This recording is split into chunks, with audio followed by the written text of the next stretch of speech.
Alright, hopefully the delay got resolved. So now we will introduce a new delay, because we need additional processing. Here we go.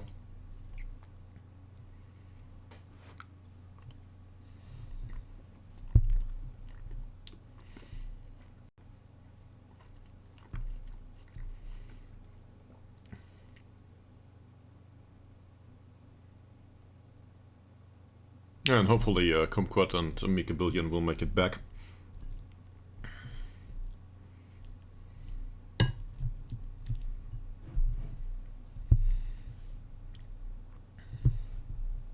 "58 trials, by the way. This is wonderful. Exactly the amount of followers we have.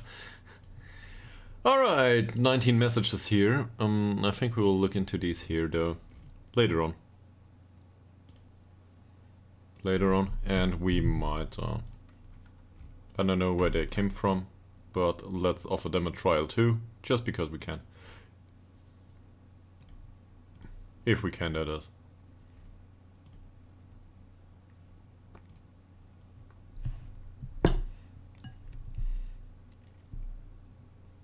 And then we will probably continue with the 21-year-olds from our list.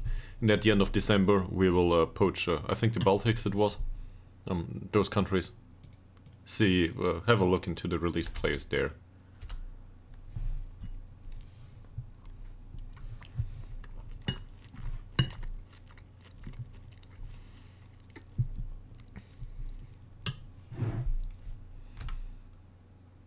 Yeah, that's interesting at all, but we need specific knowledge about them first.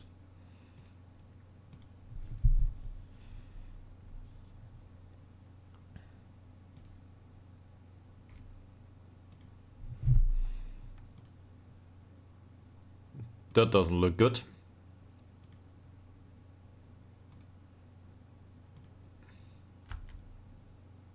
This is just like value investing. Looking through the trash and seeing if there's something that has high potential.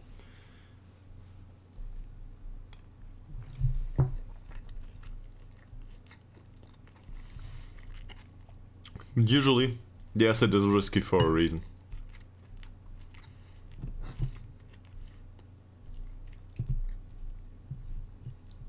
And with the potential for a higher upside comes a lot of more likelihood of bigger downside. That said, it might work.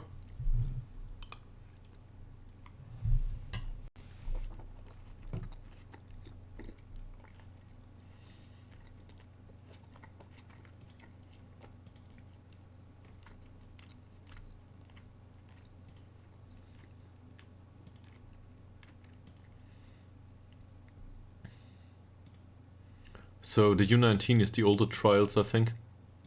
Well, it's the younger trials, but they've been around for longer. Doesn't matter much. We need some additional time. I don't know what this is. Probably the transfer period would have started here, if we had any. But apparently it's not a thing anymore in Sweden. I don't know why they changed the rules. It happens.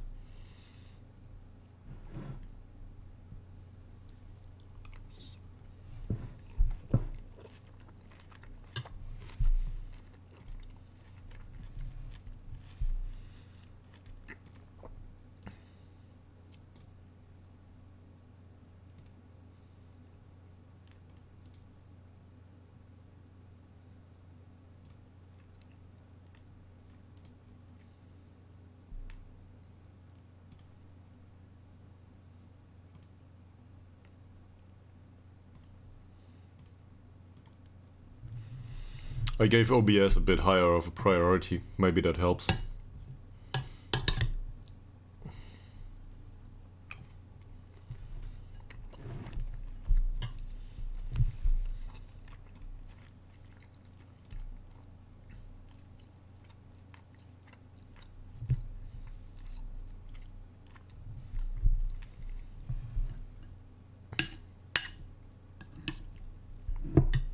"58 trialists.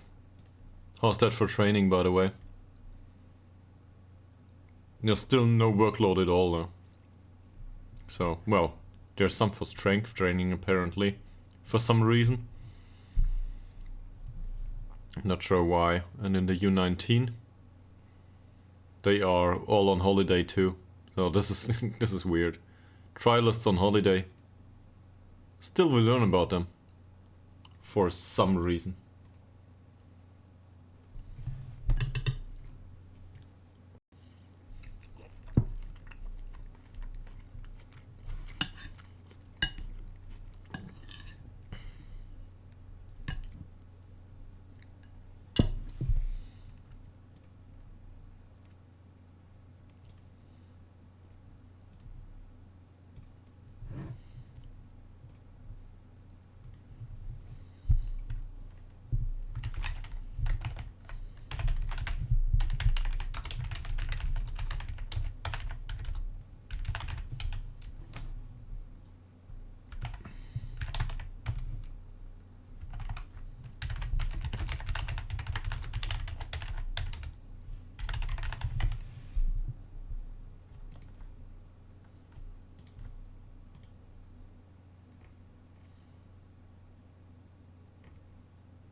We could do a video on this, by the way, about the dates when players get released. We should do a list. So they signed Bulgakov. He was Finnish and now he's with OTP, which is, I guess, in Finland, in the relegation group. That sounds great. There's some scouting finished for some players. I feel like these might have been ones on the shortlist though. And he's with Bashford, so I don't know why. We didn't scout this guy. Let's look into the shortlists to be sure. So there's no keeping scouting reports up to date here. And none here. So no more scouting should be initiated in that case. He is no longer required. Good signing for the future, yeah, sure. As a target forward, not too bad. He's a slack though, so under no circumstance am I interested in this guy. And for the others, so we can remove him from the short list. He's already on the he's on the not interested list already. That said, as a slack, this is entirely absurd. He's on the shortlist, 19-year-old winger, and I don't know how he is there. He falls through the...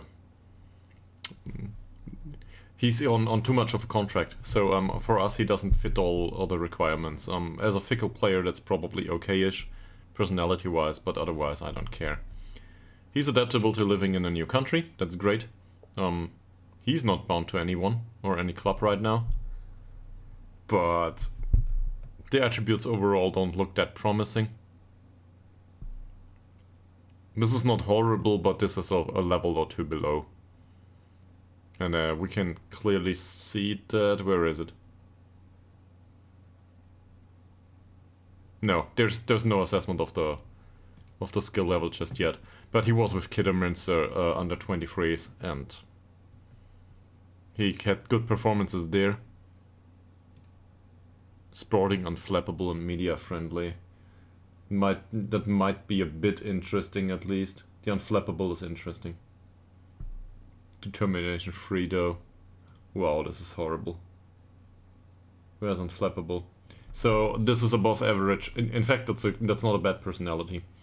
So he has good loyalty, very good pressure. Professionalism is between 5 and 20. So no idea about that. But given the amount of progress or the performances he had with his former club, We can probably agree that he has some professionalism in him. It's probably not a 5. And then good sportsmanship, good temperament, low controversy. This is a good player overall. Ambition we don't know about.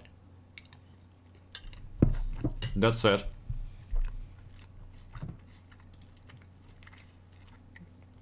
for our level this is not good enough. I'm not willing to wait for another 5 seasons for him, and we will not offer him 120 per week. Not for that skill level. Even with that potential. I don't think so. Also, by the way, is there anything about injury suspiciability? So, yeah, still, it's too much, the gap is too high.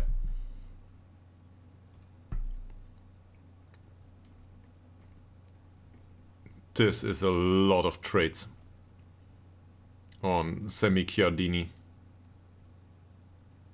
Born in England, in Dover. Chiardini? We don't know.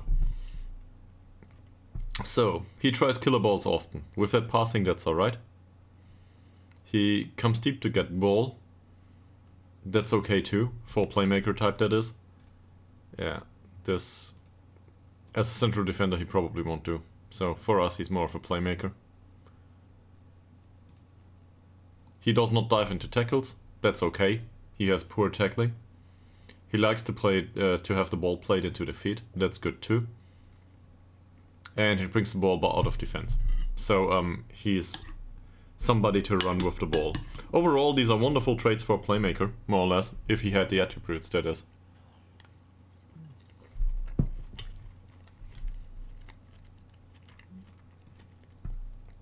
He's a realist with 15 determination and media friendly.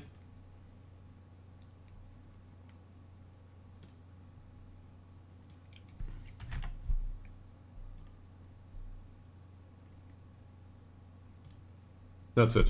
So this is a really poor sportsmanship as a realist. I don't care much. Doesn't matter to me. And the rest is all over the place of the attributes, so I don't think I'm interested. There's the upside is good, but we don't know. It's just too random.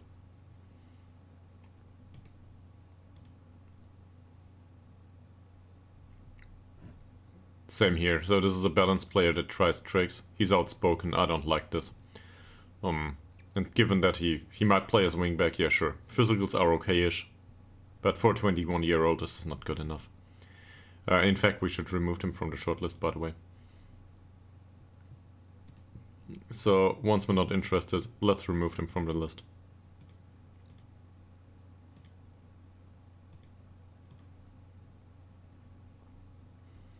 Elliot Weston. Low determination is bad. Overall goalkeeper attributes aren't good. He's media friendly and, yeah, well, low determination, so no way. Let's remove him too. Gary Bryan. He's a playmaker-ish type, unambitious and level-headed. That doesn't look too good. And for a playmaker-like type, I think this is not great. He isn't bad, strictly speaking, though. He might have a chance, because this is all... Especially the teamwork's great.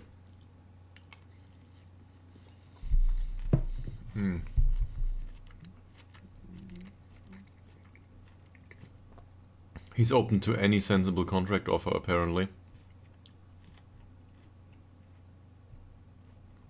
He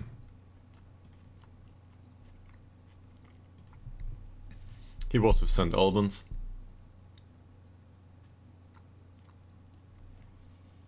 I want to see the hidden attributes on this guy as far as I can. So he is unambitious. There it is. And level-headed it was. With a determination of 4. Wonderful.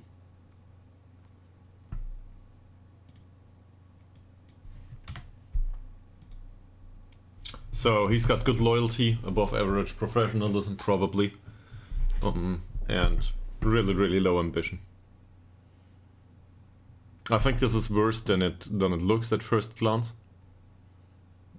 Because for a deep lying playmaker, well, he doesn't have positioning and off the ball movement.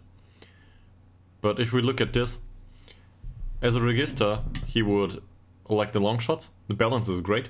Anticipation, composure, decisions, flair, and basically everything about the mental stats is okay, with the exception of the off the ball movement. But it's a 7. It's not like this is horrible.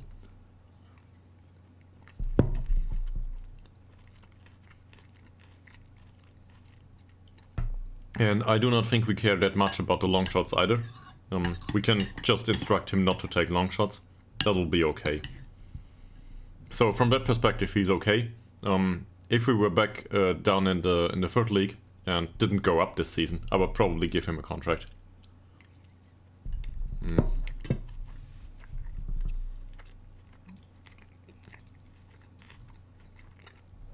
But he's 20 at this point, and he wants some money.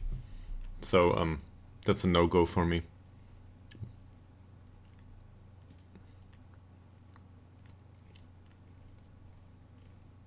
Again, playmaker type. He's got to get a better personality, but yeah, not by much. This is not great.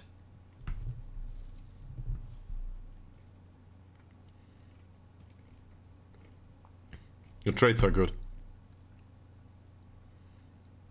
And, well, we do need a replacement for Malte Ekman at some point. So a player like him, or the other one, is probably not a bad idea to have around. And for him, he's rated 2-star as a playmaker, so obviously he needs to learn the position. But he's got the traits. That's not too bad. He's 20 though. Preferably we want a young prospect at the age of 18 in this situation. So I think I'll remove him from the shortlist too. Thorfinn Darling. Interesting name. He's Scottish. Resolute. He's got very much a problem with injuries though.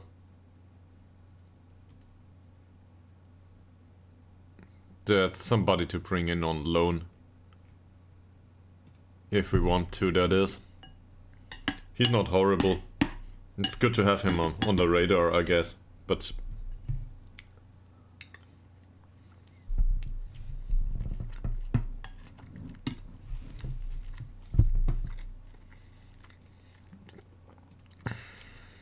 I don't think so.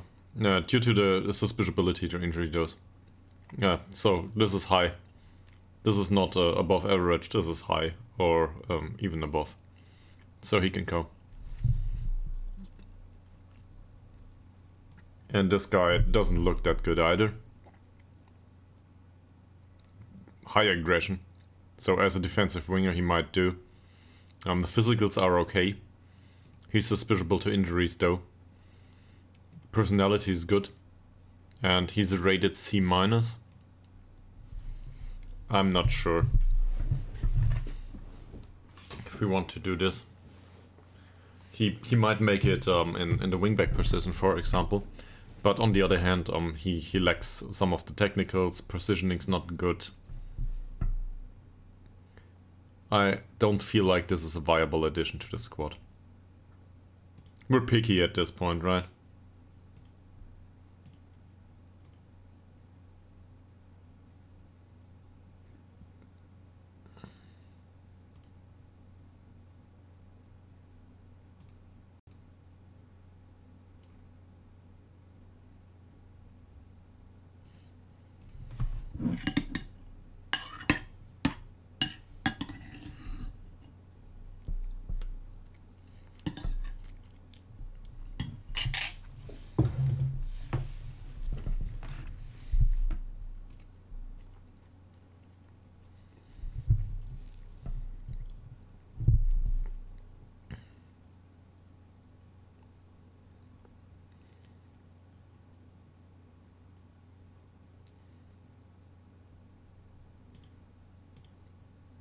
So Haruna is off, 425.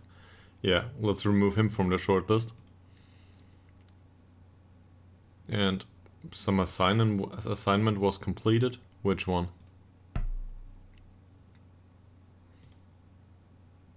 Apparently we had an assignment going on, but these two are ongoing focuses, if I'm not mistaken. Yes.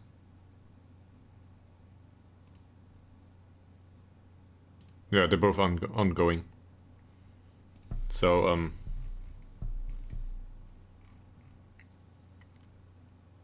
4 focuses.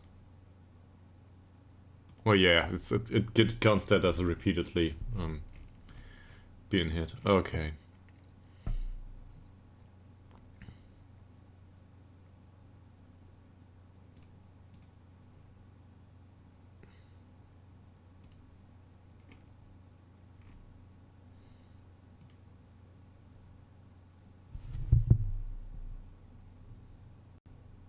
Let's look into these 3 and then into the whopping 58 players here. Also, how much is scouting right now?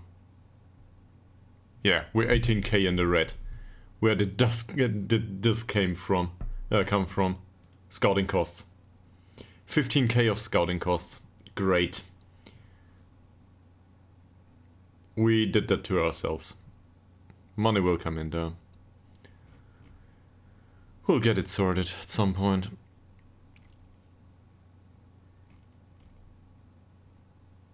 So they went out and scouted one of the lists. That's a problem. That's on me.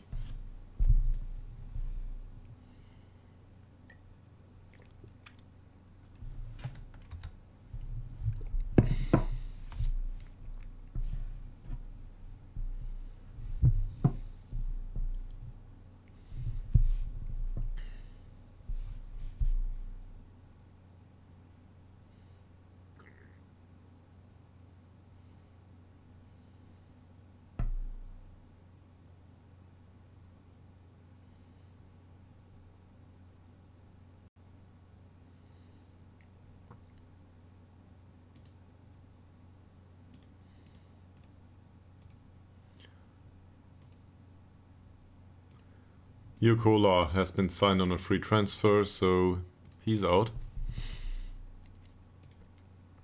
The list gets shorter and shorter.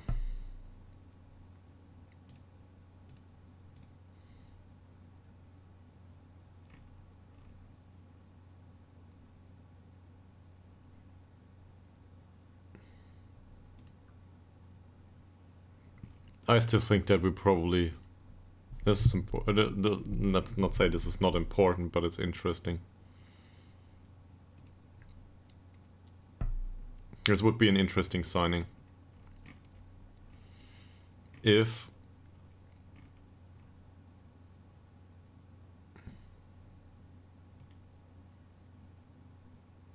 he's not suspiciable to injuries. If not for the monies, that is.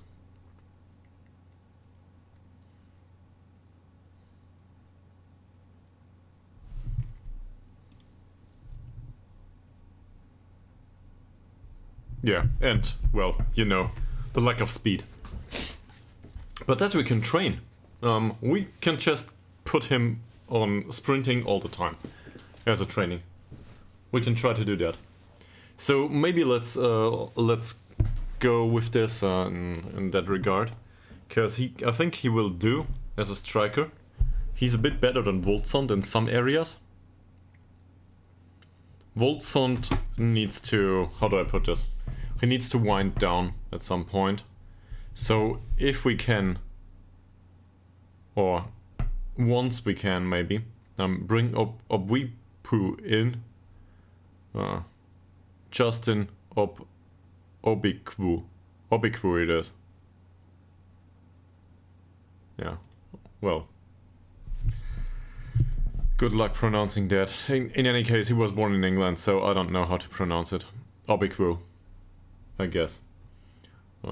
Interesting name for an English guy though. But if we can get acceleration and pace up, he's good.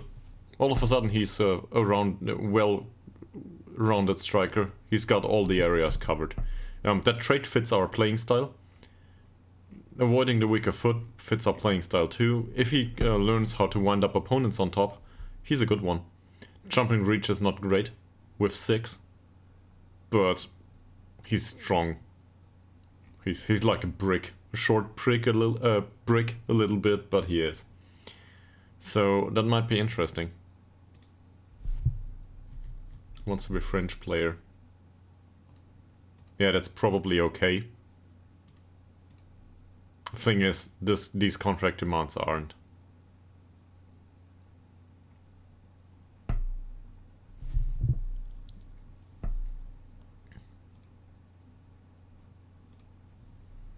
So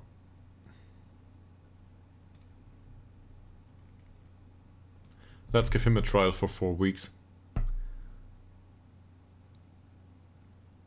I think I want to bring him in, but we need to wait until there's, well, either we lose out on him because we're unwilling to pay him, or we need to wait until we can get him in and adapt it to the rest of the squad.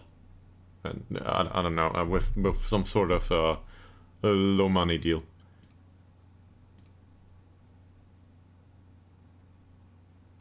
He's not bad. I think we've been here time and time again. But this is one of the... He's not that good. Dirt cheap though. So I don't know about his demands right now. He's wanted by 30 clubs. Great. I think there's a personality problem here too. Yeah, it's clearly a personality problem. He supports Manchester United. So he's got a personality problem. Holmberg. That's one of these players that is not good enough for us. He might not make it into professional football at all. Strength's decent though, but yeah, well, not decent, but it's okay for a young player. He's got good jumping reach. Positioning's good. But there's so many areas that are just a little bit missing. As a youth player maybe, but we cannot give him a youth contract anymore, can we?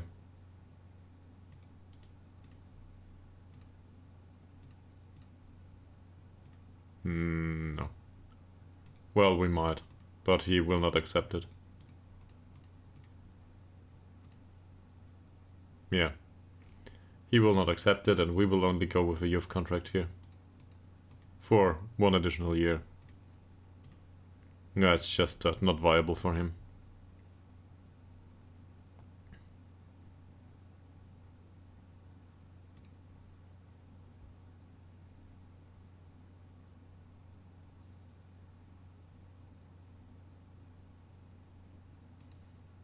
He was interesting. Let's remove him from the shortlist. Christoph Björklund, fairly pro, playmaker type. This isn't bad, but he's too expensive. He's listed for loan though. So that's one of the ways we can go about things. We could try to bring him in on loan without paying his wages.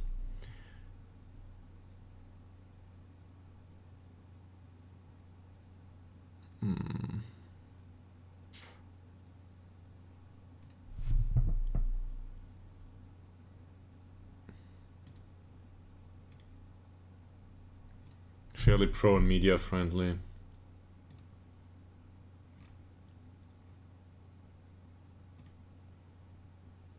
With determination 12 though.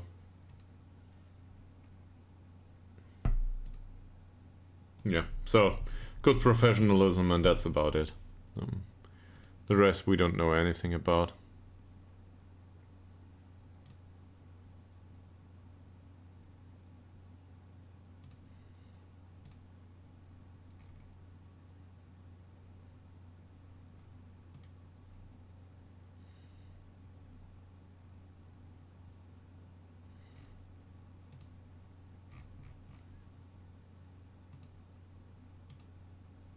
It's a weird thing that the transfer window got removed The winter one. I'm not sure how to deal with this. I'm not even sure if this is okay.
So I cannot find anything on Google right now that explains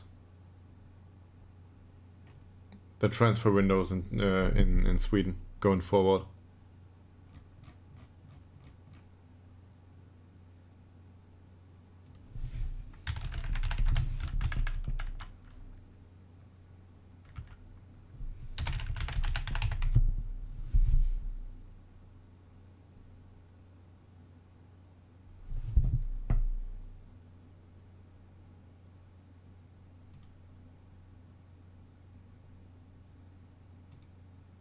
Maybe it has to do with being in the cup?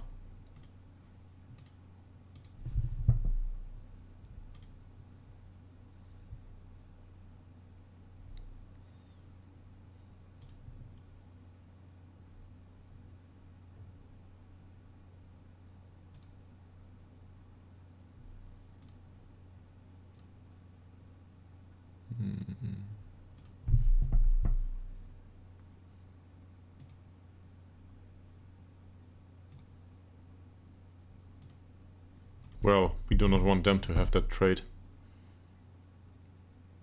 So I guess we need a striker group.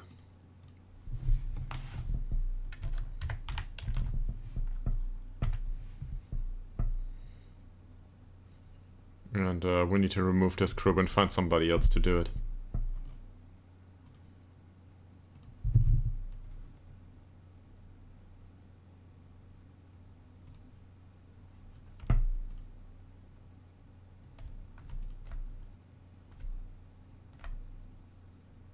Where is he? There he is.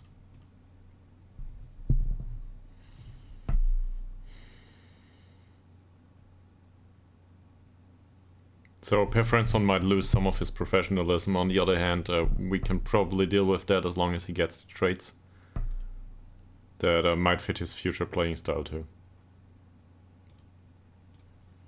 Yeah, if you look at it, his balance and his strength went up. If we can get these to 10 or 11, he might be perfectly fine playing as a deep lying forward. So that's good.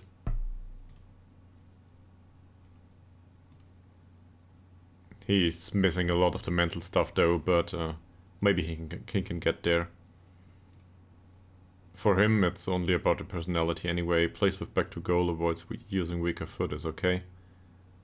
For him too, I don't care too much if he uses doesn't use his weaker foot. And for these players here, it's the same.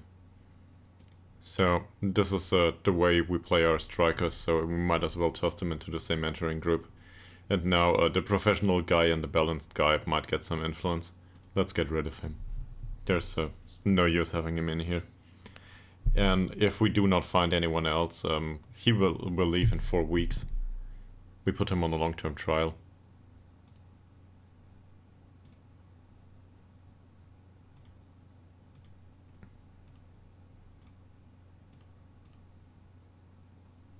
It's about the money, man. You need to think about the requirements, the financial ones.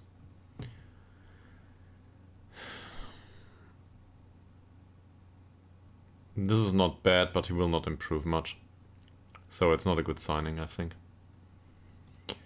Alright, trials coming to an end. Victor Michelson. He's good. He's good. Is he any better than what we have?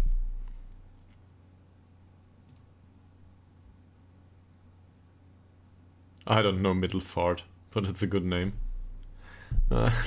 Yeah.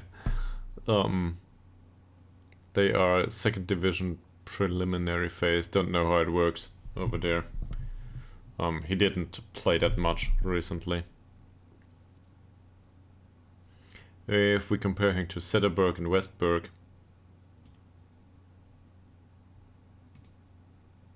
I think he's better.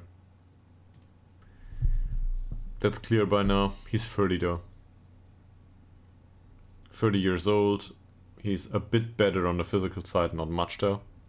He has lapses in concentration. At the age of 30, that's not good.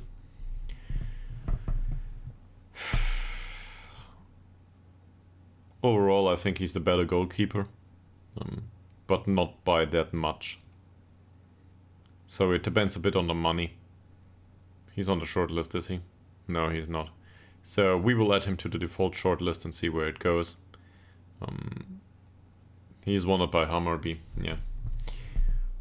That's not a bad decision, I think. If he were to be a professional or something, maybe I would change things around. But at this point, not so much. And by the way, I want to compare him to our 23-year-old too. Because hopefully that's the one that will play going forward, Mr. Eriksson. Yeah, so Eriksson's worse. I wouldn't specifically say much worse because eccentricity is not something I'm very fond of. But he needs to improve. That said, his improvement can come overall. I don't care too much about the kicking.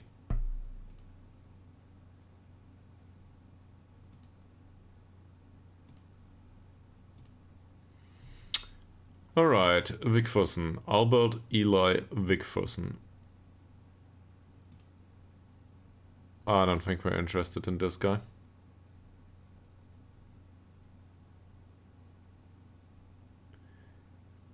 It would be great if we could add him to the not interested list from here. I don't know though, it doesn't seem like we can. So with this, at 23, that's not horrible. He's good overall. Throwing's bad, we can compensate for that. Just don't let him throw the ball. But command of area and communications are bad. I don't like that. And Felix Strangburn is a poacher. And that's basically all I need to know, because the physicals are okay-ish, but not for our league level. The rest of it is, yeah, not good.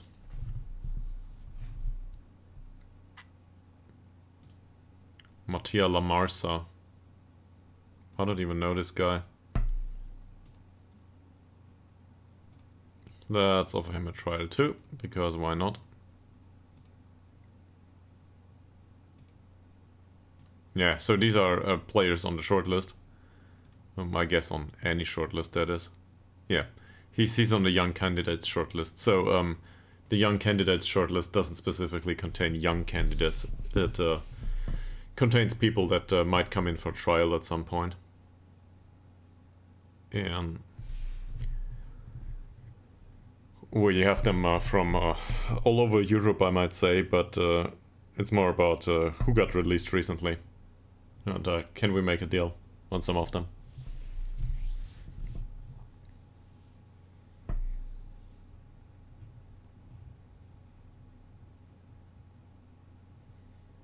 By the way, when does training start? Will we have some training for the cup? Or will we go entirely unprepared into the cup season? It's great though to have cup games. Finally, in the winter, something will happen. Well, at the end of February. Start of March. What is it? No. At the end of February, I think. We might even play a friendly and it might be meaningful.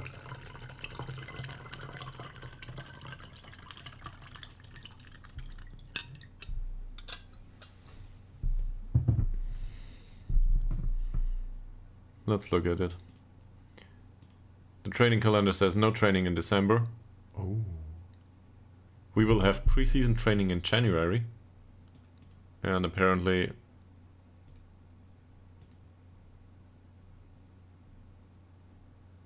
That's weird.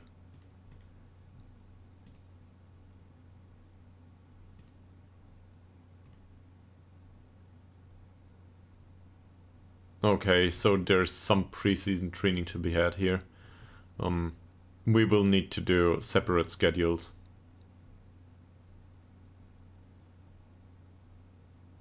We will play AIK here and Westerners here. There will be more than a week. Well, it will be 1 week exactly of a break. And then we don't know about the real season yet. But we've got 2, 3, 4, 5, 6 weeks of preseason training.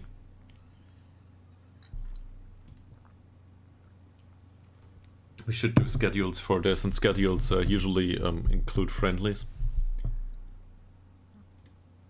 Alright, so there will be no other games here. Can we get friendlies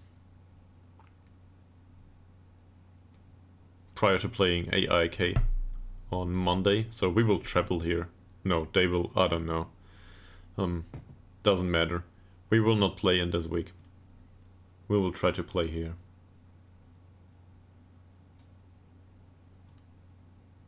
And apparently we can make some money on some of these friendlies.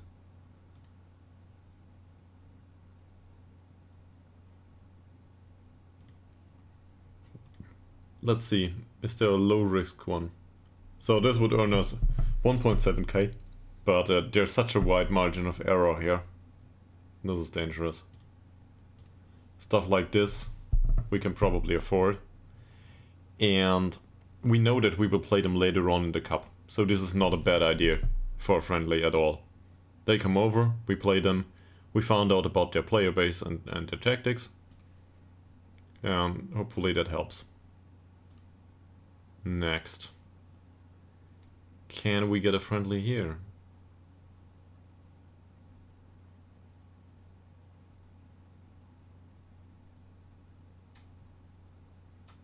I would like to play Sandvikens, by the way, but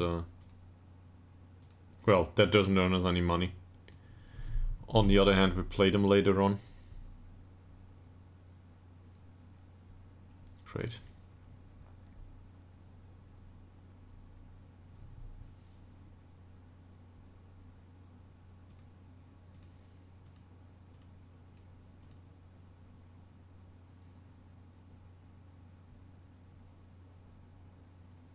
Whatever, let's play Sandvikens. So this is basically trial matches for the cup. Why not? Doesn't make any money.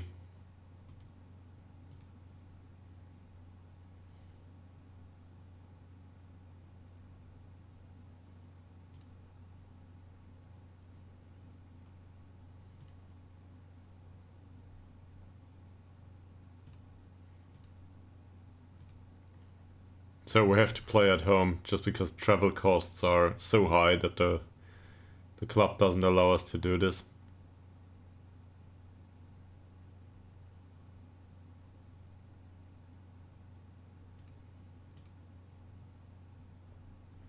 Sure, why not? Upside's limited, but okay.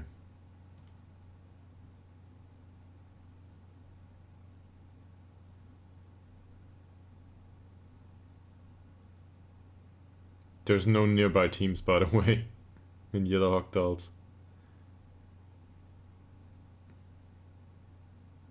And let's play one of these. For no reason whatsoever. We might as well play the U19, right? That's easier. So we play the U19 in this game. Okay, and after the cup, we need to adapt to circumstances in the league. So it depends a bit on, well, we might be in the cup at this point, right? But it's highly unlikely. But this looks much more reasonable now than throughout the last few seasons. Because we have 4 weeks of preparation. And now we can get, well, 5 weeks. Now we can get into the schedules and do a custom schedule for preseason training. And I have no idea how to go about this. But given the fact that some of the players keep complaining about, or they kept complaining about the lack of physical exercise in preseason training, probably something like this, and we will have a lot of recovery in here. So there's a game here, which means match days here. We can have a match preview, yes, that's alright. And probably do some teamwork here. This ends up with an increased risk of injury, a greatly reduced condition due to the physical training. So maybe we remove the physical training here, do some overall.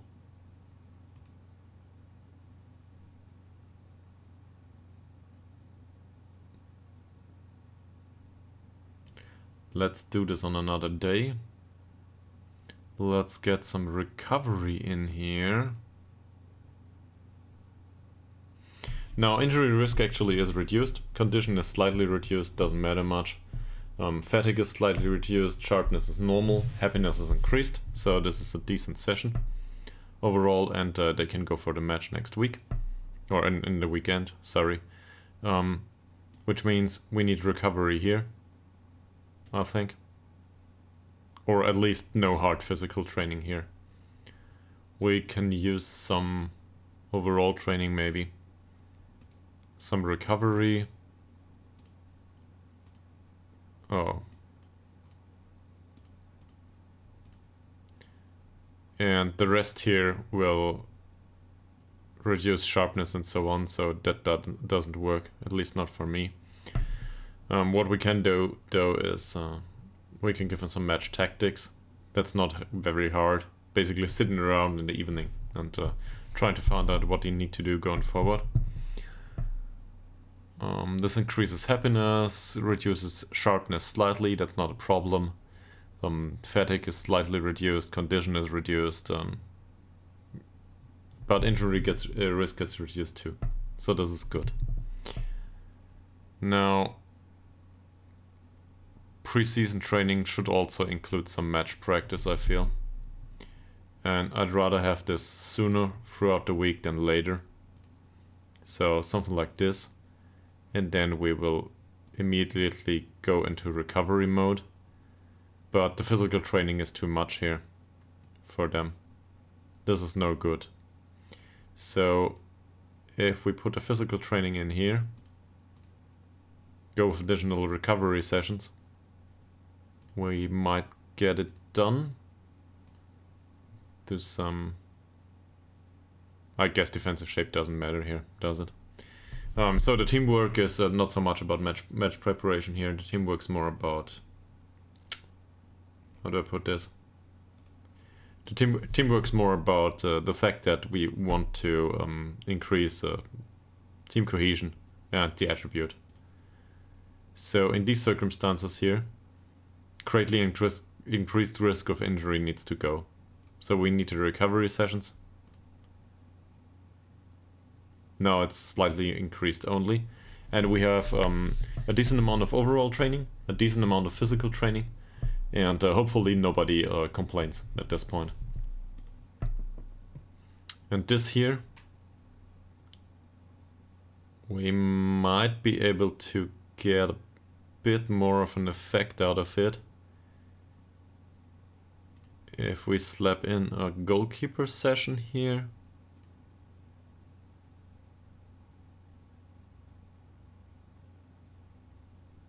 On the other hand, I don't want to do this. No. Let's go with recovery. So we will use this as preseason training. There's no focus here on like any specific physical attribute. So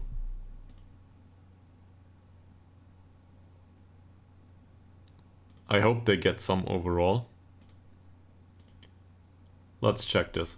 So overall injury risk increases a little bit throughout preseason. That's to be expected. fatigue will go up most of the time. Can we get a tooltip here? We can't, apparently. Yeah. Match sharpness increases, team cohesion increases, happiness should increase, and familiarity with the tactics should increase. I think this is, they are more tired, not that fatigue will go down, and this is the condition will go down. So that's expected though.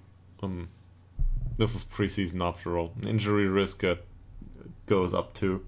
In preseason that happens, yes. So we will save this as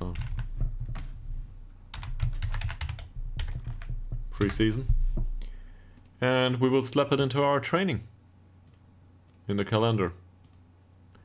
Because this is what we do. There's a lot of recovery in there. So hopefully injury risk is reduced, slightly increased, normal, slightly increased, and reduced. And here, well, it's greatly increased. Yeah, so I think this is fine overall.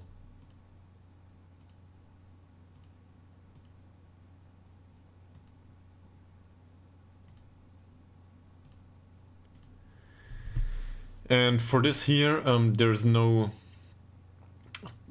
In this case, we don't want the match practice here. In fact, we want every single one of the match preparation sessions here that we can get. Teamwork's already available. So we will skip some of this in this week. And we will... If somebody asks what kind of match preparation training we want to do, we just answer yes.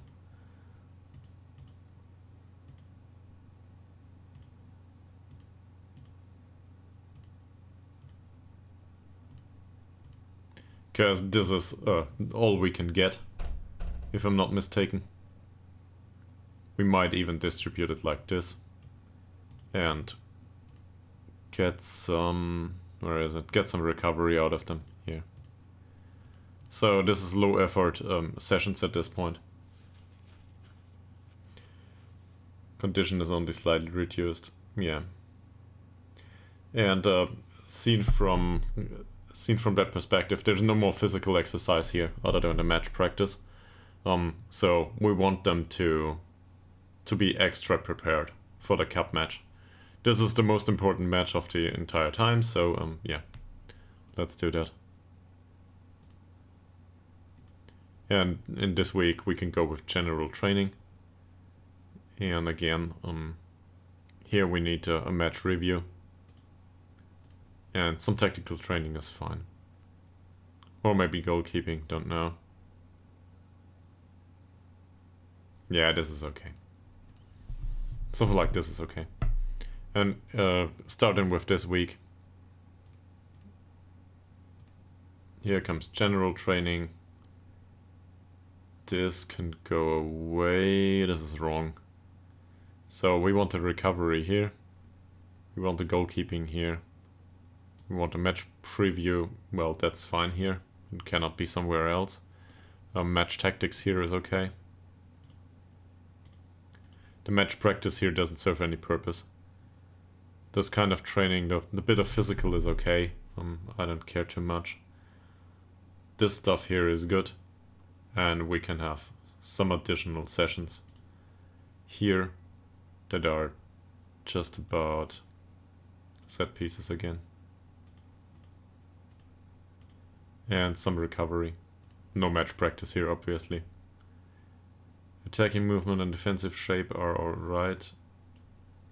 So same here, we will go with set pieces. Because all of a sudden we've got all the time in the world to do these things. Where is it?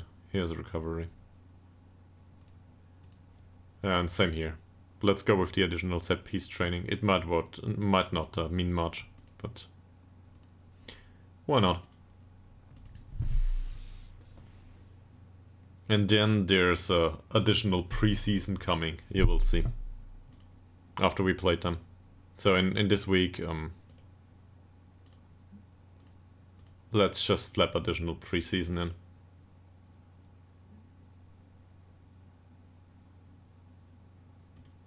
Well, this is weird.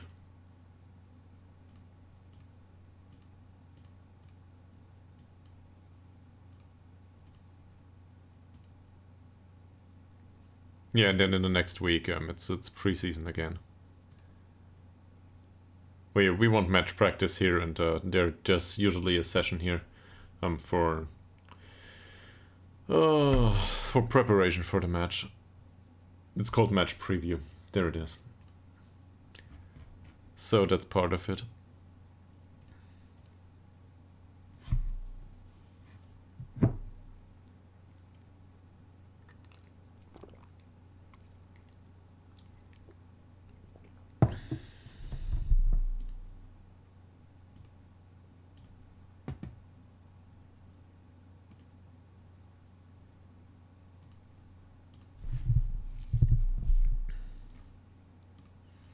So,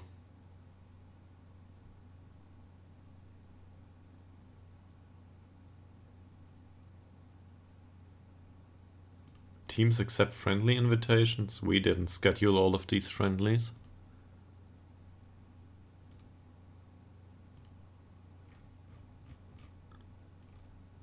I feel like this is the old ones.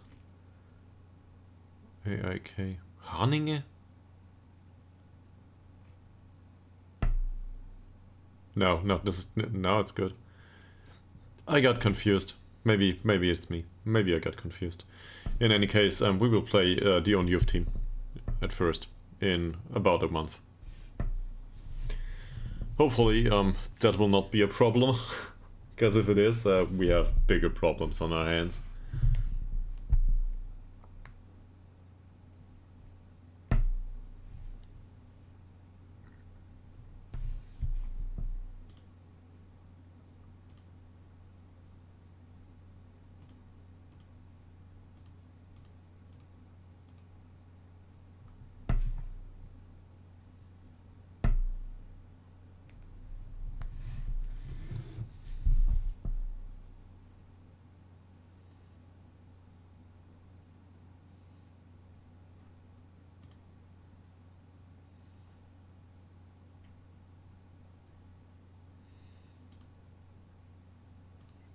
Tuomas Road here.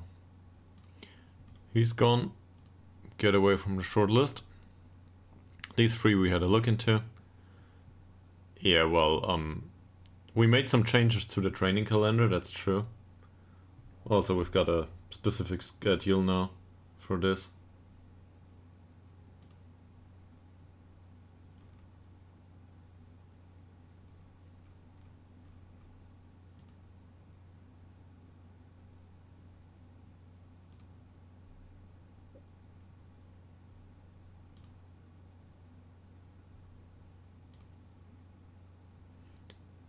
And apparently somebody subscribed to the YouTube channel just right now. Great. This is fantastic. I like to see this. So, hopefully it's either entertaining or educational, what we do here. Even though it's about a game. But still, that makes me happy. To be able to provide something.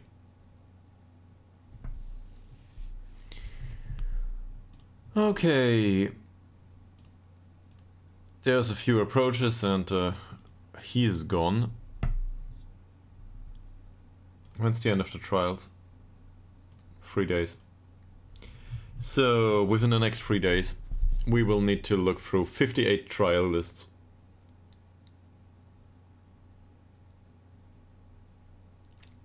And I will need to do the decisions on my own, more or less.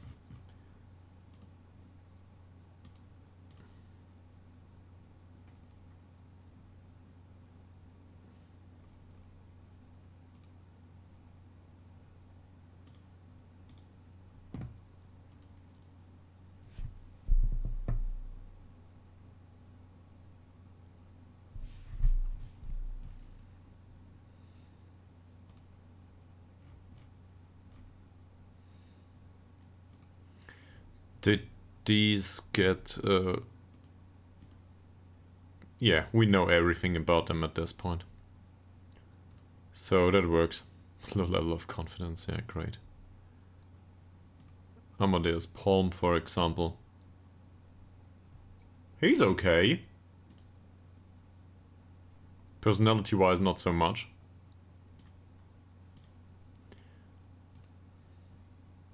But yeah, he's okay. So we will see if there's somebody worthwhile in there.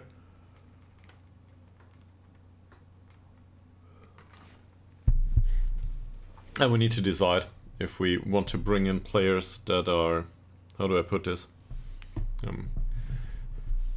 It might upset the consistency of the squad. Just where it was. Obviously we want to improve, but on the other hand, I do not want to switch the entire squad and go with a lot of new young players and just hope that they develop. Because it's just hope at that point. We've got a squad that plays just fine, that might be able to play one level above, at least to a degree. It will be hard, that's for sure. But on the other hand, the better match experience might contribute to a little bit of development to them. And we need to, I guess, make additions to the squad that can be on the bench and come on at some point, develop into something useful. So that's the concept now, not to be too hasty about it. And usually I'm not one to go for older players in particular, well, in a particular fashion.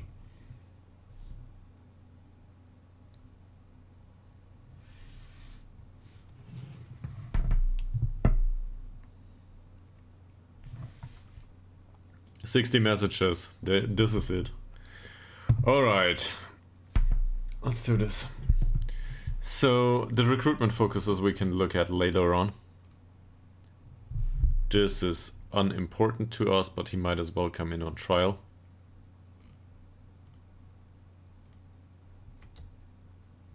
Alright, this is not Jonathan Liljedahl, this is Edward Liljedahl. He's somebody else. And he's great.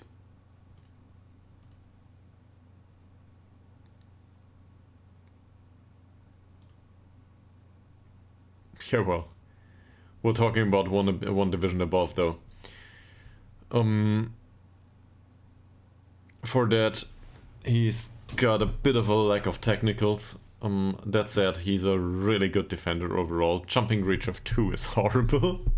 I do not know how you at 1 meter 77, he probably I don't know. He pulls the head back in once the ball comes flying towards his head. He's one of those. He was with a wonderful club.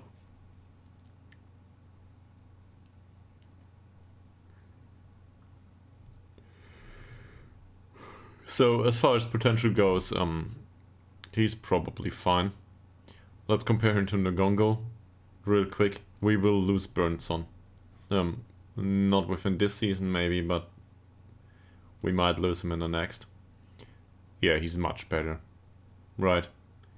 So, on the physical side, there's not much of a difference. Ngongo is a little bit better, that's it. On the defending side, he's way better. Liljedahl. Mental side's way better, and there's stuff that we don't care much about. So, he would be a good signing. Despite me not being excited about the personality. Balanced, media friendly. No face, so this is not a new gen.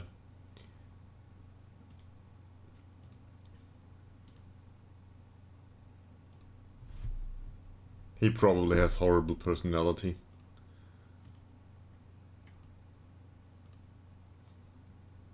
Yeah. So this is no good. He's between 1 and 14 all over the place, more or less. Pressure might be between 1 and 20, and temperament is between 7 and 20. This is box standard, below average personality. It's actually a skill to end up there. Also, he's fairly susceptible to injuries. Yeah, it's high. So there's a problem here. The other problem will be the wage requirements at the playing time he wants. Yeah, he wants to be star player, look. So, say we sign him as a star player. I will not. Let's say we do. Or important.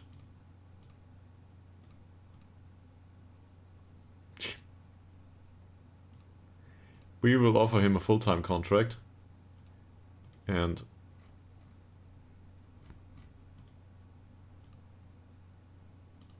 yeah, no way. So this is one for the short list, I guess, but on the other hand, he's too suspiciable to injury. This is dangerous for a club like ours. So you might argue this is deep value. True. It's value. The dangerous kind of value. So I don't think I want him. I'd rather go with somebody with a little bit of less skill and more reliability. Smine Norman. He's bad. For us at least. So it's not so much about the personality or so on. We can look into it. Yeah, balanced and media friendly too. So this is not great either. Acceleration and pace doesn't fit us. Composure of 1 is horrible. There is a bunch of 1s here. I would not... Do not touch this guy with a 10-foot pole as a player. I'm sorry about the real person, by the way. But at least in this database and Football Manager, this kind, he didn't develop much. He's highly focused on his role and there's nothing else about him. And he's not even that good in his role. Look at that jumping reach. For a central defender, that's barely okay. Gustav Wickman was a fullback. Fairly loyal, 20 years old. This is a new gen. Fairly loyal and level-headed is not the worst of it.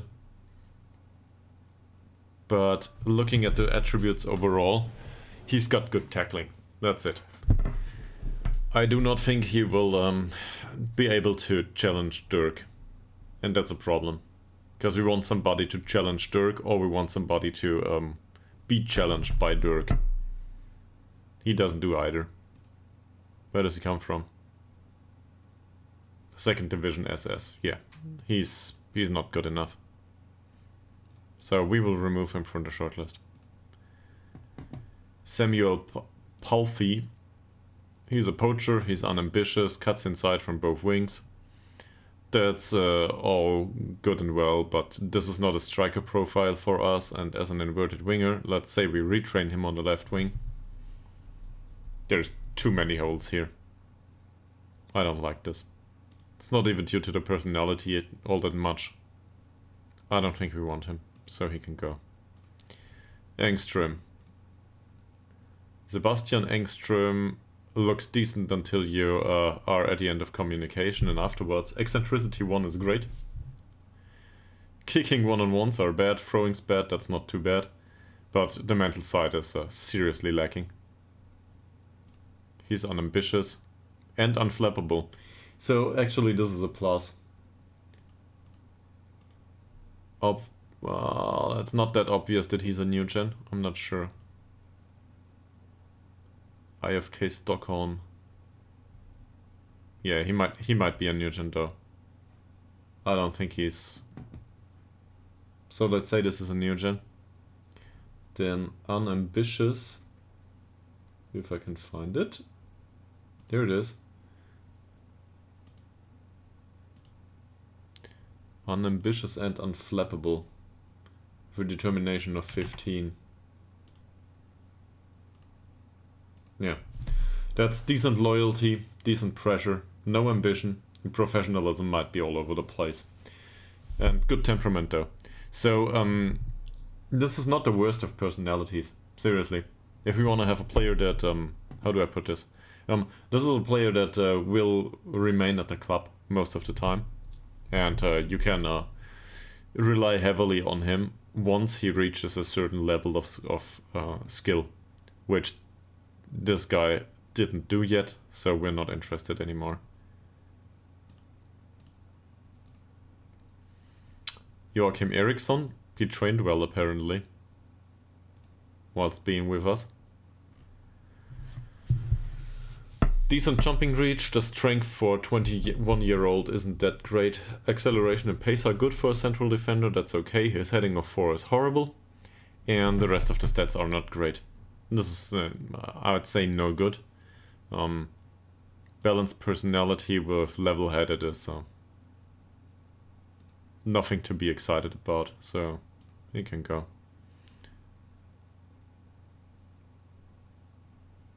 I don't think so. Not in command of area 5, no. I will not do this. So, remove him from the shortlist. Sebastian Söderman. Well, with that name.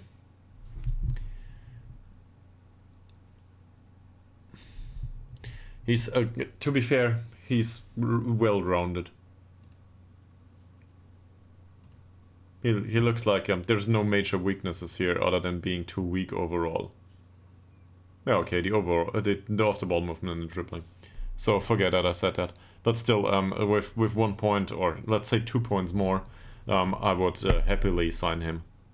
But this way, no. Erik Dahlström.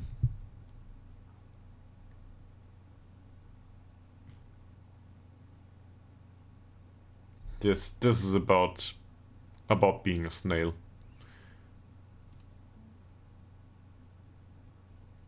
Also the personality with low level of determination and unflappable. That might imply good pressure.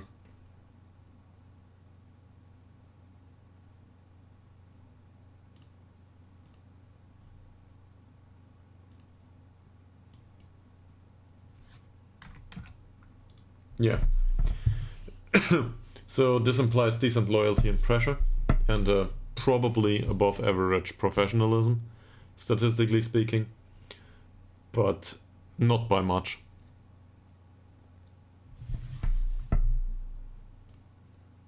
He is not great. We've got material like this, and our material is better. Now with very low, like if this would be very low, I would probably think about it a bit more.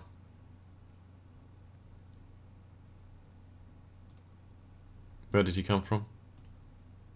Yeah, lower leagues. So I don't think so.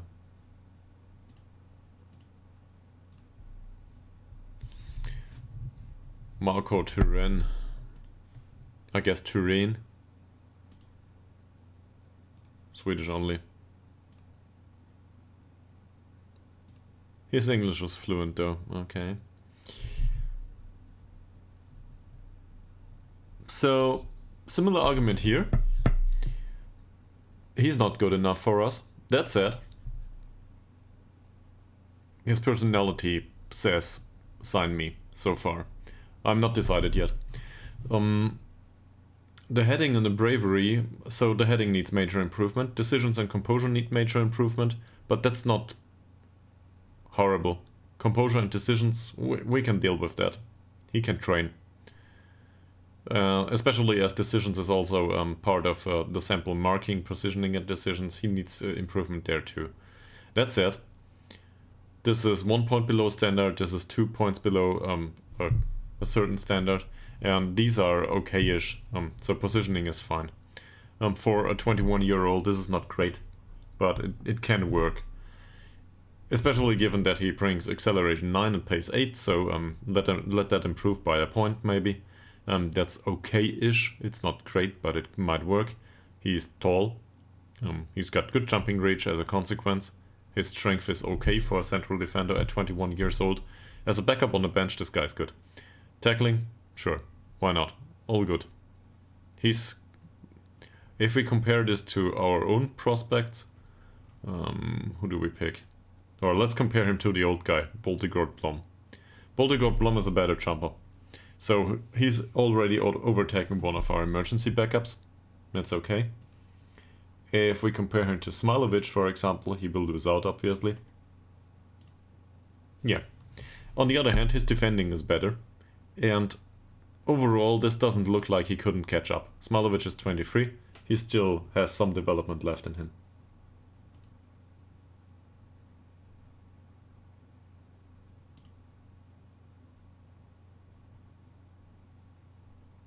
Okay, apparently it is mod appreciation today. That's great. I don't have any mods. Thank you very much, Twitch. So far, so good. I should probably include some at some point. Anyone around that wants to be mod? Oh yeah, I'm streaming to the void, so probably not. Well, there's one particular person around. Thank you very much for being here. In any case, he's reserved too. And now we're getting somewhere. So this is a new gen with 14 points of determination. He's professional. And he's reserved. Yeah, this is great. So his ambition is between 1 and 20. We don't know. We don't care that much. Sure, higher ambition would be nice, but we don't know. And we will not know until, until he turns a perfectionist. Because this is the next personality available to him. If ambition increases. Loyalty is between 11 and 20. That's way above average. It's in the area of 15.5. So that's good. Pressure is between 1 and 14. So he's not great with it. But, well, it's not that this is the end of it. He needs a lot of encouragement. Let's put it that way. On the other hand, professionalism might compensate for that a little bit, and professionalism is between 18 and 19. He's not a model professional, that would be 20, but he's between 18 and 19, so this is great. Sportsmanship is between 1 and 20, controversy is really low, with between 1 and 5, and temperament is between 10 and 20, which is good. So this is a great personality overall. Or if I want to put it in in shorter terms, 4 out of 7 of his hidden attributes hit checkboxes for being in the green area, and the green area being really good. Or most likely seriously good. And the rest of it is average. So that's great. For a young guy, this is great. And seen from that perspective, I definitely want to sign him. Ideally, we get him on a youth contract, but that might not be possible. It will not be. So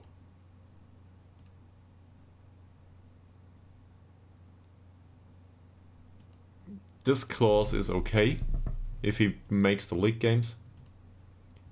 But to me, this is an investment for a longer period than 1 year.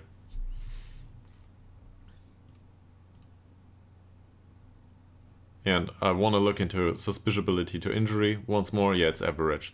So it's not great. I would love for this to be low. Then it would be an absolute steal. At this point, I think what we can do though is we can get rid of all of this. This can stay. I don't care. And we give him the longest contract that we can afford. With a nice relegation wage drop and hope for the best.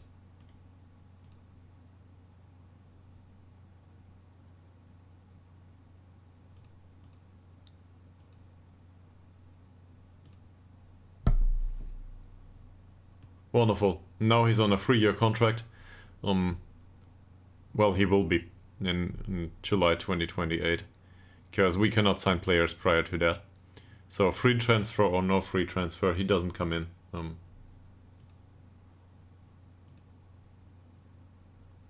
But that's alright.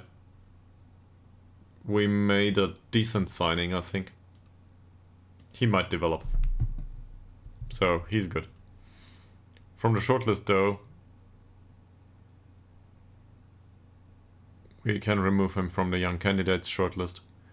Either he agrees or he doesn't. Ola Berglund. He's 21, fickle. Yeah, that personality I do not want in the squad. So it's not about the fickle but the outspoken. I don't like that. Tommy Jensen. He's unambitious, that might not be the worst. Media friendly though.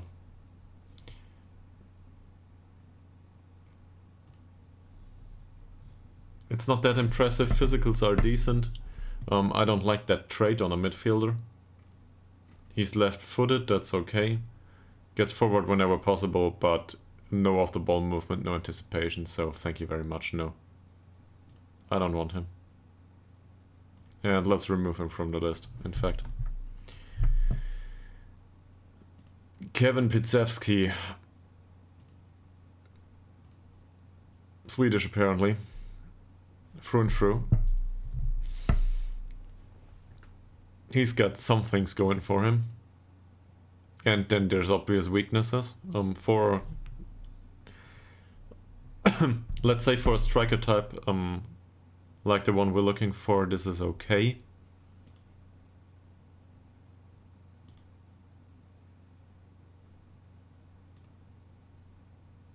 Level-headed.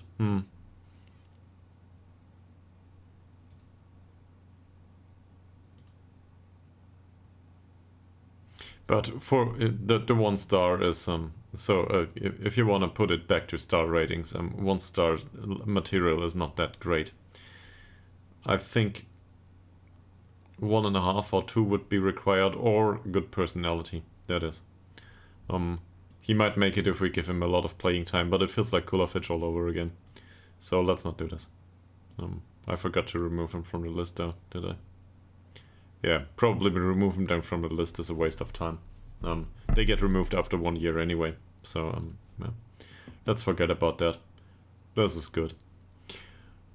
I wouldn't say this is great, but this is good. Fairly pro.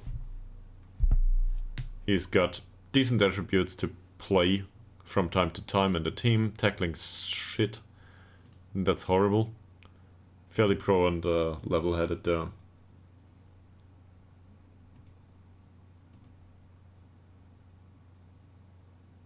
Where is it? Fairly pro, level-headed, determination is 14. So this is good professionalism, 15 to 20, good loyalty, 11 to 20. And the rest of it is a wash, more or less. We don't know about it. But this is a personality that is above average. Youth contract would be great, but he is too old. And that's all there is to it, he's too old. If we can get him to, say, a 3rd league team on loan, then it would be fine. I don't know about that yet, though. Is this something that we would be willing to try? Probably, yes. The good personality is available after all. And now he wants a really cheap contract for 4 months. This is important to him.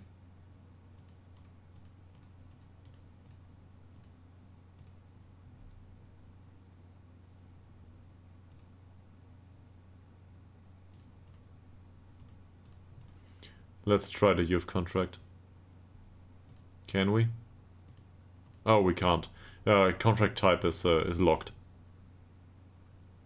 Due to the fact that he wants this clause.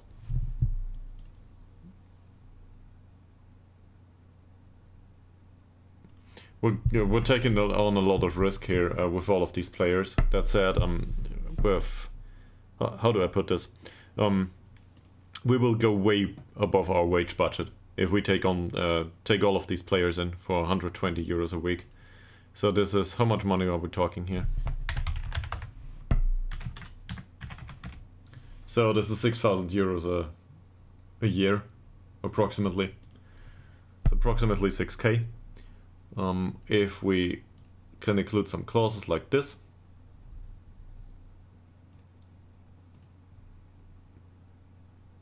Maybe an injury release clause. By the way, is he prone to injury? He is not. So something like this. Then he can have his clause, he can have the money. We will take the rest.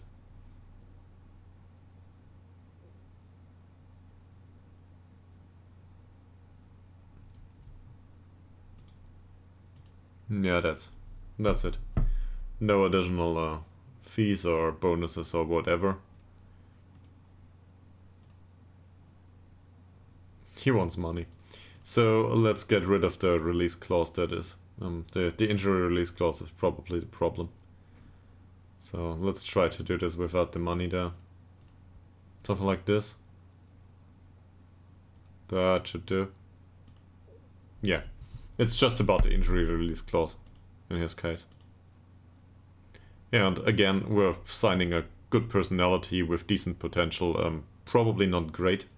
We might have overspent here, but I'm willing to try this. Well, we're getting there. So he is 1.5 star only. I wouldn't say he's that much worse than the others. Level-headed, fairly pro. Comes from 4th league though.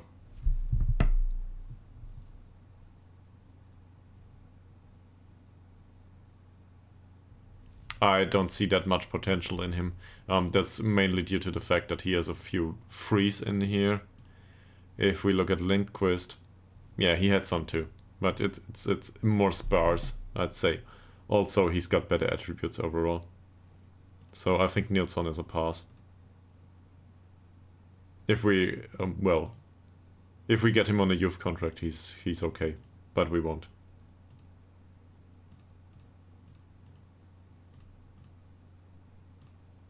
Yeah, he wants 120. Where's the contract type anyway? Oh, he's too old to be a youth player. That's it. Philip Kinander. Skill-wise, this might be sufficient. Now, we don't have an advanced playmaker, so... yeah. I don't think so. Torstein Lireng. This is...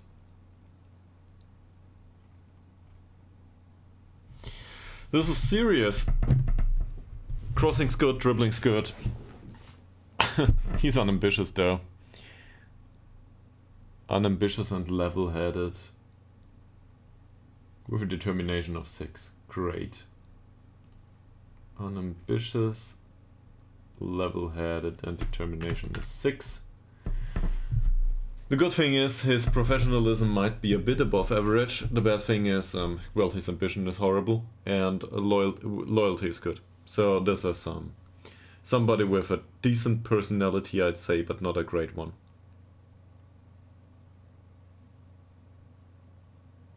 Yeah. I'd argue that one might sign this player. Knocks ball past the opponents, though, is, well, more or less useless to him. He has good technicals, and the short, simple passes aren't a good idea. Probably he would want to earn a lot of money, and we don't need anyone in that position. We might retrain him, though. Depends a lot on this stuff.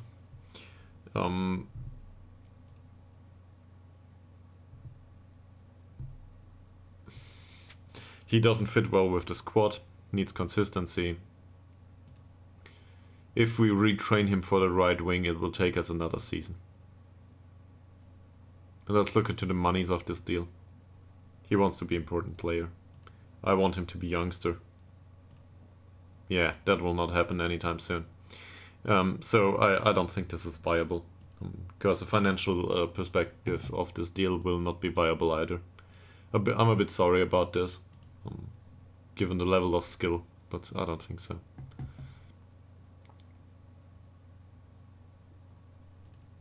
Interesting. Remy Nugent.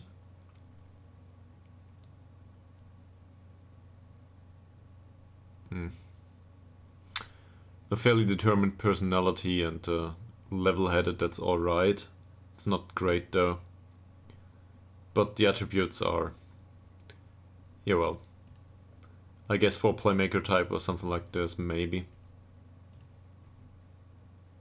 There's so many gaps here though. I don't think so. Some of it is good though. Chris Cooper.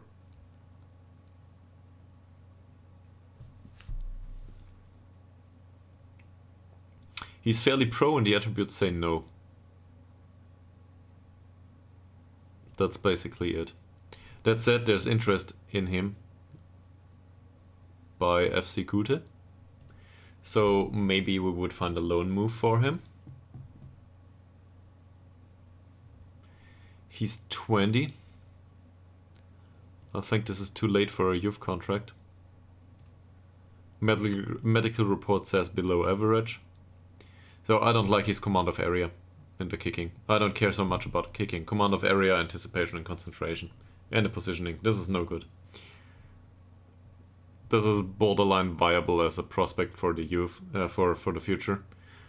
He's a bit younger than the others, so he's got an additional year in him.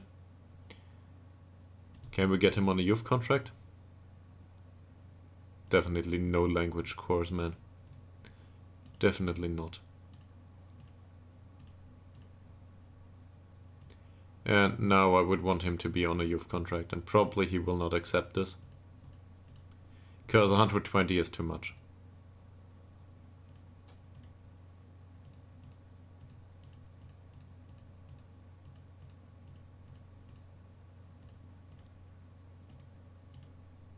Yeah, he doesn't like that. Okay. Foreign key. I think we can agree to skip this one. Joe Chamberlain. This reminds me of Ishak just without the mentals, so that's a hard pass. Jacob Oshieng. That's a little bit better, I guess. He's a decent pressing forward, I think.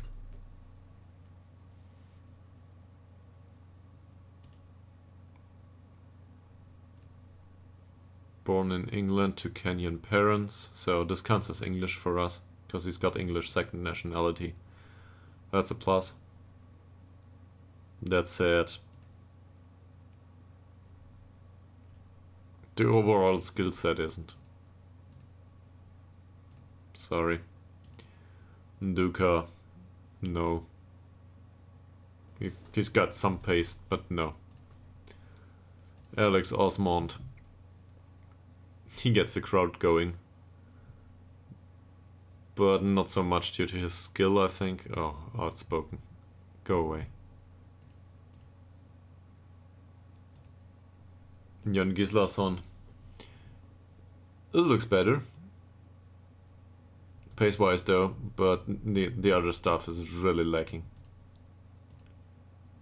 There's serious deficits here. Also, he's susceptible to injury, so no. Olafur Johansson. I wouldn't say this is perfect, but this is very good.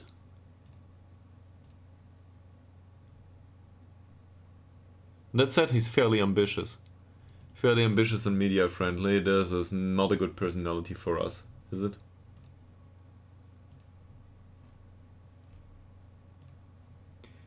Determination is 12 though. Yeah, that changes some things, but not much. He's got good ambition. Professionalism might be all over the place. Overall, this is a decent player and a decent signing. This is good for him too. Acceleration and pace are fine. He's an option for the future. The problem is he will probably want to be... How do I put this?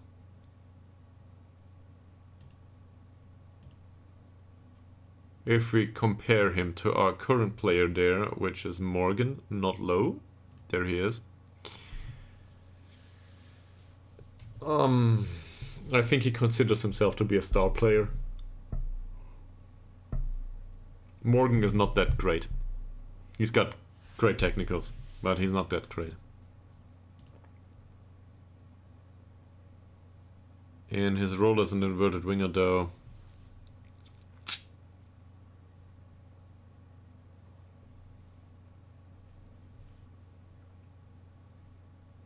I guess if we play him for 5 years, he will be better than Morgan. Obviously.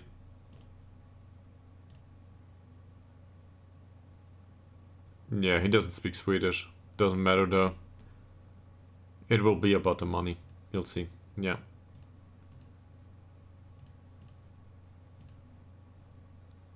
He wants to be an important player. So this is one to keep on the shortlist, I think.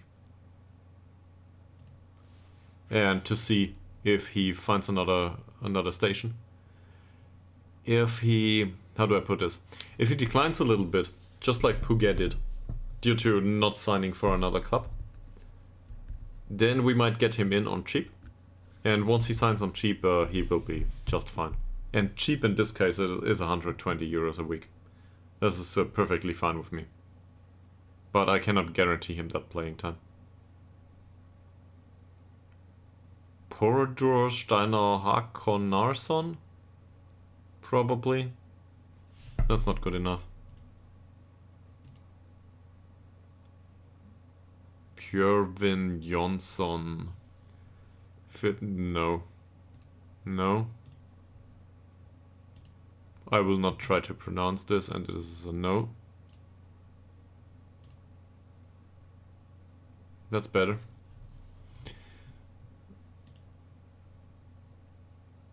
Physicals though, ouch. Nah, I don't think so. Matty Rantalonso. Unambitious central defender. This is not horrible, the personality is though. Well, okay, unambitious and level-headed is not the worst of it, if I'm not mistaken. Unambitious and level-headed with a determination of 9. So this is above average loyalty, and he might have acceptable professionalism. It's not great. He's one to tutor. He's not one to sign, I think. If you look at the pace too. So he needs improvement overall. I'd say by 1 point at least overall. That's not the end of it. He's 20. That's okay. He could be fine, but I don't know just yet. Torn hamstring too. Yeah, he's above average, susceptible to injuries, so that's probably a negative. I don't like to sign these players, even as prospects for the youth, for the future. If he's susceptible to injury already, even if he comes in on cheap, he probably will not develop much. There's also a few gaps here. Like if this were all 4 and 5s, then it would be way better. So I don't think so. Probably not worth the money, I guess. It's hard though. These decisions are hard to make. It's hard to determine. So yeah, if anyone's got another opinion, let me know. It's not like I'm not willing to discuss this. This is no good. Linus Nilsson. This looks better, but it's a bit all over the place. I don't know what to do with this guy. Well, in fact, he's capable to play all over the place. Oh, hi man, welcome back to the stream.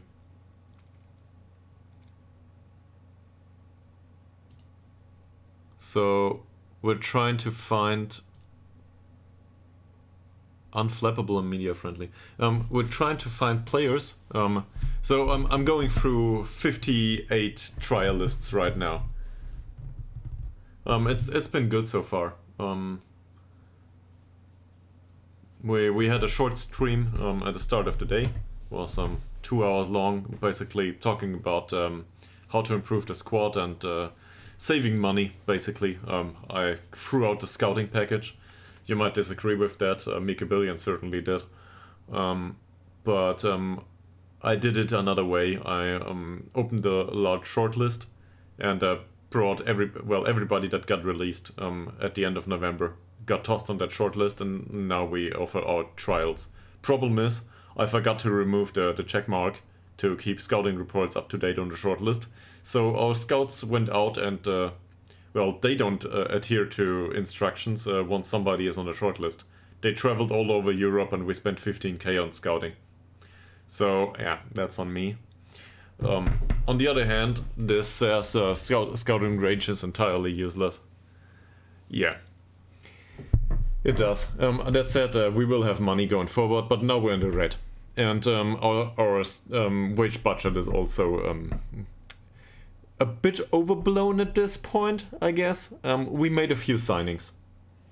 So this is entirely new to me. That said, money will come in and we will play the cup. Maybe some money comes in there too. So the season will be more interesting. Also, there's some utter rubbish going on with the transfer window. We do not have a transfer window in winter this year. There's only the summer transfer window in the middle of the season. Winter transfer window got removed for some reason. I don't know why. So every player signing we make now is not for now, it is for the future. Yeah, that's not good. In any case, this guy's either footed, attributes aren't that bad, but he's not specifically great in something, is he? So, my first question is, what kind of player is this? Because obviously the position on the pitch is irrelevant at this point. Doesn't matter, we can retrain him. It might be, but I don't think so. It got adapted by all the leagues all throughout Sweden starting this winter. So we had players released and transferred to other clubs, but we didn't get a transfer window. The other clubs did though, if I'm not mistaken. But the league rules for us clearly state no transfers.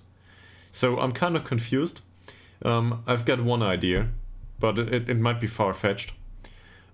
We retained our participation in the cup games. So we will be in the group stages of the cup. My guess is, and this is the best guess I can think of right now, but I might be horribly wrong about this. My guess right now is that given that we are in the cup, we are not allowed to do transfers prior to playing the cup games. So there is no winter transfer window because we are in the group stages of the cup. This is something that might happen here. So, phrased differently, if you make it to the group stages in the cup, there's only one transfer window, and this is the transfer window in the middle of the season. And in that transfer window, you have to plan for the new cup games that come up later on. It should, yes. It should. But I cannot look into the transfers of these clubs. Well, I can. But let's say we are in a group with AIK. So, yeah. We can look into this immediately. If I can find them. Here. So this is a Premier Division club and they will hammer us in the cup. But if we look at transfers... did they do any transfers now? So they sold players?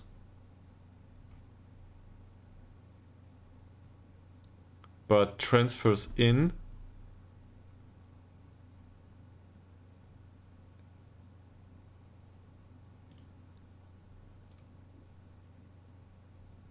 Yeah, apparently they did some throughout the season. But this is summer transfer window here. So they did not get anyone in.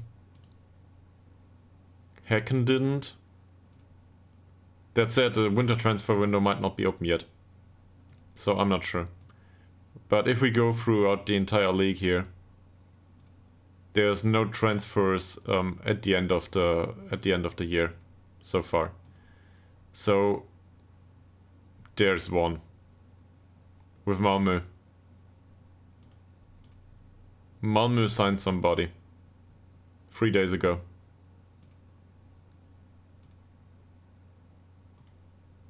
Not that shabby. Where did he come from? From West Ham, though. I don't know. I seriously don't know. Something's going on here. So, Malmö are in Swedish Premier Division, obviously. And the rules here...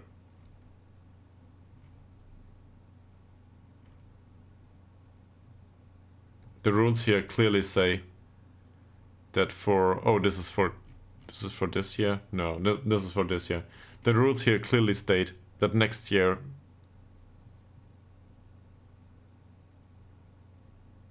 The substitution rules changed too, by the way. So it's 5 out of 9 now, not 5 out of 7. But the start of the season will be in April, so this is after Cup's over. And there is no transfer window and squad registration going on here, other than in summer. We cannot do this. Current season, though, says at the start of this season they had a transfer window and it started in January. So I have no idea what's going on. Usually it should be January to April. And then it's closed for a while, and then we get a new transfer window July to August. And I'm entirely used to having the winter transfer window. So our entire bunch of signings comes in the summer. That said, this is not the first time that this happened to me. Maybe this is a Football Manager thing. I'm not sure. We can also look into the rules for the Cup. I didn't think of this just yet. But is there something here? Group stages, rules. There's nothing about this.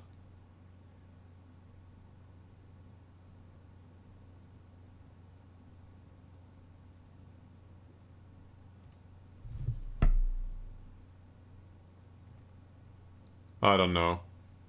Anyway, first one in the Cup goes to the quarterfinals, yeah. With AIK in the group, that will not be a thing for us. So, there's our group. AIK, Westersos, and Sandvikens. I don't care about Sandvikens, the other two will demolish us. We have, I would say probably we have a slight chance against Westersos, but against AIK we will not. Allsvenskan is second league. I'm still learning this. To me this is so this is Premier Division, so one league below. This is First Division the league, so you're probably talking about this. Transfer rules here were similar.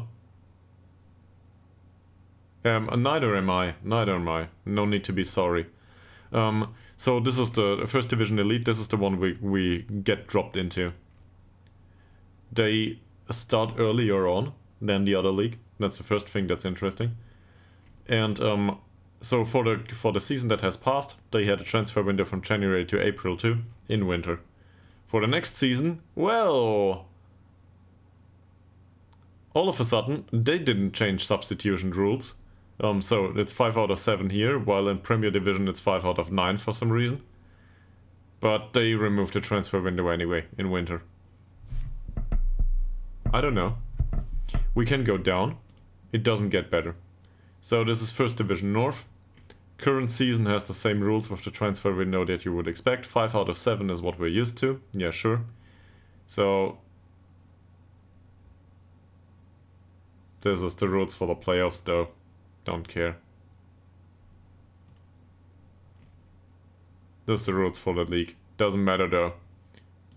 So current season we had a transfer window and, you know, the usual substitutes and all of this stuff. Next season, no transfer window in the winter. We can have a look at First Division South. They are in playoffs right now, so let's get rid of this. There, usual transfer window, next season.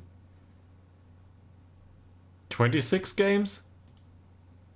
Oh yeah. The league got smaller. That's what's going on here. This is even worse. Yeah, I will do. But give me a second. The league got smaller. They reduced the size of the league.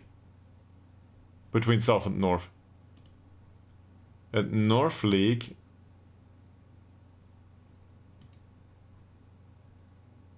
North League got smaller too. They reduced the league size. For some reason. Let's go to fourth.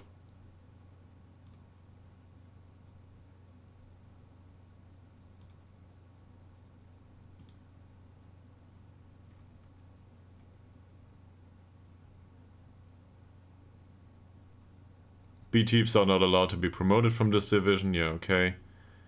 Well, it's not bizarre. it might happen. But, so 7 subs named, maximum 5 used, so far so good. This is what we are used to. Next season, these all get reduced. The league size goes down. And they only have a summer transfer window. This just changed all over the place in the entirety of Sweden. Yeah. Top team wins promotion to first division. There's no playoffs anymore. I don't know if clubs went bankrupt. I don't know if this is what happens. It might have been. I don't know. That's a good guess though.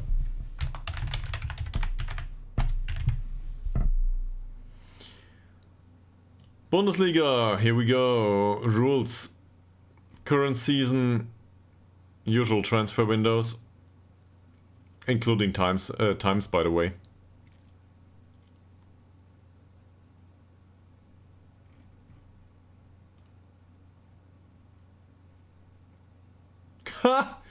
Well, okay, the transfer window changed too.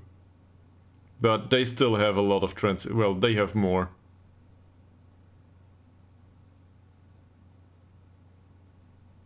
So this is 1st of July to 1st of September and January to January. This is what I'm used to, more or less. 1st of July, 1st of September, January to January. Yes, this is more or less the same.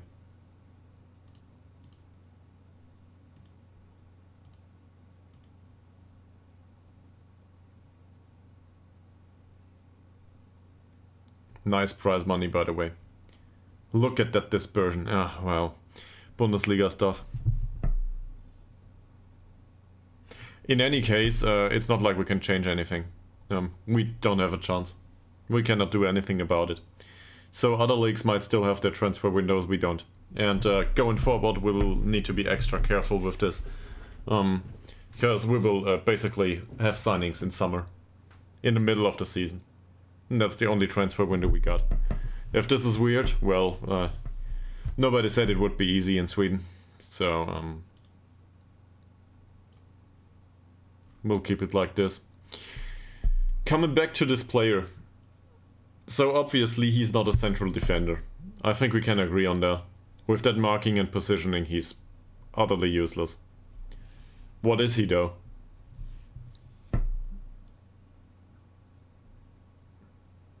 Is he a midfielder? Box to box maybe? I realize that he doesn't know how to play the role, I don't care. Let's compare him to Nila Forsell for a second. Because I have no idea what to do with him. He's got a good personality though. Where's Forsell?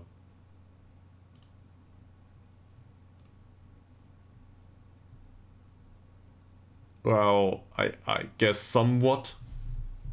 So first of all, even though his core role is central defender, at least we know now that he's definitely not a central defender. Physicals and speed are, yeah, you can have him here. I will show you afterwards. I will highlight box-to-box midfielder to be fair, in comparison to Lina Forsell. Yeah, well, I don't know. Nila Forsell is a little bit better. Yes, overall. It's a weird dispersion of attributes. Come on. So, apparently they think he's an advanced playmaker. I have my problems with that. He's got stamina, teamwork, work rate, decent passing.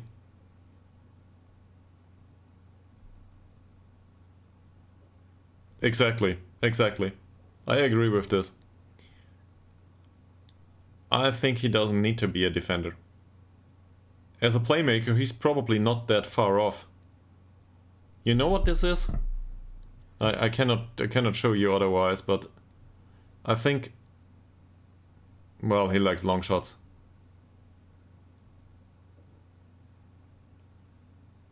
This is so all over the place. Especially if we look at the physicals though. Think of it. He's got good stamina. So, dribbling is not horrible. We're talking a youth player here. Dribbling 7 is okay-ish. He's got decent first touch passing technique.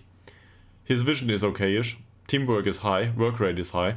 Positioning is forgettable, off the ball movement isn't great. But whatever. Flair isn't great. Determination is high, decisions and composure is high. So he doesn't know how to be available as a passing option, but he might be able to run with the ball. He doesn't know how to finish though. So it's more of a playmaker role. Something like this, yes, but well, as we said, long shots and finishing are forgettable. He will never get there. The physicals though, they say use me in a physical role. In anything basically. Anything that doesn't involve jumping and strength actually. Which is, yeah, you know, not something you need in central defense. So, I guess we compared him to Malte Ekman now.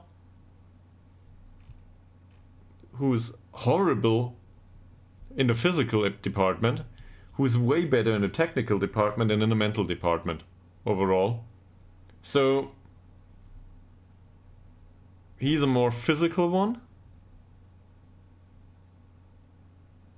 This is as I already mentioned, this is what he is.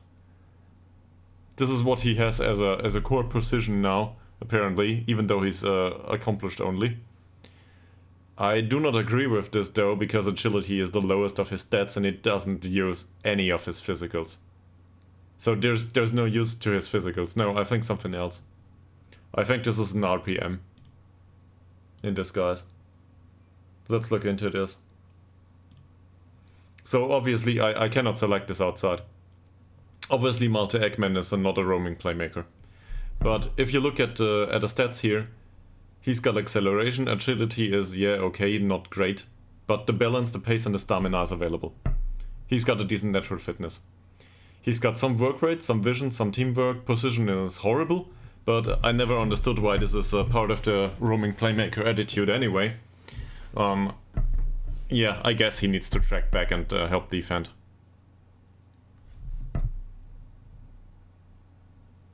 A slashing role.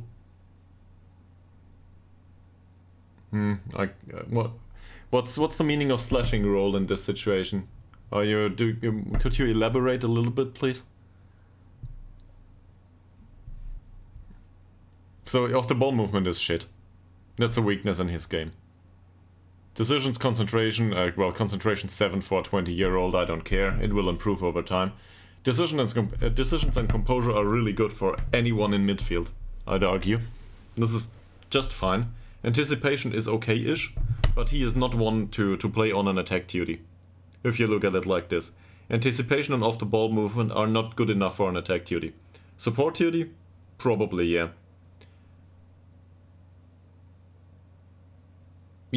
Yeah, okay, yeah. We are on the same, I think we have the same thoughts here. For example, if he had better crossing, that maybe, or better dribbling overall, that maybe some role on the wing would be fine.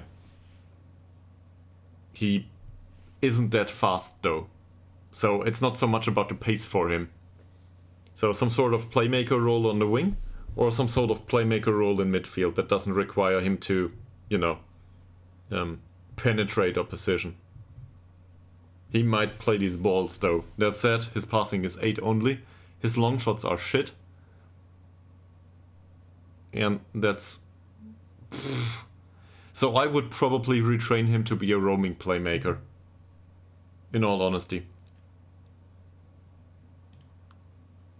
And he's unflappable and media friendly as well as spirited. I wanna look into this.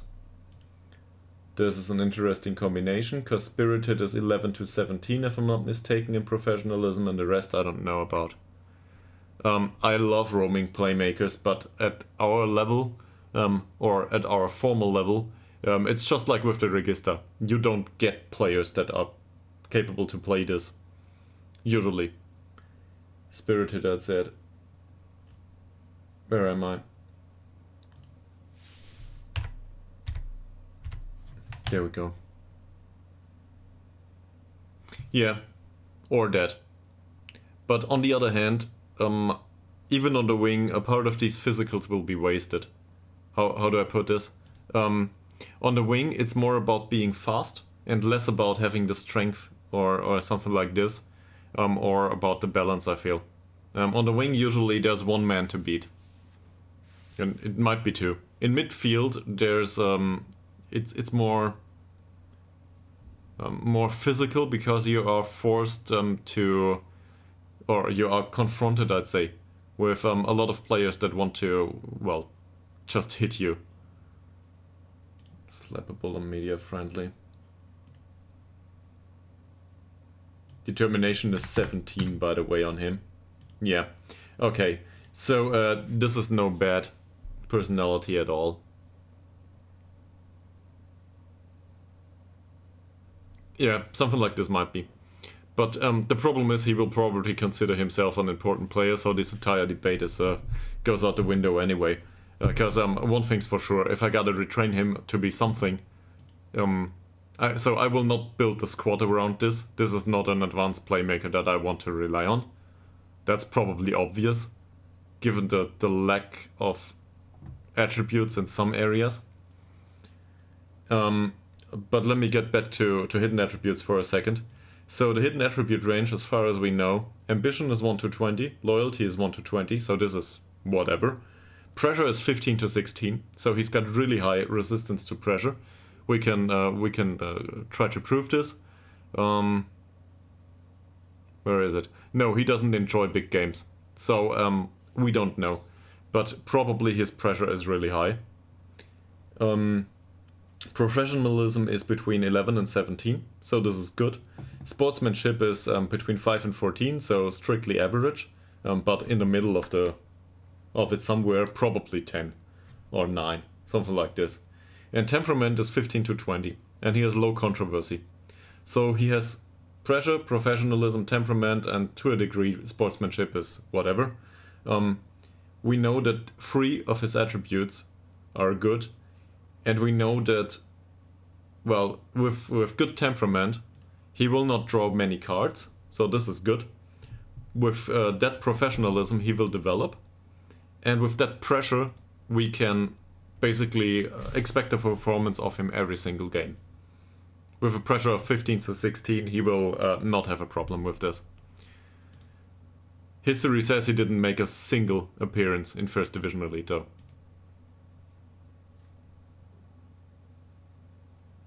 He needs playing time.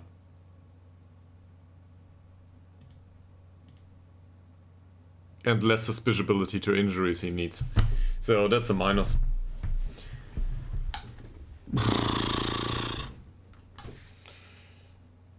I don't know. That's a big gamble for 120, and he will probably want more. Yeah, he wants to be an important player, see? He needs to get off his high horse. Forget about it. He goes to the general shortlist. He goes to the general shortlist, and if he gets off his high horse, or, well, Trelborgs might sign him there. But if he gets off his high horse, then maybe we can sign him and retrain him. And I will definitely retrain him to be a defensive midfielder. Because I love a 4-2-3-1, and this is one of these guys that might make it as a playmaker type.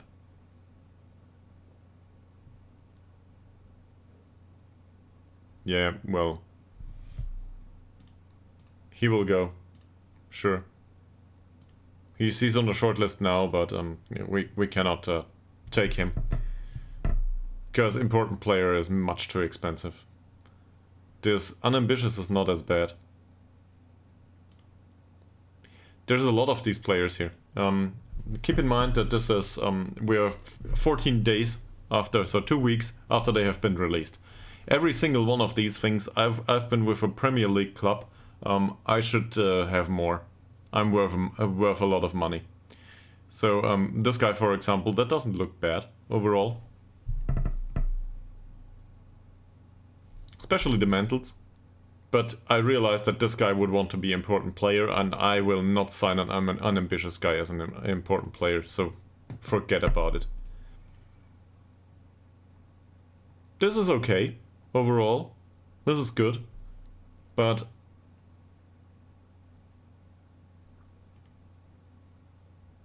he comes from Premier Division, he's wanted by Vagard. Who's that?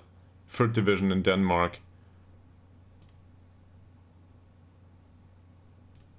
How is what possible?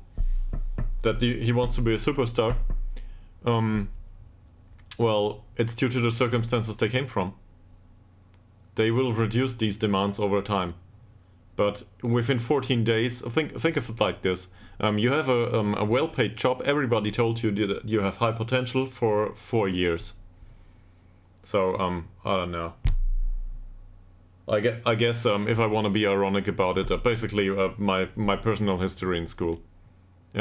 Everybody told me that I'm more or less, I don't want to put it that way, but that, let's say I'm not, I do not have a problem with the brightness. So that's what I got reflected from my social environment all the time. And I do not know if this is correct or not, it doesn't matter anyway. So you start to think that this is the way you are, and you start to have expectations on that level. And the expectations on that level will not go away once you finish the school system. Oh, that.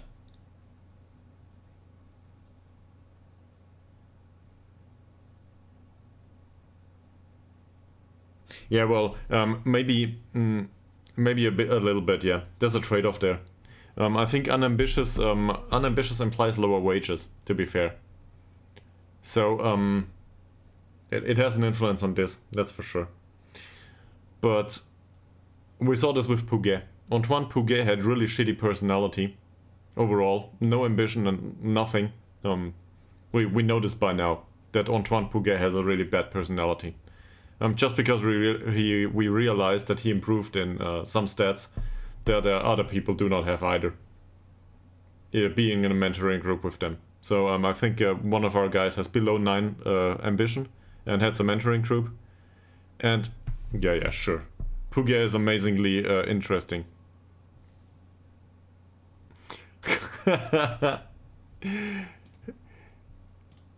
Are you willing to fight about this? I'm willing to fight about this. Nah, seriously though. So he's balanced right now. I don't know, I think he came in as a balanced member. And we know that he improved in professionalism and in ambition. In one of these iterations, when his personality improved due to mentoring. His mentoring group is led by Hellberg. Felix Hellberg is not a new gen. He has fairly professional personality. So this is the one that influenced him, right? And Felix Hellberg is reserved. We know this too. Where's reserved? There it is.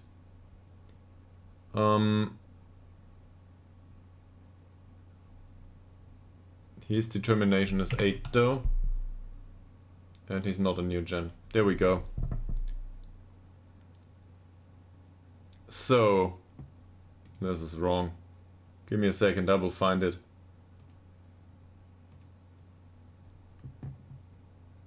Yeah, he does. He does. He does. Because Pouget and Ostrom have significant effect from the group. And this effect from the group does not come from Ostrom and Pouget influencing each other. This comes from Hellberg. Hellberg has great personality. I've got it open here. So Hellberg's personality, as far as we are aware, contains ambition between 1 and 20, so I was wrong about this.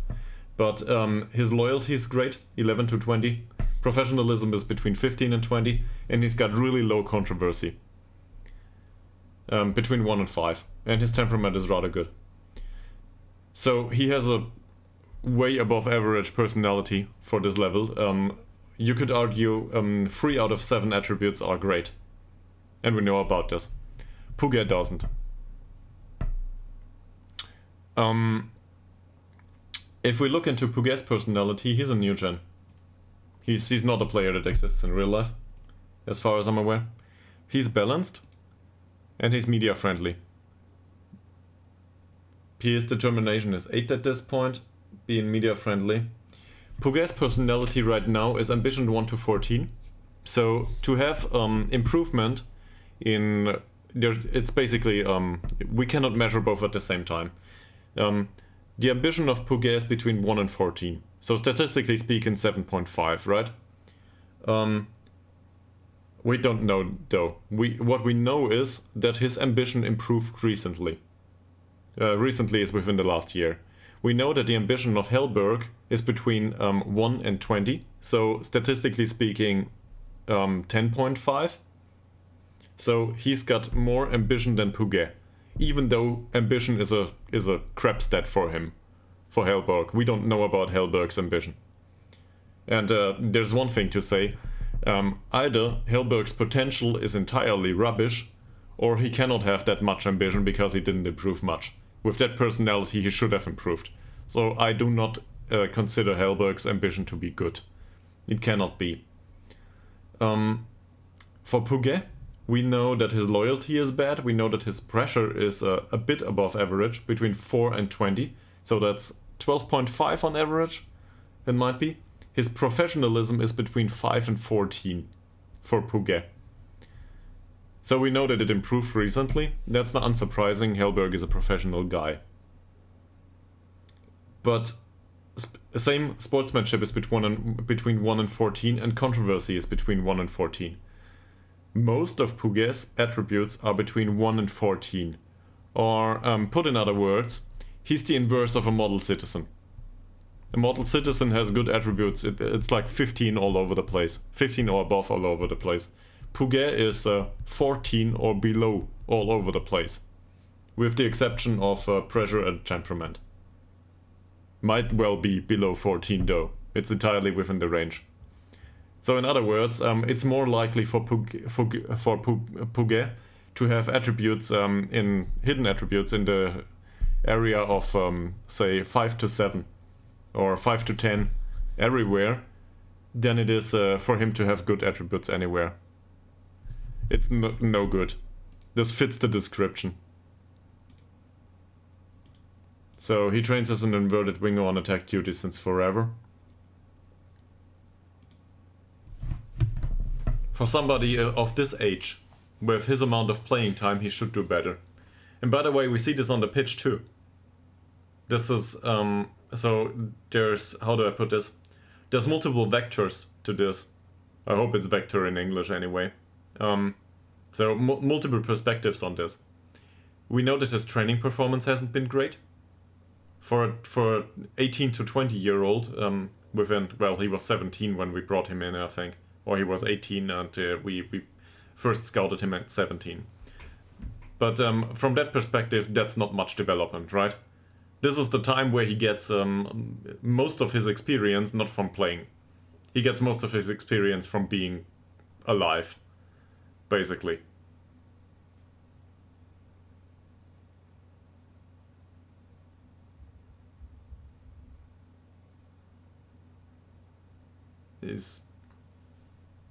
He trains corner taking because this is required. But if you look at the improvements overall, this is not about a lack of focus for him. I don't think so. He's well-rounded overall in the skill, in the stats. He just needs to bring it to the pitch. And it's not about the pace, I think. You could argue that his performances might have been better if he had a little bit more of pace. I can break off the same argument with decisions and composure. Seriously. Or a bit of an anticipation. It's not about the pace specifically, I think. There's different ways to get a good performance out of a player. We brought him on in the late stages of the game, most of the time. And in the late stages of the game, he was perfectly capable to overrun his opponent. So he ran past his opponent most of the times. As far as I'm aware. If we had any highlights, that is. He didn't... The decisions are what's hampering him, I think, overall. Because a lot of the situations didn't include the pass once it was needed. His passing is what's hampering him a little bit. But I wouldn't be so annoyed by this Can we see this in the stats? We should probably look into the stats. Yeah, so I'll look into player performance in a second. But first and foremost, yeah, in professional teams, yes. But we're talking semi-professional here. He had 2.5 years to play in First Division North. And it's not like we didn't play him. He had 10 games per season. So he had match experience, and these are not... Okay, so this season, he came on or off. He never spent 90 minutes on the pitch. That was a good game here. That was a friendly. No, this was no friendly, I think. This was a cup game. You know what this was? This was the cup game against a non-league team that wasn't even listed in the league. But this one against Smedby, this was against the 16th in the league. He had a goal here. Okay. Yeah, we might. He doesn't train now anyway. And the corner taking is just because he's responsible for it. So we need him to take corners because we don't want to switch set pieces around all the time. But you might argue that it's not that valuable. I might agree. But the thing is, he didn't improve at all. It's even if we do not focus him on anything. Forget about the specific pace training, right? For a second. Say this wouldn't exist. This is inverted winger on support. We want attack duty, but it's the same, more or less. So we can clearly see that he's been training, but we can also clearly see that there is no development. It's not like there's no additional experience that gets spent. So either he has zero potential, given his age, because there should be some natural development here, or all of the experience he gets is wasted. More or less. Because for every attribute that went up here, something else went down. And this is not due to the corner taking alone. You might be familiar with this, but corner taking doesn't use experience if I'm not mistaken. The technique does. The set piece taking is something that you can train even if the player has no experience points to spend. It doesn't cost much. That's just because it has low influence in the game, I think. So as far as I'm aware.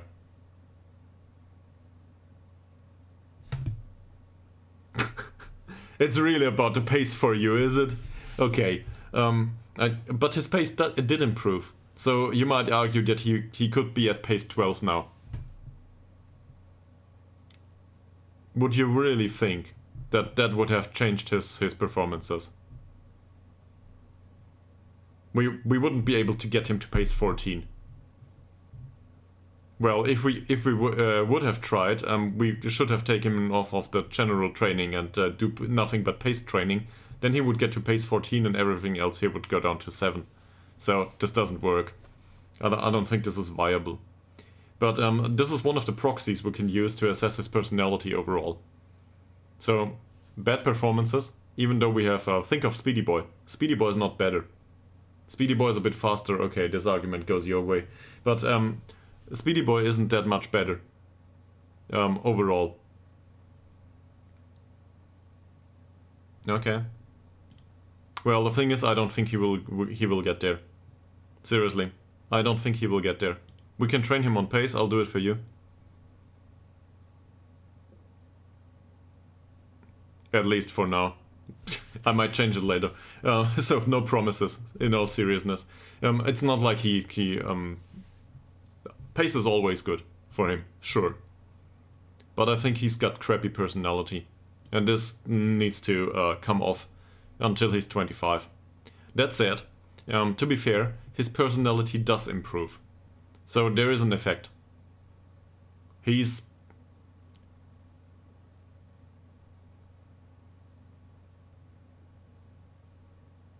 Because you think he earns more match experience because he performs on the pitch. Is that it?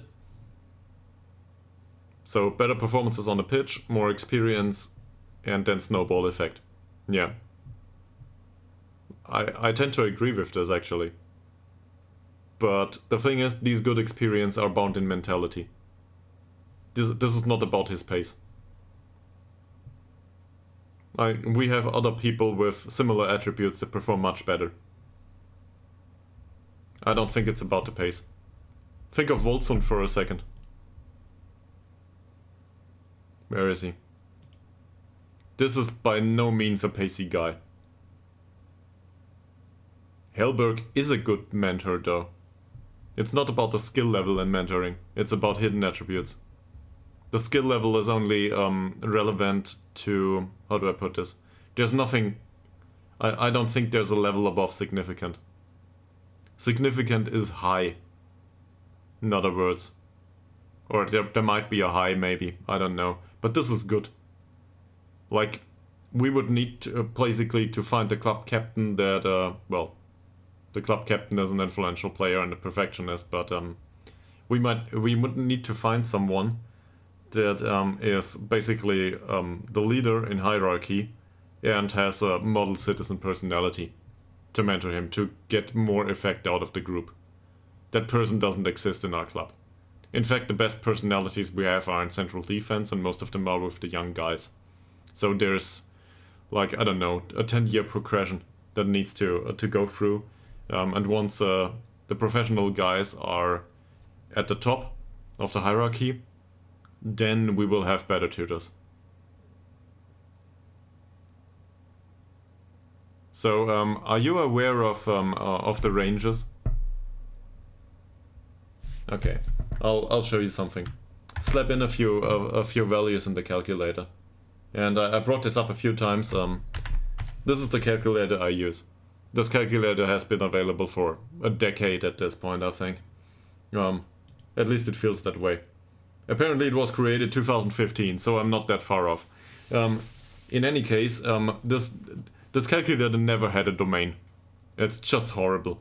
Whoever the guy is that did that calculator, yeah, he needs a domain for this thing. But yeah, it's hosted where it is. So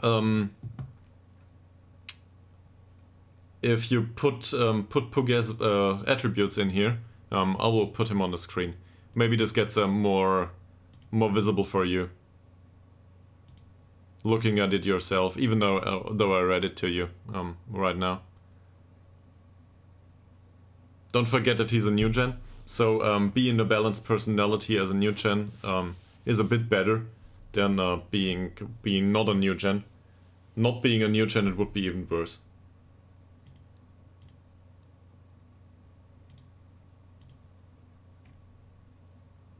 And also, I think Puget was outspoken at some point, but I can't remember anymore.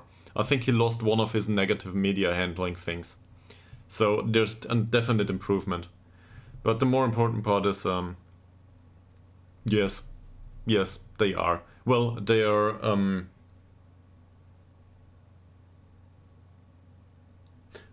let me disagree for a second. I think they are not.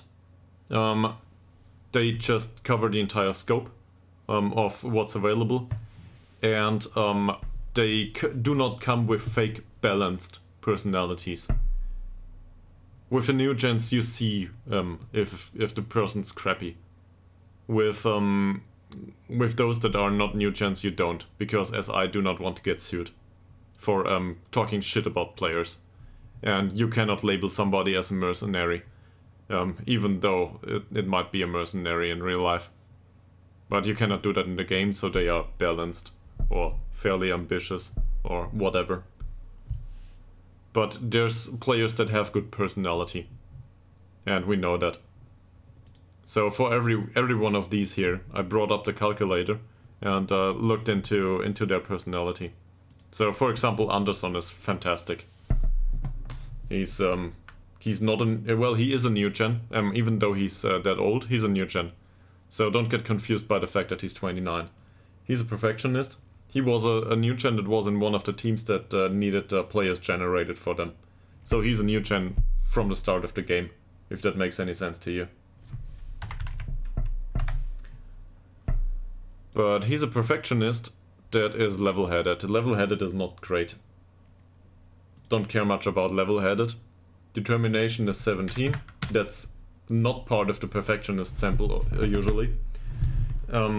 So that brings him, given he's a new gen, to ambition 18 to 20, loyalty 11 to 20, because he's level-headed, and professionalism 18 to 20. The rest is not that interesting.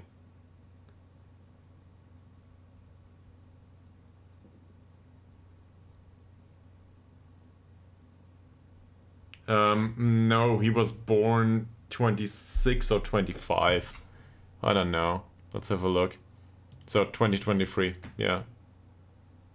-4 years, so 25. He was born at the age of 25, basically. And we followed him throughout his career with Slatter. And by the way, these attributes suit the history just fine. He didn't develop much. There's a ceiling to his current his ability. He has no potential whatsoever. There's nothing available there. But he stuck with Slatter throughout the seasons, no matter what we offered him. And we know that he's a perfectionist, so he has ambition 18 to 20. I don't know the exact value, doesn't matter though. It's very high ambition. He would want to leave. Yeah, well, maybe. Yeah, something like this. And, but we know one thing.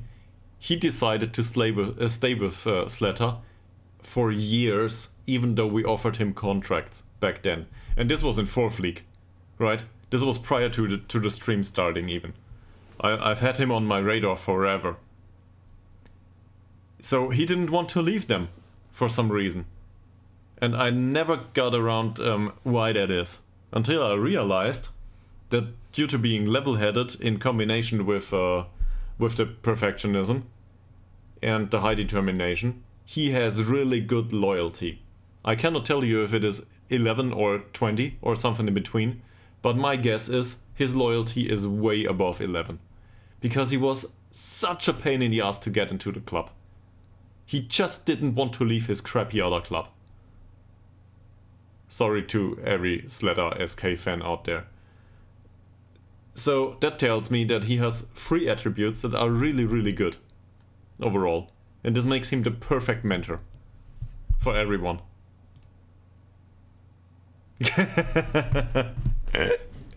But this is why he's with the club.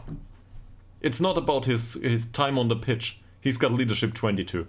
For a 4th League club, this would be a core member of the club, for sure. I even tried to play him. In fact, I gave him a bigger contract. I don't know why I did that. I guess I'm hopeful. So this is entirely useless. He will not develop. Oh no. The roasting manager. Let me talk about small dogs again. In any case, this is why he's head of a mentoring group. So I want him to influence Burnson and Ngongo. Burnson's a waste of time at this point, but the others aren't. Yeah, let's get back to these though. So, what do we do with him? He's a decent central defender. It's okay-ish. But we've got a lot of central defenders coming in. In case you're not aware, we have like 10 now. We need to loan them out, all of them. And he doesn't have great personality.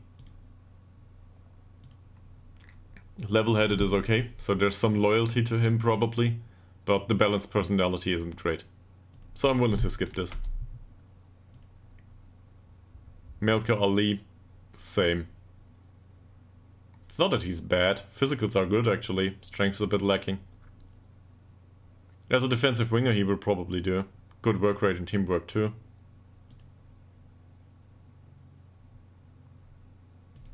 Melka Ali, you think? But we're talking the first guy. Melka Ali, the other one. Noah Ackerman. This guy. I don't necessarily disagree.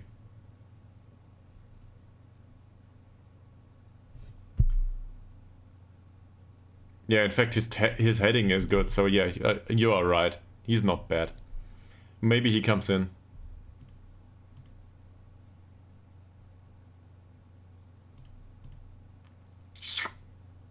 Yeah, but we've got there's other levels of fantastic that we brought into the club. So I'm gonna be an asshole now. Let's just compare him to this guy.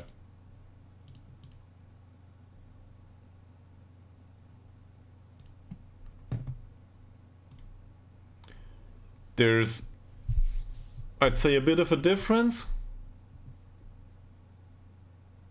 It's not that bad, actually, come to think of it.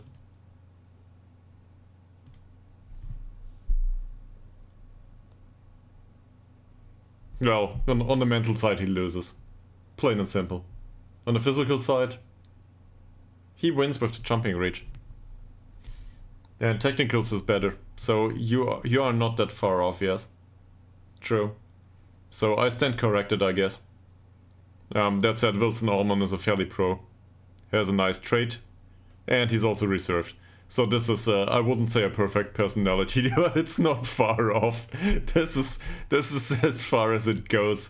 If you want to sign a young prospect, this is probably top notch. So this is why we brought him in on a really cheap, really expensive contract. Ackerman, on the other hand, yeah, breakthrough prospect maybe. That's fine with him. No, he wants an offer first. Yeah, I thought so. So he might not like this at all.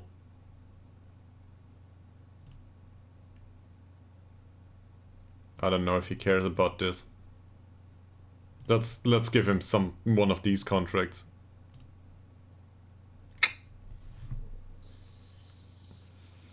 And such a short contract.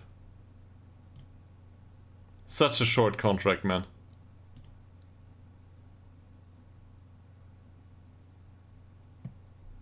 And don't forget, he will not come in until the middle of 2028. So he's not an immediate improvement. That appearance fee and all that stuff. This is way too high.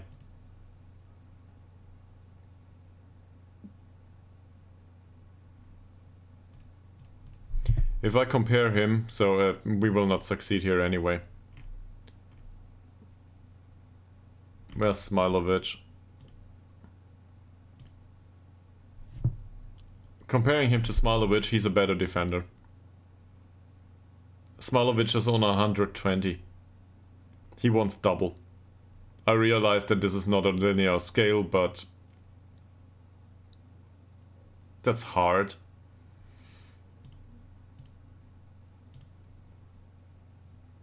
Is he wanted by other clubs? Veigard. Yeah, he might go to Denmark in that case. But I do not want to spend 250 on him. Not even 200. Because I can bring in 2 other people that have better personality for the same money. To the shortlist you go. He can be on the default shortlist, and if he's still available in a month, we will offer him another contract. Maybe he gets off his expectations.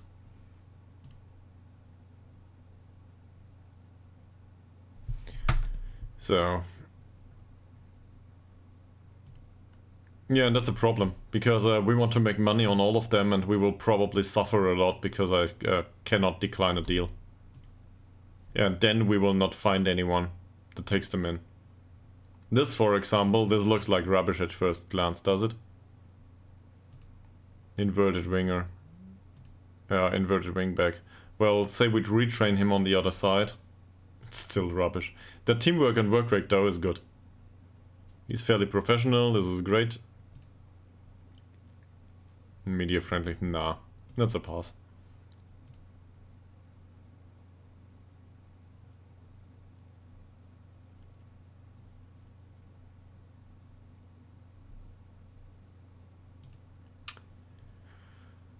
Yeah. This is good. The suits are just fine. The vision at 7 is not a problem. Yeah, well, we play Ngongo, so don't tell me about bad tackling. I think his tackling is 4. So we might need some improvement there, but that comes in the summer transfer period. We need to sit out this. Maybe it's best if we do not sign that many players.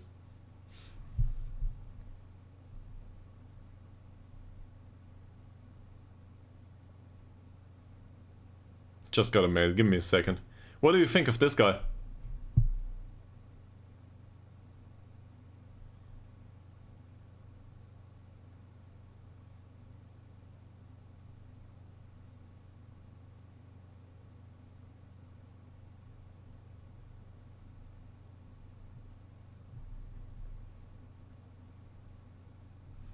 Interesting. Holy moly, you think? Okay. Well, I think his personality could improve a little bit, but the attributes say he's capable to play second league. He comes from Sundsvalls. I do not know what happened there, but this shouldn't be a problem. He even got transferred in between second league clubs. Fairly pro and reserve. This is wonderful.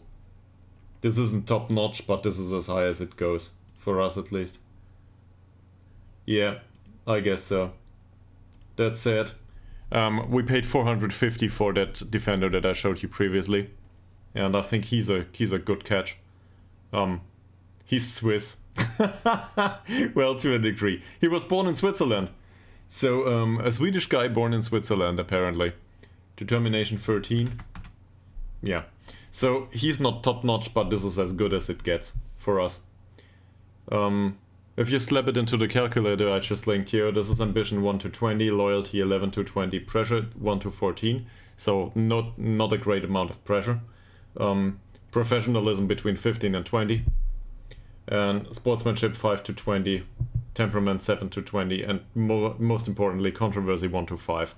He is loyal, he's professional, and he's easy to how do I put this? He's easy to talk to. He doesn't complain. He just gets his shit done. And in his case, this might imply assists or goals.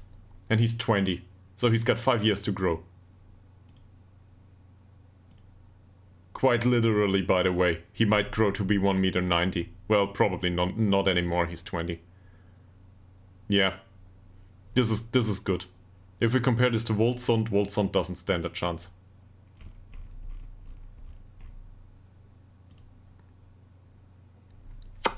Yeah, that's it. This is the end of the career with Ytterhogdals for Mr. Woldsund. It might come in small steps, but it will come.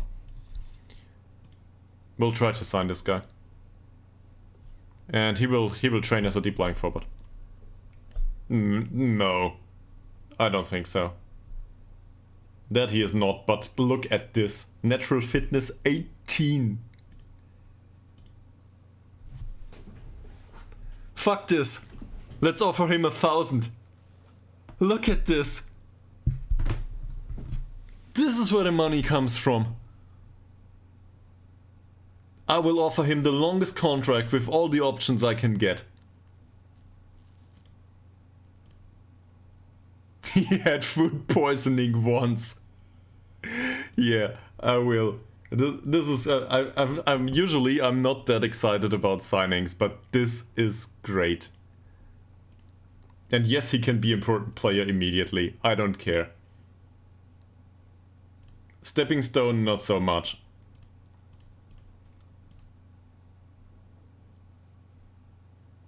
He's more interested in Gefle, and yeah, we will not get him there. 475. That's not far off. We've got a chance. The problem is other people. The relegation release clause is horrible. Oh man, this is hard. So we'll start this with 400 and hope for the best. I don't care about this money. We can reduce this later on. Let's give him a contract for 3 years.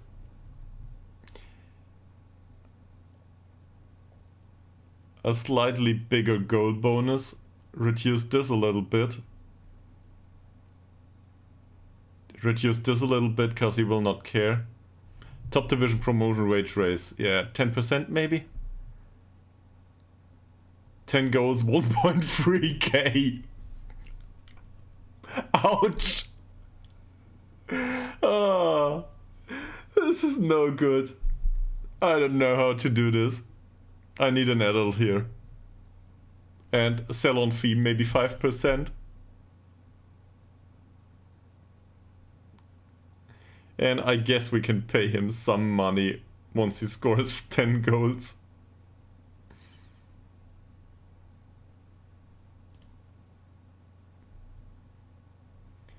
You, sir, are a very horrible person. I would never think of stuff like this. Thank you very much for notifying me. Now everyone knows. And this will be in the internet forever. I'm very sorry for the rest of you. Yeah, whatever. Get these dirty thoughts out of your mind.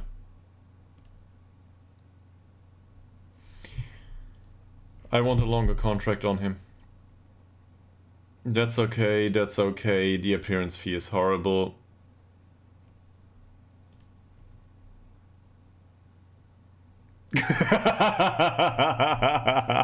This is how you make money on the internet all of a sudden. Tell you what, no way. But in case you want to contribute to my electricity bill, you will probably find the link if you look for it hard enough. This is not me begging for money though. I do this for fun. That said, my girlfriend reminds me from time to time. You probably read it.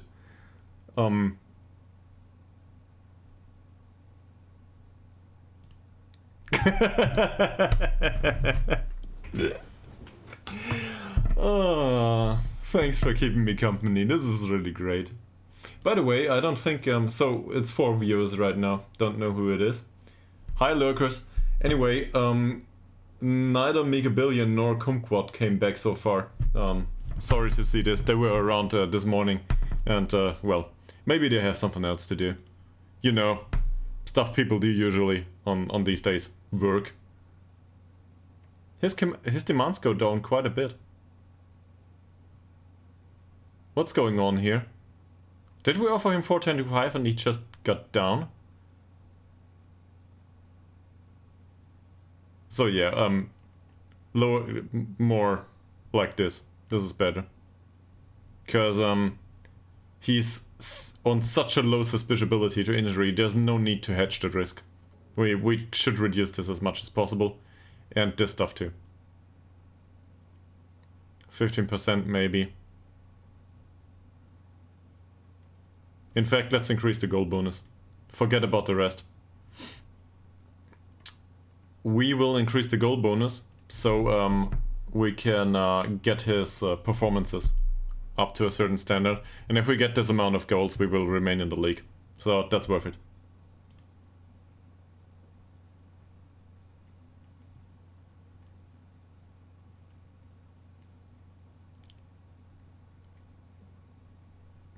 And I want 3 years.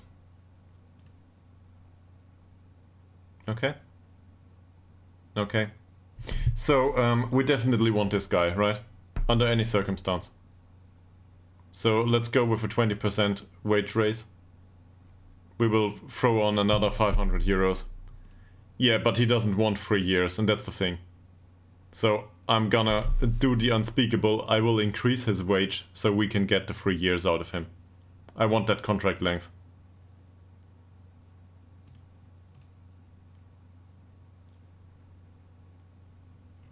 Fuck this.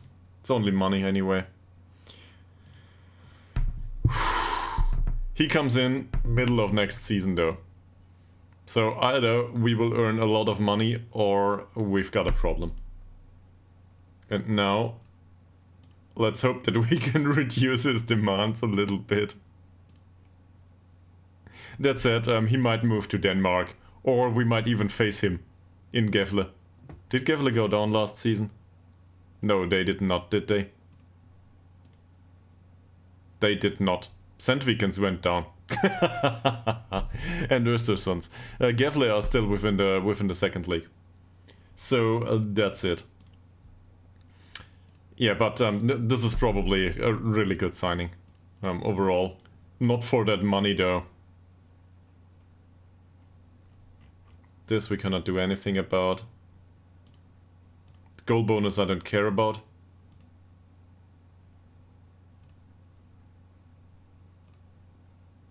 Okay, 10% is good. 10% is good. That's alright. Base wage, he probably insists on. Yeah, well, why wouldn't he?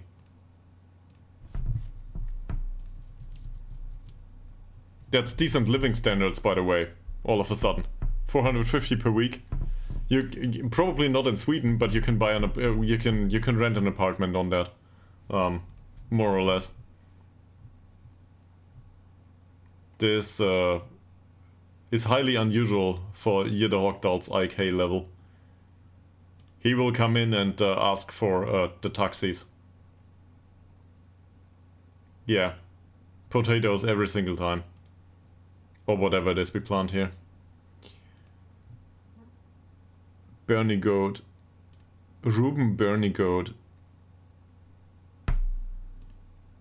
Hopefully we can get him in. He wants the appearance bonus. Yeah, he wants it. Oh, that's a lot of money that we spend on this guy.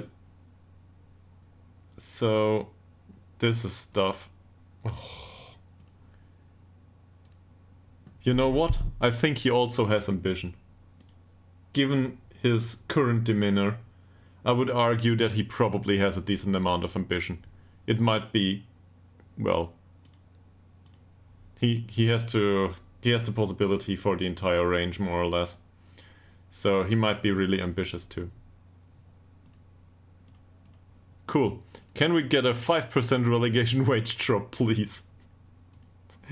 We could have offered him a youth contract for €9. Yeah, that'll be the day to get him in on this. No relegation wage drop to be had.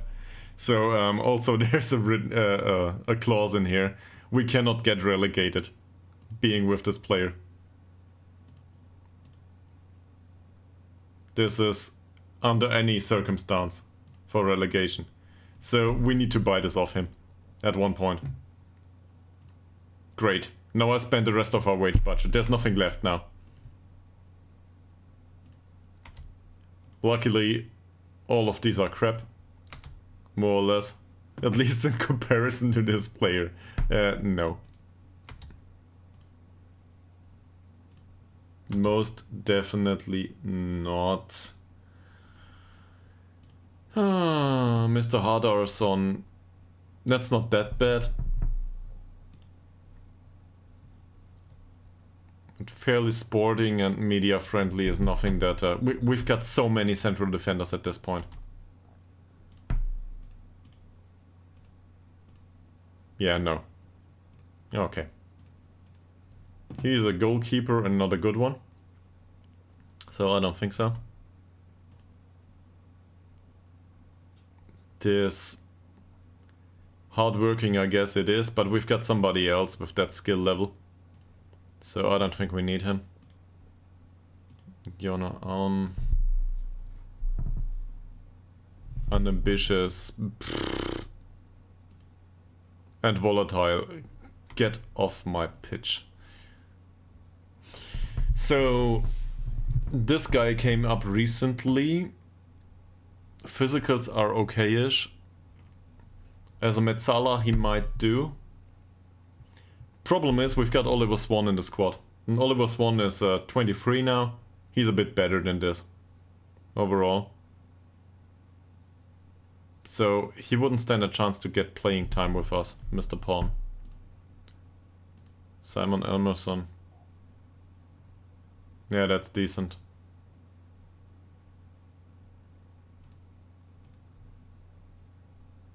But I cannot afford any more players, that's a problem. Only if they are really, really good. Or a steal under any circumstances, which he isn't. Can we? Don't think so.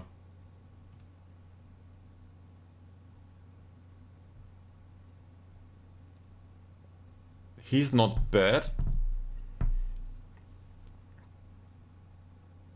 But more of a regular midfielder. That's a bit of a problem. Good personality though. Fairly pro, reserved. Same old story.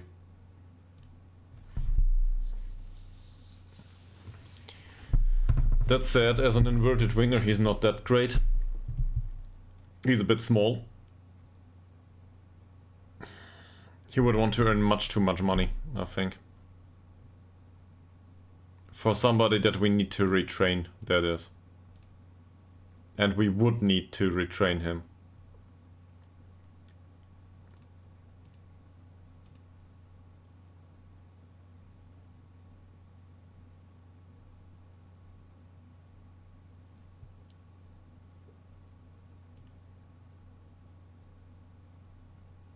In fact though, so Mika Billion will probably hate me for this.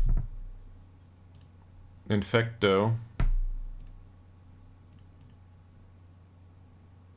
no, forget it. Forget it. He's much too small. What did I think of?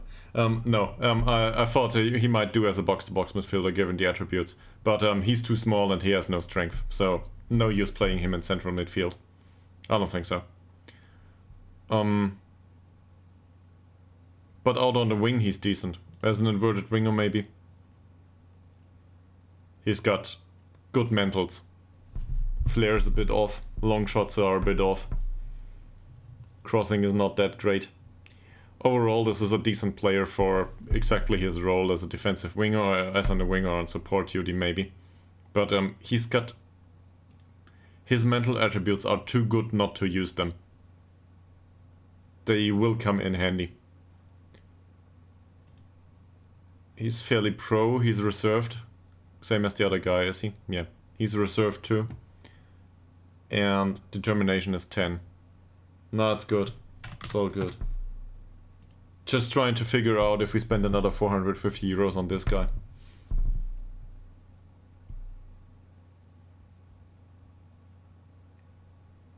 I get carried away in case you don't see it yet.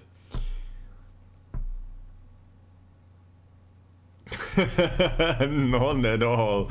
There is no plan here. But we might have made a few offers at this point. So, same here. Good loyalty, good professionalism, low controversy. This guy's good. Also, he's 18.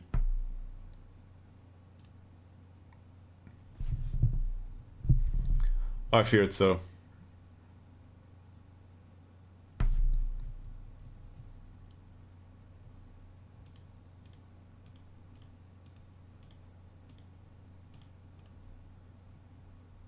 You think he's not good?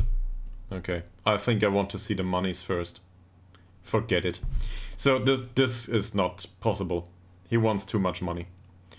I think he's decent. Really. The technicals are a bit weak. But if I look at this, look, the passing's good. He's a decent passer. I wouldn't say he's a playmaker though. That said, yeah. Maybe he's a playmaker. Come to think of it, maybe he's a playmaker. But I would rather have him on the left wing. For obvious reasons. In our system. And the flair is not that great. He's... Depends. Depends. What's good about him is the personality though. So this is reserved media handling, fairly pro. He's good. This is a good personality. Okay. That will probably improve though. With a player like him. So we'll move him to the general shortlist. I think I want this guy. I think he has potential. He's fickle, that's not the worst personality. But there's some obvious weaknesses in the skill set. I don't like this. Carl Peterson. He's a typical winger. I don't even know what to do with him. He's got good technique and that's it. That's it. 58 trials. How long did it take us? 1.5 hours maybe? This is horrible. Entertainment.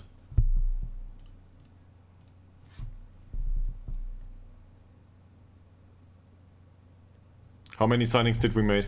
3? 4? In addition to what we had. I should probably ask for a slight increase in wage budget at this point.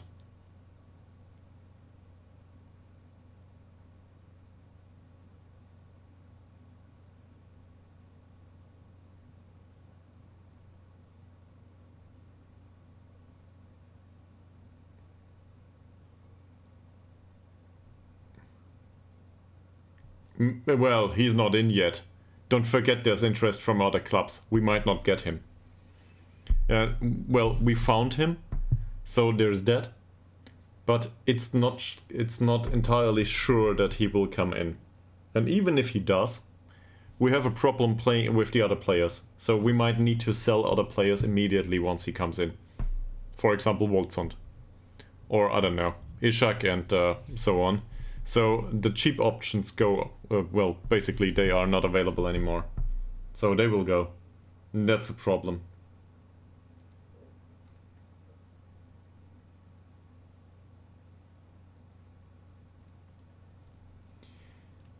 Okay.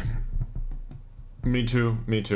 But this is a lot of money. On the other hand, this is probably what we need. This is exactly what we need. Splash some cash on some of the players. What's 500 euros a week anyway?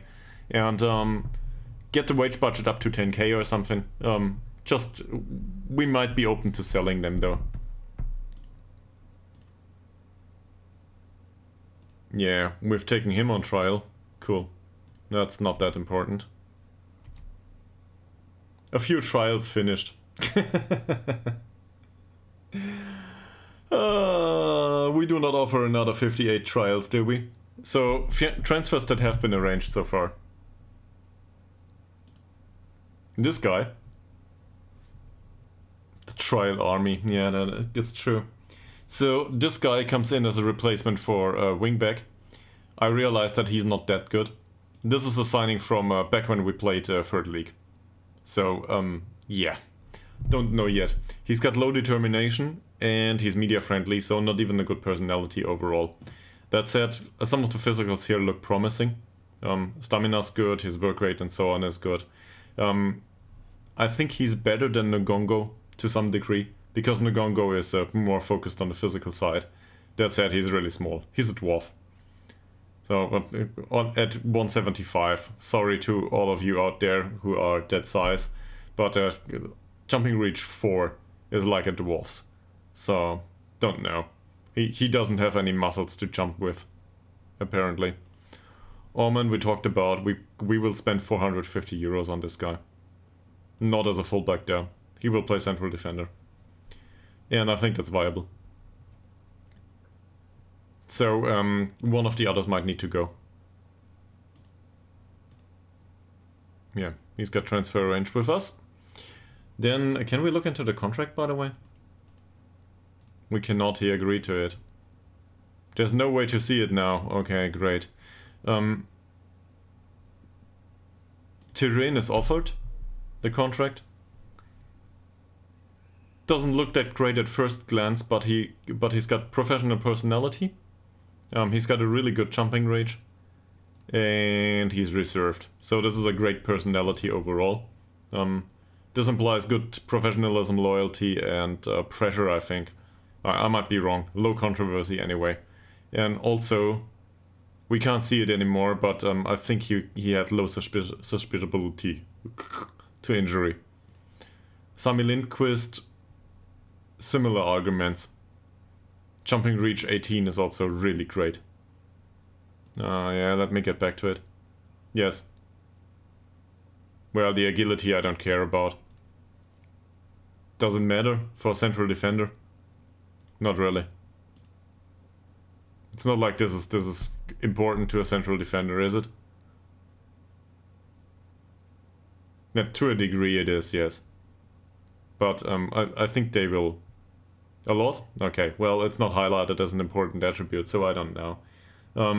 I guess you can make an argument, yes, that it's important to him. But that said, with these personalities, they will improve. If there's any potential in them, they will. They do not have to make it in the first team. I think let's see it like this. If we can earn any money on them, then that's okay. This guy came in for cheap. I arranged this transfer prior to being promoted. Yeah, physically though, I realize. I'm able to read the tooltip. Also, I'm familiar with the stats and their meaning, more or less. So this guy, obviously, we signed him for the personality, and at this point he isn't relevant anymore. So we may need to loan him out. That said, he's young at least. Tim Edwall comes in. He's more of one for, I wouldn't say for the first team, but we signed him to challenge Dirk. Just because other options out on the left wing were really expensive, and he's on 140 going forward. He thinks he's a breakthrough prospect, so he doesn't need that much playing time. So we have something going on there. We signed him for cheap, if I'm not mistaken.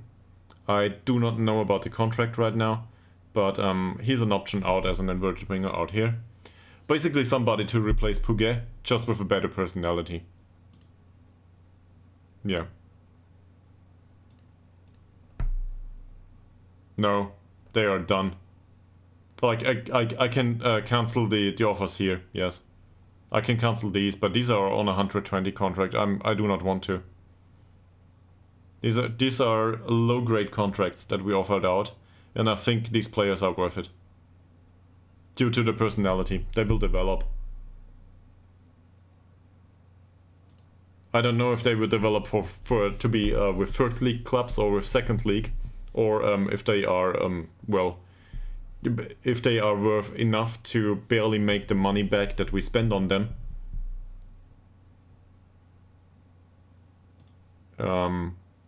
For our current level, you're talking. Yeah, maybe. But that's alright. We do not have that many bench players anymore. We will not play Boltegard Blom, will we? Even though he's 1.5 star. They're young. Give him a chance. We'll see. And then there's this guy. He's something. Probably to be trained like this. Maybe to be trained like this. I don't know yet. But yeah, we play with a deep lying forward and he's got what it takes to be deep lying forward. Also, the entire physical sample is just outstanding. And he's reserved, if I'm not mistaken. Yes, he is. So this is a fantastic player personality and a fantastic player. Hopefully he comes in. Oh, there's the money here. So you see, we didn't offer that much money to for him. And for Edwall, we actually pay money.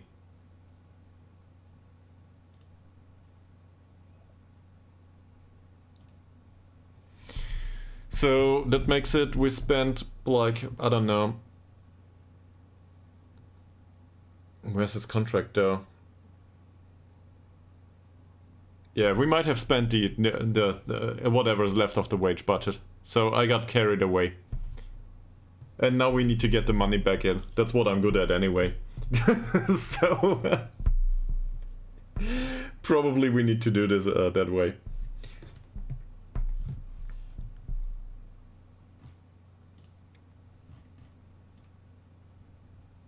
Yeah, I should ask the chairman about an increase in wage budget maybe. I do not want any of these transfers to be cancelled.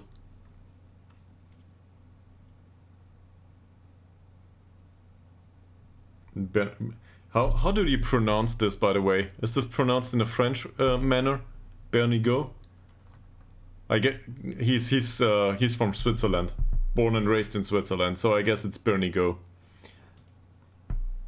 or Bernigot, whatever.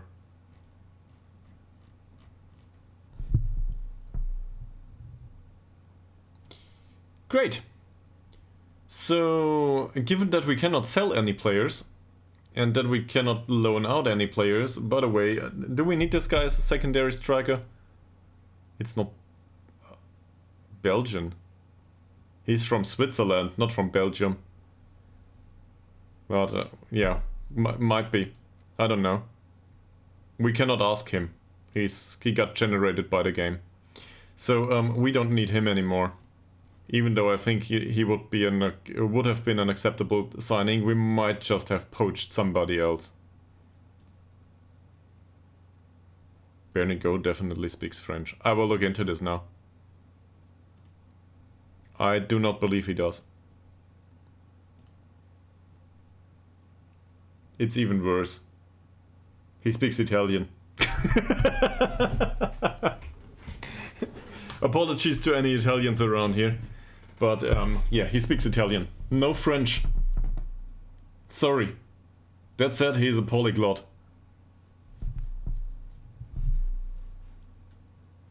So, I will need to... I don't know, my Italian accent is inexistent. I can't do this.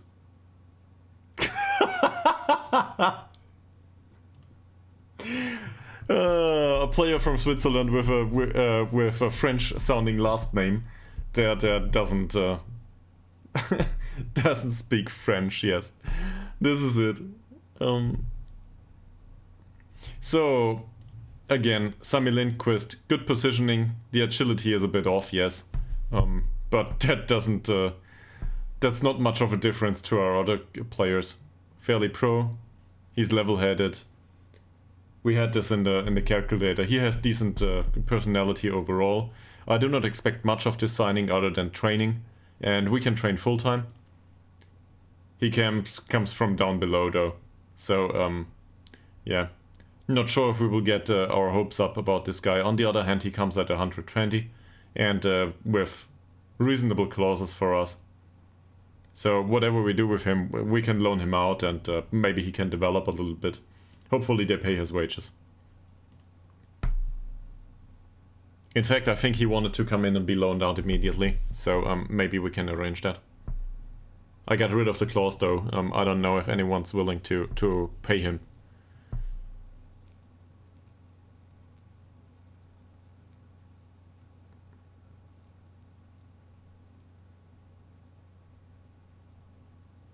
Given that we turned professional, he has a lot more training time now, so that might influence development.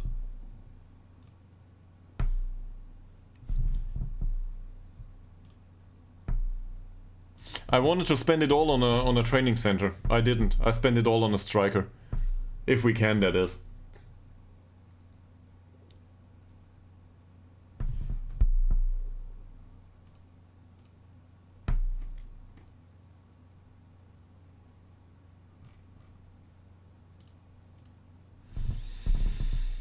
Yeah, so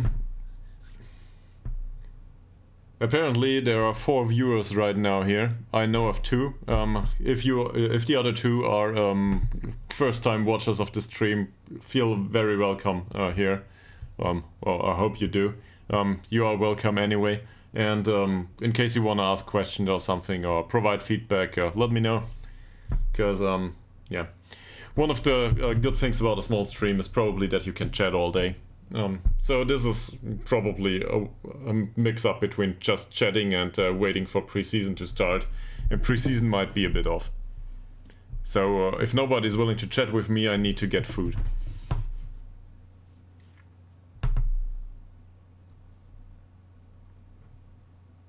Who's Ingvar Kamprad? I'm a horrible person, I don't know who this is. A Swedish business magnate, okay. Oh, IKEA. Oh man. There's potatoes here. We do not plant trees. Or we might. This is where I learned that in Ytterhogdal they plant trees. Haglund will go. He's not strictly a bad player, but he's got like 25 traits going on, and some of these attributes aren't any good. Brahe. He can make furniture from potatoes. In fact, I think he can use the potatoes in the restaurants. You know, there's the stuff they serve. Cat buller.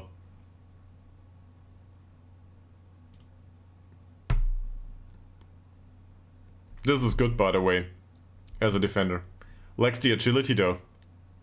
But yeah, he's 26, and we have like 15 options in central defense right now. We will probably need to loan out some. Same with this guy, yeah. I think this is the better option. We can give him some training for decisions and composure, and he might make it. Don't know. We'll see. 420, I'm happy to do this. Furniture from potatoes.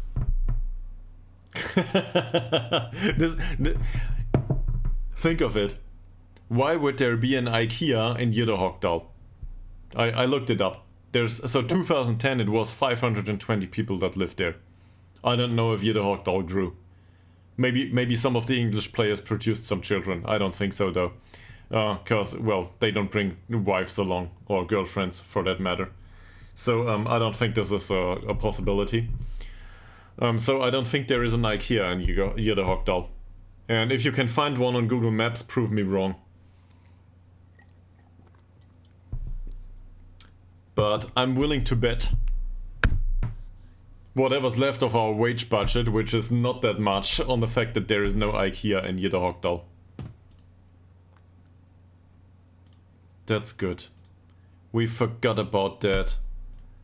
That's good. Here we go. Allow him to be on trial until he joins on a permanent basis. Can we do this for the other ones too? We've got other transfers. Can they be on trial?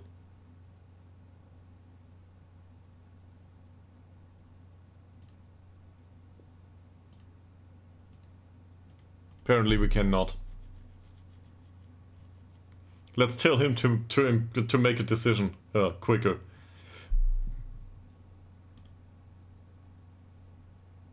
Oh. Sorry, didn't want to open that menu. Bernigo. This will be the scream for the goals for the future.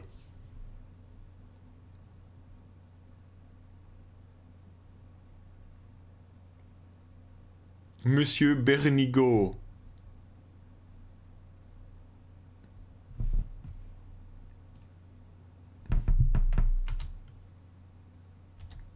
Nobody cares about this stuff anymore. We avoid a tax hit because there was no tax bill to be footed at this point. Why might that be? It could have something to do with the 15k in scouting that we spent recently.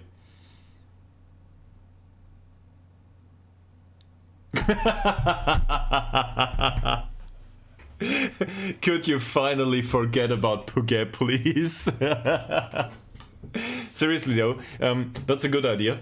But first of all, Bernigo needs to get to the age of 25. Also, he plays with the buck to gold, if I'm not mistaken. That's not something we want on Puget. So that's not a viable option. That said, he brings good personality in the squad overall, and there will be something there. Puget is too good. Okay, we get more money. Look at it. We get a 1-year sponsorship deal for 19k, and the last one was 14k. So we get a whopping increase of 4k.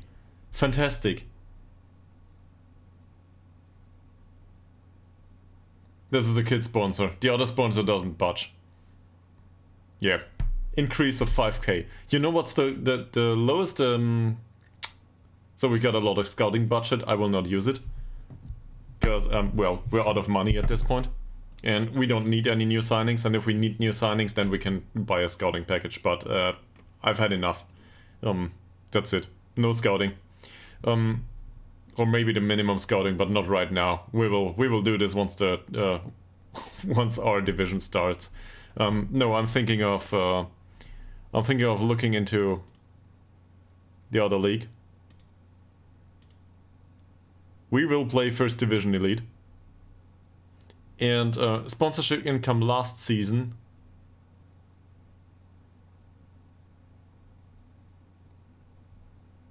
Yeah, season didn't start yet. So sponsorship income last season, the bottom was Gefle on 86k.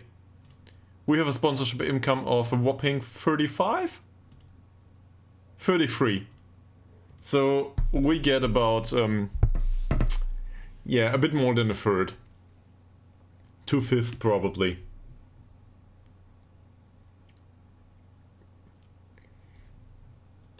I think we might be in trouble financially and overall.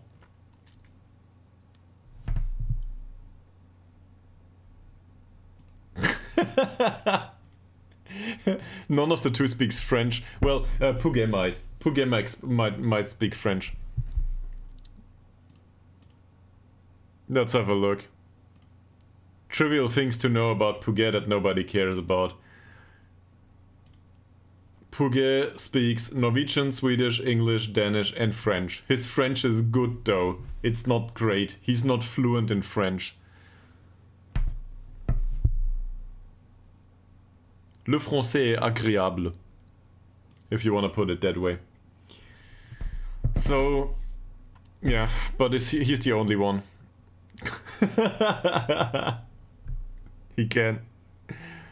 He can.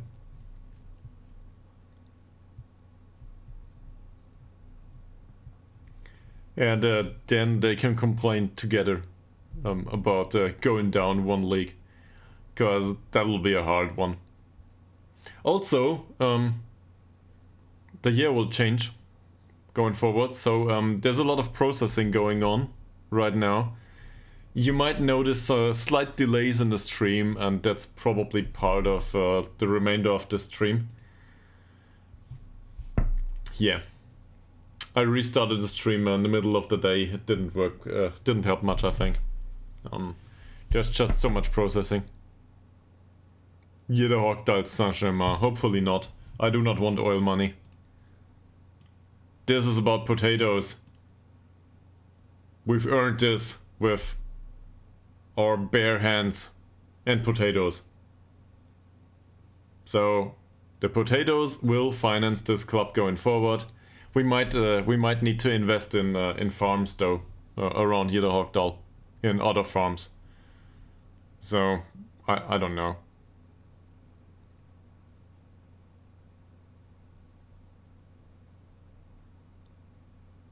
We should try to find out what it is they plant. Is there, by the way, is there images on Google Maps or something?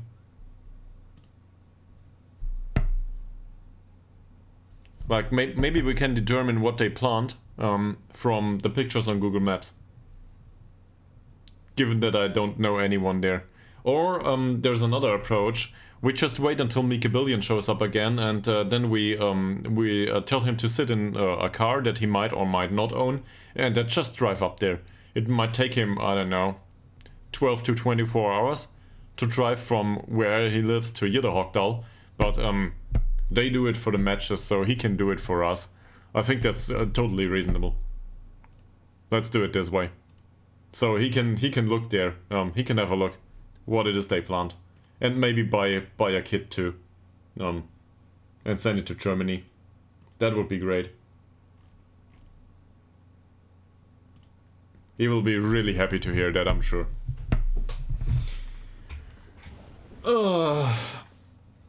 Yeah. If they sell kits, that is. They might not.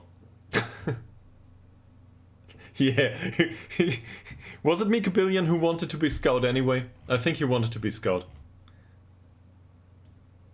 In his save in Football Manager, he manages Haningedo or something like this. I might be confused a little bit, but he manages one of the Swedish clubs, and he went to Premier Division recently. So he's good. He's got it. Doesn't stream it though. So you're stuck with me, sorry. Well, obviously you can leave for somebody else, but why would you? This is a lot of fun overall. So, yeah. And the first friendly of the season will be against our own youth. We should win that.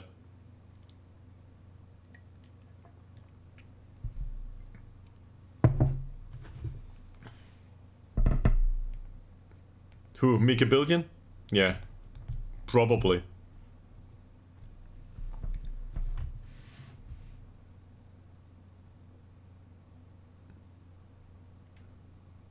There's a bit of processing going on here.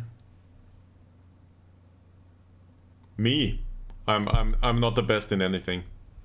That's at one point you realize that being a male and all, and you know, with all that, you gotta be the best in something as a male. At some point you realize I'm not the best at anything, but at least I'm good enough. And I guess there's an economic context to this. You probably know this. You don't have to be the best to sell your whatever, your services or your product. It doesn't have to be the best. It just has to be within the upper 5% or something. That's not that hard in some areas.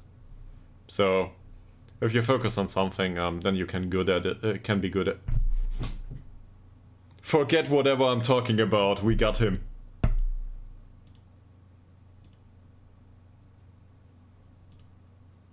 I will print this AI generated picture and a big heart icon and put it in the back.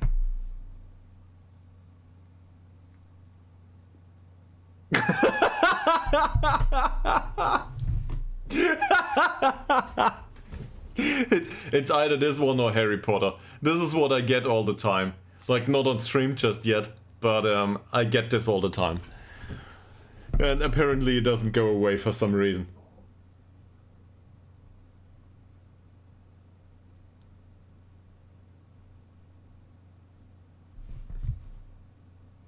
No, this is probably, but this would be impersonation though. I don't think this is misleading. Can I do this? If this is this against the rules of Twitch? I'm not sure. But if I have to ask if this is against the rules of Twitch, yeah, but does this look like Russia? He's still in Russia, right? So we should probably have somebody in the back that monitors me or something. In fact, we have, you know, the little ones up here, these two. And the plants. Oh, let's leave it like this. Whatever. Now you can see these two. Where is it? There. Yeah. Edward Snowden doppelganger. But it's too long. It's too long. So I guess I can use that in the YouTube description or something, or I don't know, for my page. But on the other hand, do you really want to be compared to Edward Snowden for the rest of your streamer's life? Prepare for a blockbuster movie. Alright, so we sign him, right? Sure we do. He will come in July though. So I'd rather be remembered as Chris the streamer. I realized that Chris is not exactly a very, you know, it's not a rare name. So maybe I should change my name to something else. I wouldn't say I want to be remembered as my no use for my soul either, but that has been my nick for about, I don't know, 25 years. So I guess that's okay. Yeah. Also, every second person coming in will probably say, what the hell is nouse for my soul? I get that all the time.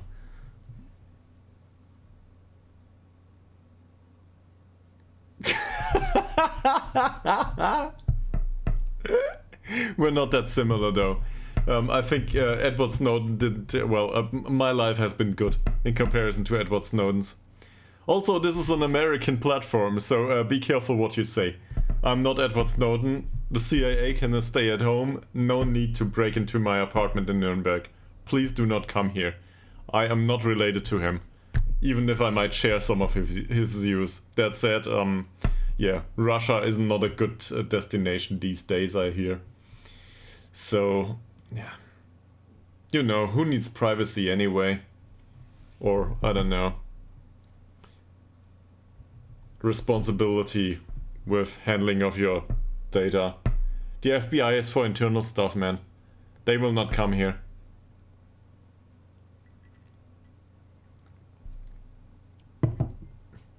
At least as far as I'm aware. I'm glad to stand corrected. FBI is for internal stuff, is it? That's a Federal Bureau of Investigations.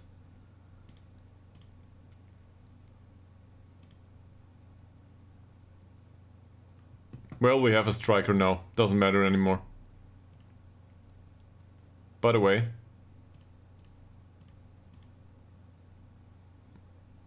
there's the button.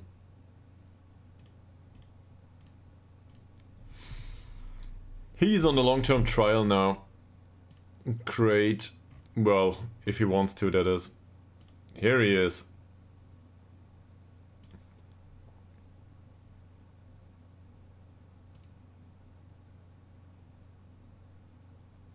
Can we try to... Is this seriously a thing? So he's on trial. He will train with us, right? That's the way it goes. Can we start to develop his weaker foot whilst he's on a trial? And, well, he cannot give him a trait.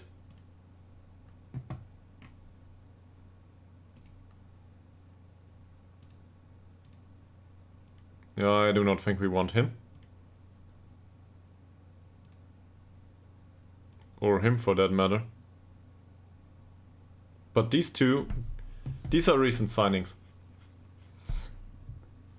So now they are on trial. We cannot train them. But apparently we can develop their weaker foot. I don't know if this has any effect. We will do it. We cannot do it for him though. Why is that? Oh. Because he doesn't have a weak foot. Okay, there's other things to do.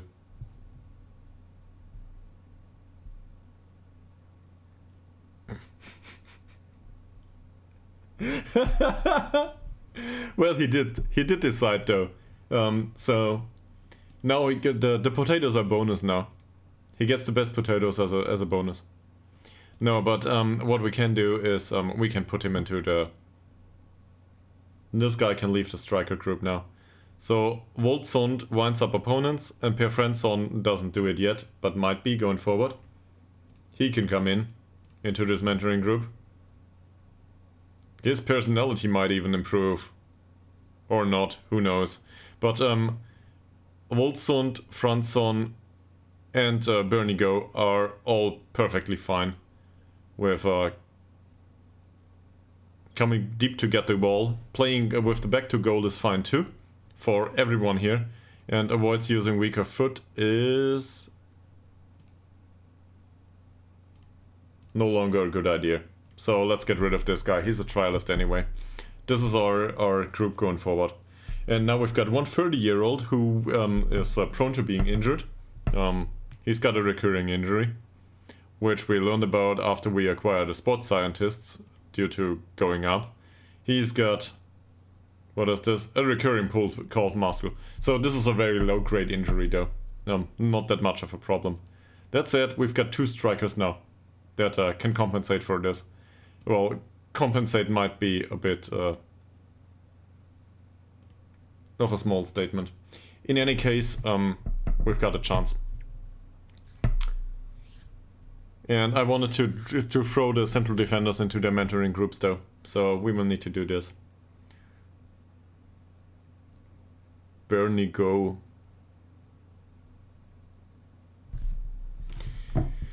Bernie Go it is.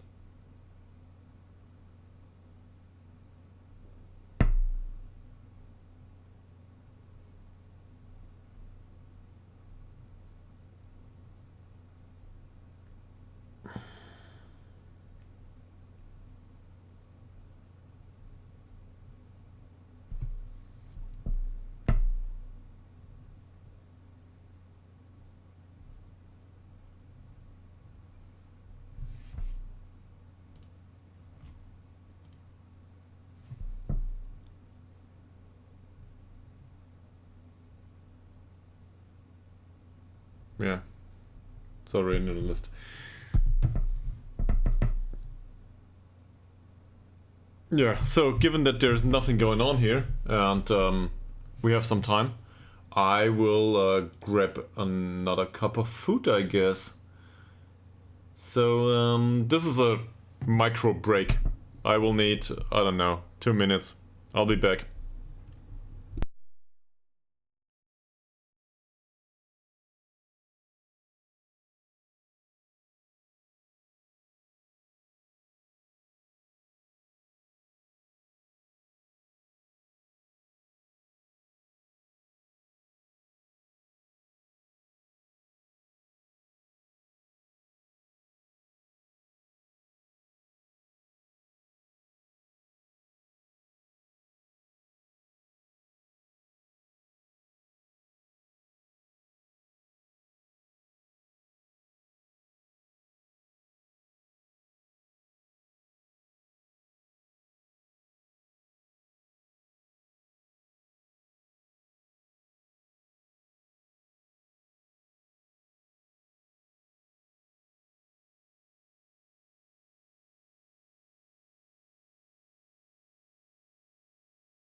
To be excited about a Frenchman as a German is probably an interesting new development. We can be very happy to have the last decade. So these days, we can be happy about a French signing for a Swedish football club. It's fantastic. Welcome back to the stream. In case you're new, or in case you've been here for some while. I don't know. We go through the snowy time. There's a recruitment meeting here. That's wonderful. So we will have the appropriate recruitment meetings even though there's no transfer window. I do not know what to say about this.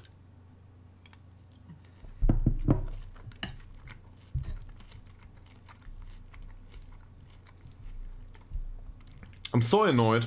I have no idea how this happened and what this means. It might have to do with the cup though. That said, it's the same for the entire league, just that the other clubs doesn't... oh, apparently our stature increased a little bit. Comes with success, I guess.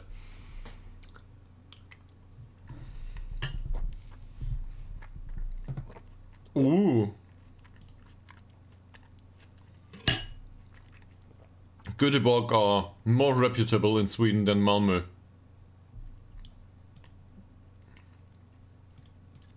I do not know about this guy, sorry. Yeah, about this club, sorry.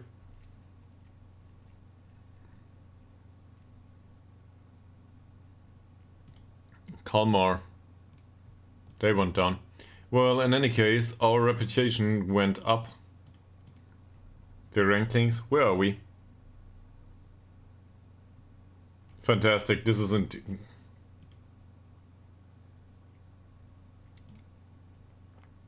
I want to see ours.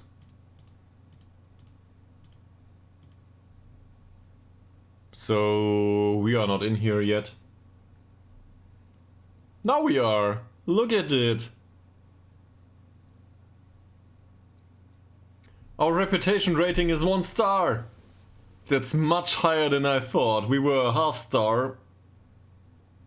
Basically the entire time. It's still local though. Yeah, so but basically nobody knows about us anyway. This is great. It improved from a half a star to 1 star. We're good. We're good. We got this.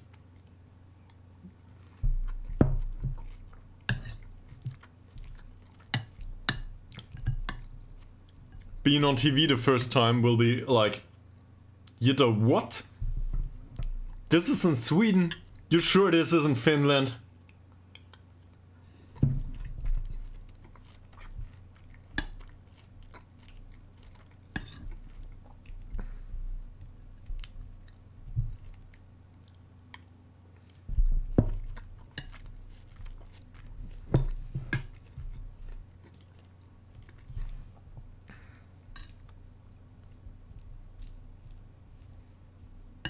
So, anyone's got any ideas? What do we need as a club going forward? I have no idea about managing the second league, so... Don't know. We can spend some more of the money that we don't have, right?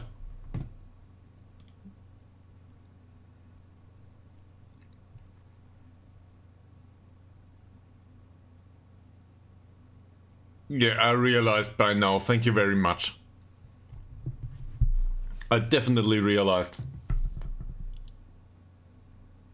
There's a few changes, like no transfer window.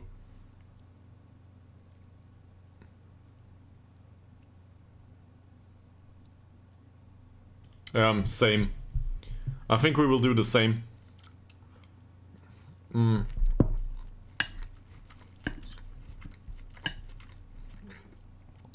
Thought process is as follows. Those clubs up there, they don't know about us. And this is the only way we know how to play football. So, if this results in us going down again, that's... I wouldn't say that's okay. I want to keep... I want to be in the league.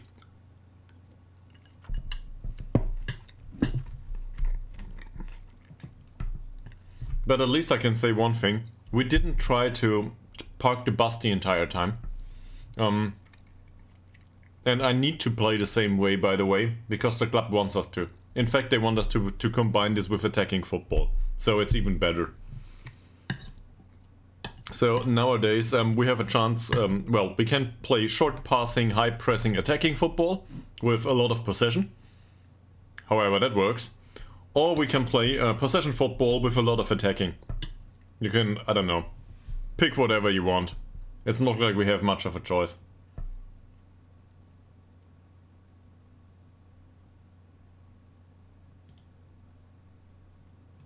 He agreed to move on.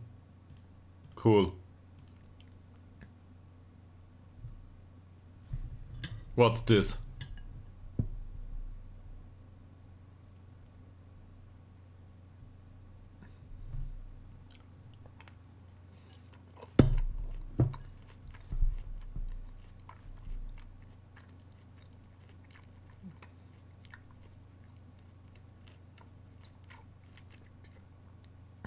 Oh, they want us to be part of the relegation playoffs. Yeah, we will. But that said, we defeated one of those in the cup, right? Last season. So there might be a crappy team in there, or two, that we stand a chance against. So we have a chance.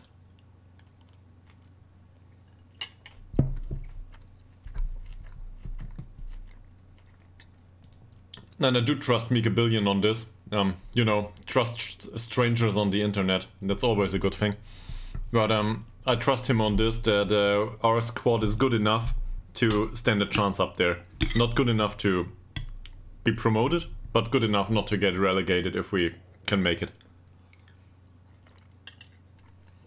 So, I don't know about the relegation playoffs. Let me know about this. Yeah. Okay. In what league? In this one? In this one they are professional. All. It's not amateur, it's semi-pro what you're talking about, I think. No, they are professional, all of them. And we are too. We turned professional once we went up. By the way, Mika Billion was really pissed about that, because he didn't turn professional with his club once he went up. They didn't want to spend any money. We did though. So, I don't know.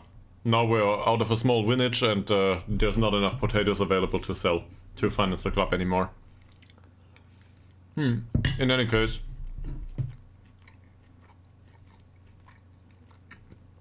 a Swedish Cup is no big deal. It will not make a difference in the wage budget, so reach the first round, yeah, we will get there, probably. And relegation playoffs basically says, don't finish last, or second to last. I think we can get that. Get away.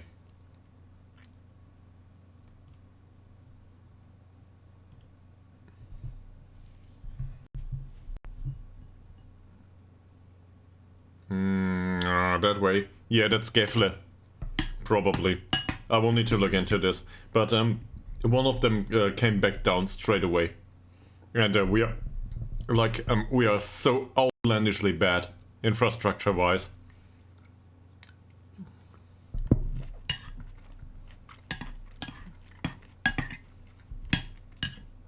There's not even a way to put this another way. Basically, well, we can put it a nice way, but never forget, our infrastructure is rock bottom. There is nothing. There's no levels below ours. So we've got a new average attendance. This is half the village. That's it.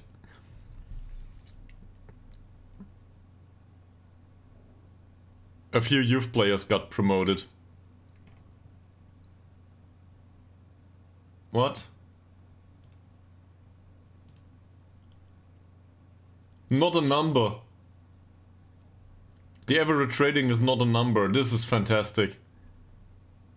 I am so excited. Thank you very much, Football Manager. This is one of these bugs that probably nobody else encountered yet. And if they did, well, they have a youth squad that is too big. Let's move on. So now we've got a first team that is like 50 players.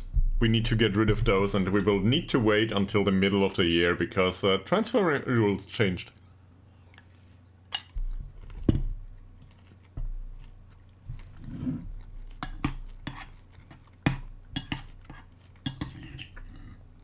I guess we can offer... we can... well... Not a number is not a number.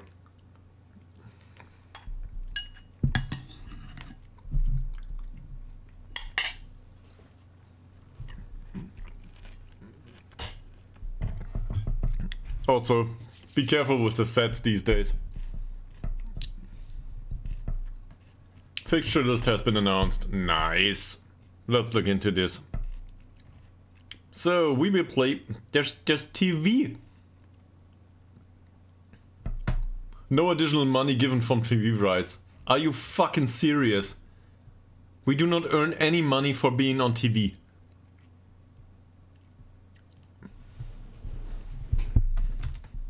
Great.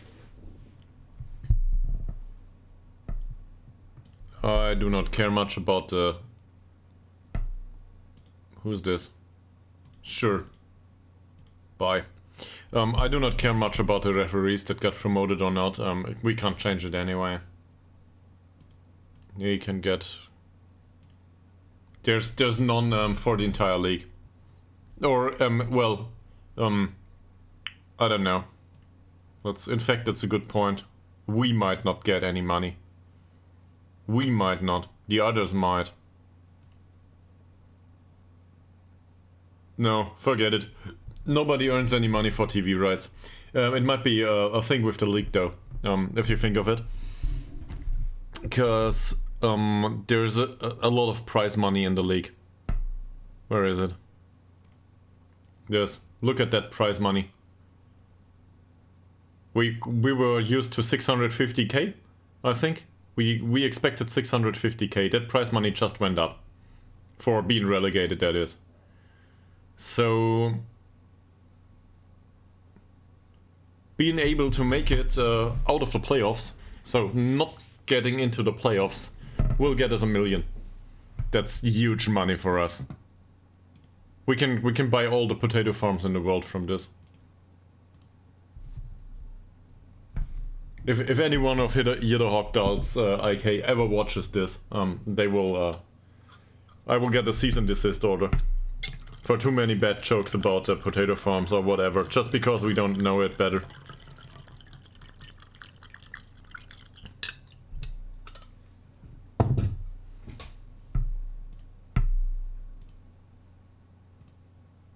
And then we will need to promote another club to second league. Okay, preseason training.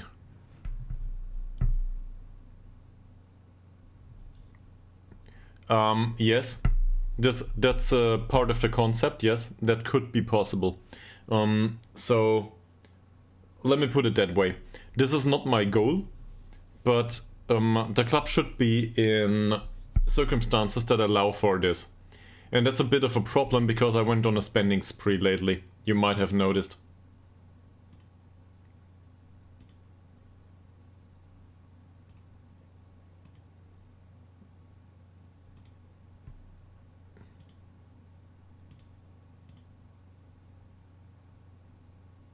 Is this... Oh, this is the entire season.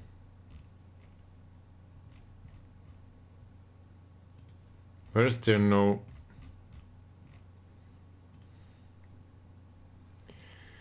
Great. So these are the friendlies. These are the cup games, including Westeros. These are nothing. This is preseason, this is fine. So the problem is we might face cup opponents here. Well, in case we make it through the cup stage against AIK, so probably not. And we might need to play some additional friendlies here. So this is March the 12th to March the 26th. And then back here there's general training. This is no preseason training anymore. For some reason we play on Sundays. Are you serious? We do not play Saturdays, we play Sundays in these leagues. Great, where's the schedule?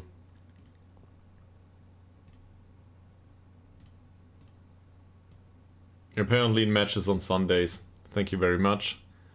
This means that we need recovery here and no match practice. This can move here, this can go away. We need a match review here. We could use a match review if it was available. That is. So I guess a second recovery session will do. Seriously, there's no review session available. Because it's at the start of the week. Great. So I will need to do this one by one and then maybe we can copy paste it.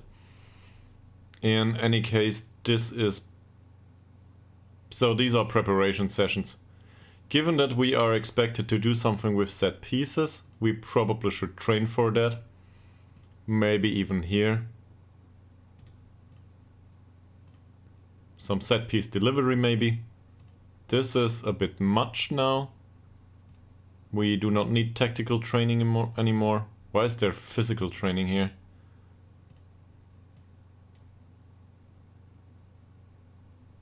This should be good. But we can also do overall training here. And let's get some recovery in here. There we go, this is better. Now what we have is 2 days of match practice to keep sharpness up. This teamwork training here is not... Is it required? Why is there goalkeeping training here at all? So this is better as general training, I guess. And now we can slap this on every week where there's a Sunday. At least that's the concept. So, yeah, this is not preseason training, so we can go into the matches now. That way. And I will, I want to do this, so that's also okay. Teamwork is missing from the match practice, so that's alright. Or from match preparation, whatever. So I want him to bring the bonuses with. Might be a bit much recovery. We will see throughout the season. I don't know how this works in second league. I have no idea. So also it's great that the schedule of last season doesn't get removed. Like you don't. It's still unavailable here. Because training still thinks we are semi-pro until we slap in another schedule. Because we turned pro. So that's wonderful. Now we need to do this all over again. Is there, by the way, are any of you aware? Is there a way to do this for the entire season? Like, not the way I do it now. Oh, Trollheaden are here. Yeah, we will change that later on. It might get tossed over, I don't know, over the counter. All over again anyway, because there are other fixtures coming up.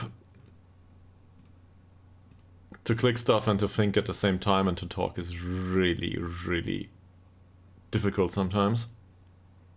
Apparently.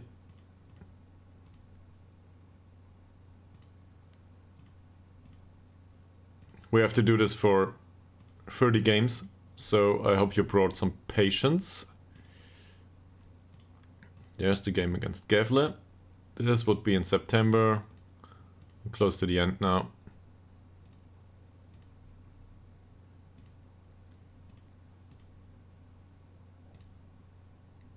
There's a game against Tabby?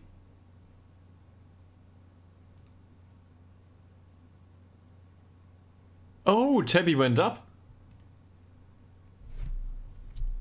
Well, that's much better. So now that we know that we can defeat Tabby in the league. This won't be a hard one at all. Neither will Gefle be.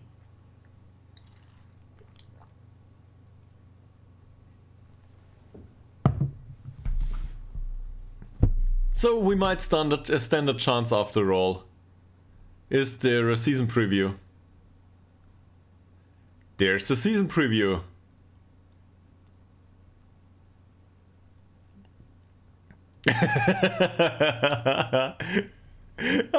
We like these odds. And Trollheaden are expected to go down. They are expected to go down more than Tabby. What the hell? So...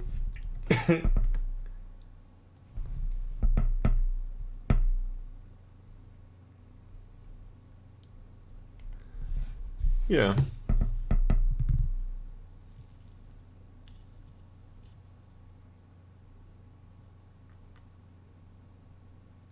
In any case, we need to get out here.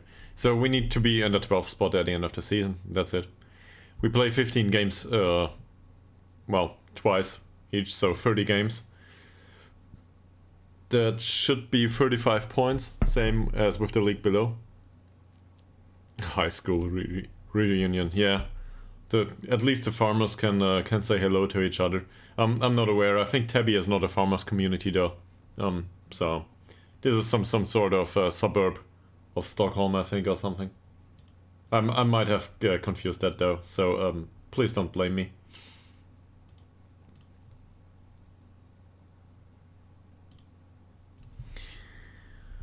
Okay. Charabel Saliba. Why am I looking at this? So they got removed from the not interested list. Great. There's a staff meeting. Get away.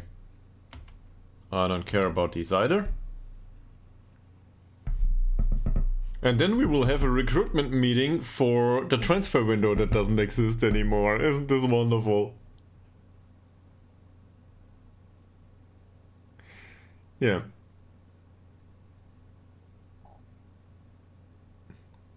Sometimes I ask myself if at Sports Interactive there must be testers, right? There must be some testing going on for these games.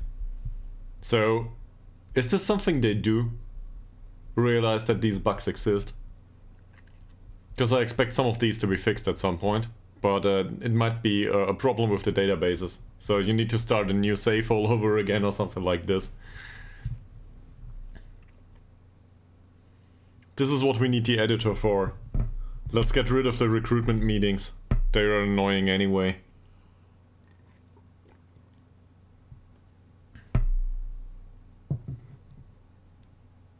Yeah, so okay, there's a slight difference there, yes. Yeah, there's a slight difference. These are the 2010 numbers, I think. You probably opened Wikipedia, right?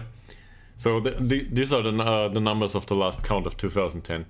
So Ytterhogdal might have decreased. I don't know about, how do I put this? I don't know about the demographic distribution in Ytterhogdal. Seriously, I have no idea. It might be off, it might be skewed in any way.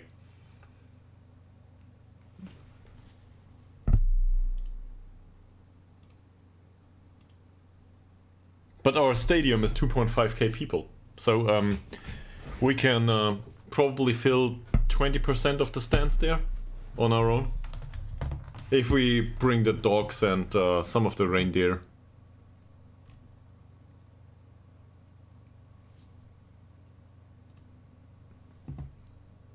No.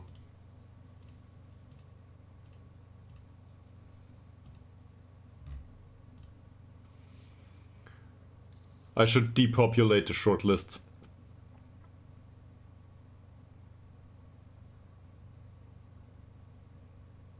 I don't think there's that, well, I don't know, but I don't think there's that many cows and chickens. Chickens maybe. But they have, I don't know who found this. Somebody found this. There are pictures on Google that some of the animals are roam free there. So I don't know about the football stadium, but we made a joke back then. I remember that one. That some of the matches might get postponed because some of the farm animals might be on the pitch. I don't know about the specific animal though anymore, but it probably wasn't cows.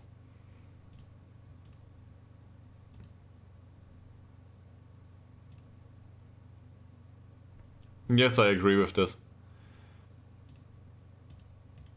So now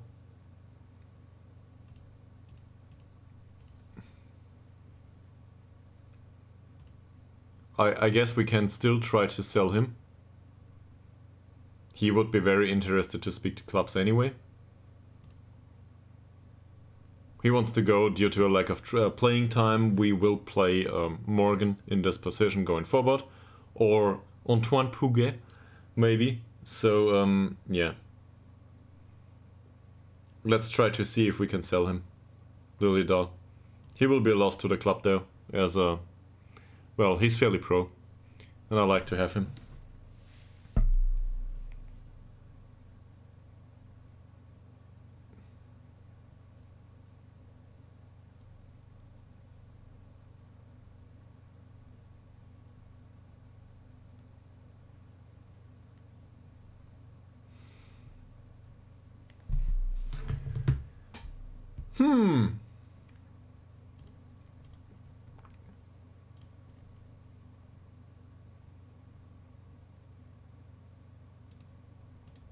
So, pre-season begins. Matches. Excitement. We will play the U19. Hopefully the stream doesn't freeze up. Cause, well, you know, 1st of January is coming up. No dropped trains so far. We have our chance.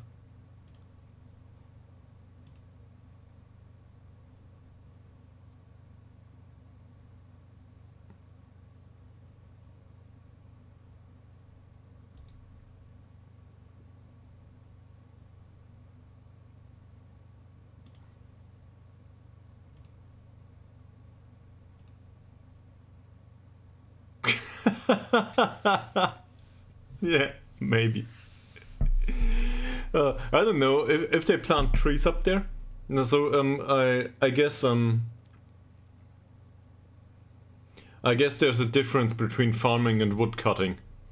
But on the other hand, I would guess that both are a thing around Ytterhogdal. I seriously don't know. buying a house might not be that expensive, or let's say maybe it's more about the land. Buying land up there is probably not that expensive though, in comparison to where we come from.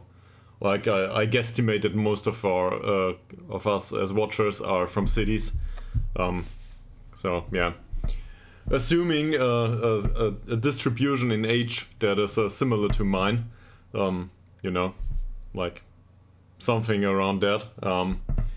Usual viewership for gaming stuff.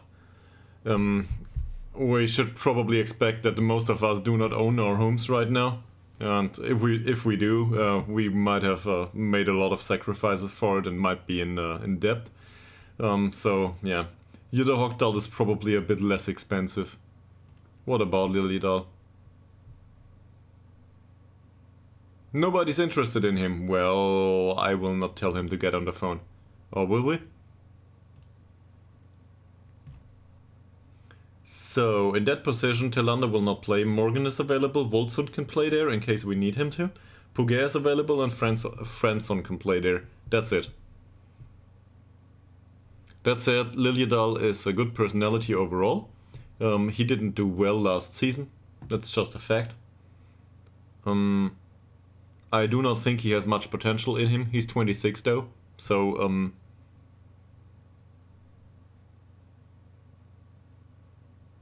I will not force him out of the club. I will not. I do not want to do this.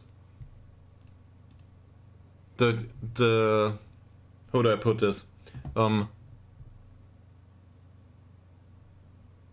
The perspective that is forced upon me, playing Morgan all the time is fine. But once Morgan gets injured, we need to play Puget.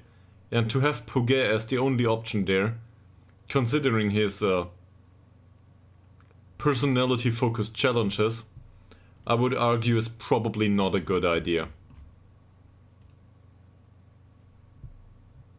It's probably the worst idea we can get.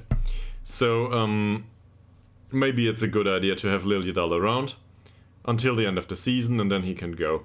And if he starts to perform all of a sudden in this league, which might be entirely possible because, well, he's a technical player and has some creativity, he might get some additional experience, whatever, then okay.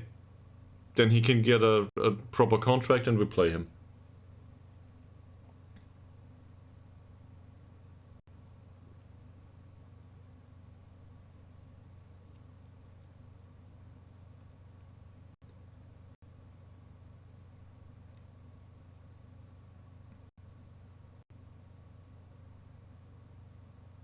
It's New Year.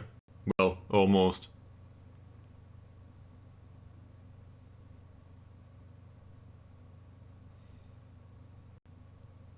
It's a bit weird. Some of the players we want to get rid of immediately, but we can't.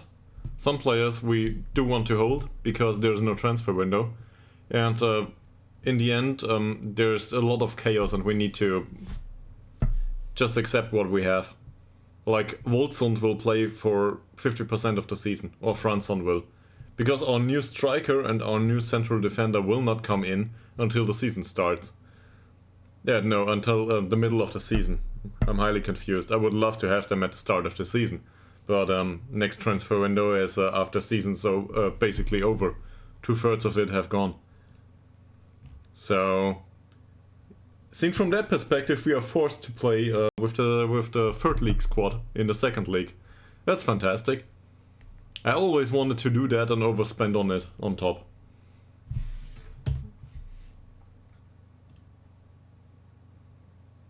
Yeah, I don't care. We have no sports scientist for the U19. This is horrible. Why not? I guess they want money. Do they? Let's look for... In fact, let's sign anyone here. I just want to know about the money though. Yeah, I thought so. So apparently the U19 doesn't get a sports scientist. We will just promote players to the first team and see if they have some sort of injury going on. The U19 doesn't need a sports scientist really. It's full of crappy players anyway. there's one in there that's viable, and the rest of them they are not worth the money, and they earn €5 a week. They are not worth the money. Not at this point. We need an increase in everything first. So we need to hold the league. In fact, we should probably look into club finance if we have a chance for the new year. So our wage budget might be slightly overblown right now, but it's not the worst of it, I think. Maybe we can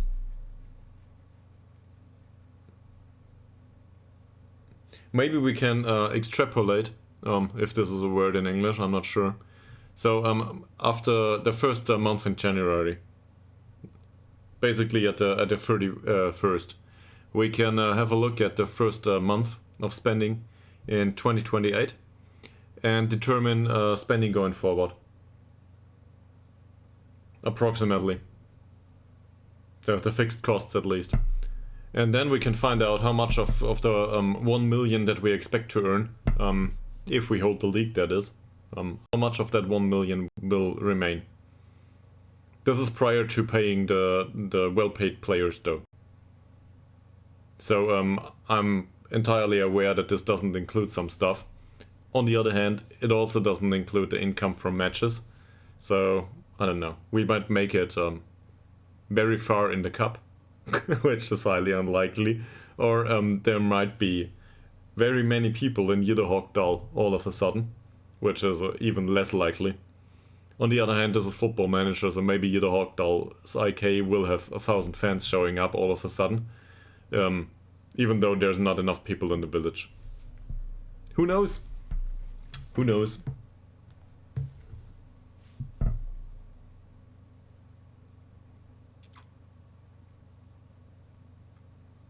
What's the lowest in stadium size you guys ever managed? By the way, Ytterhogdal has 2.5k. This is not the lowest I went. Did you ever do a save in Football Manager that had a lower stadium size? And if you did, what's the lowest?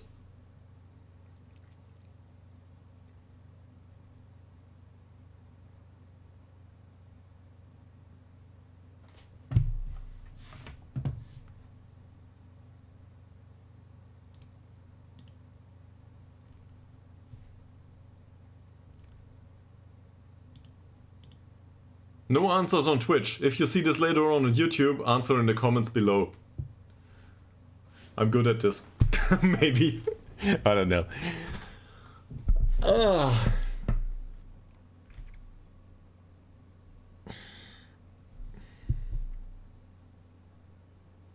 There we go. Friday the 31st is over. So for me, I think the lowest stadium size I ever had was 80 people. I do not remember the name anymore, but it was in England. Some trashy club in the way lower leagues, some amateur club or something.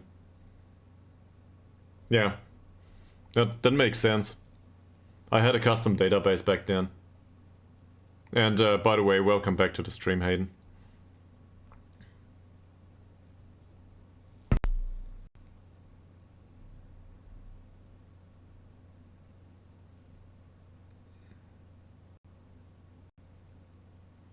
So,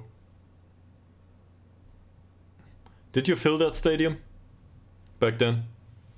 Did you sell it out at some point? Or sell out is probably the wrong way to put it, but you know, did you manage to get it full at some point in Andorra?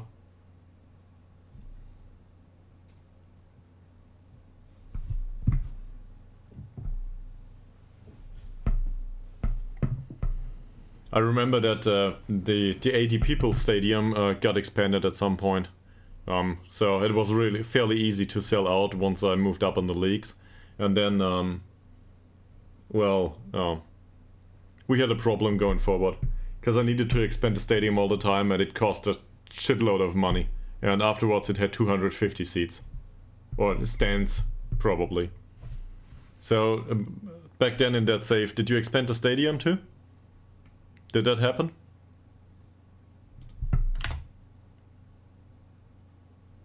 The overall balance is positive. This is the entire sponsorship income for the entire year, though. So there's nothing coming going forward. Overall, we can be happy. By the way, this is isn't this? This should be the first one for the season. The season ends in November, so this might count. Forget about looking into January. So we know that yeah, there's a slight increase in expenditure here. Look if you can see where it went. Oh, come on, we cannot.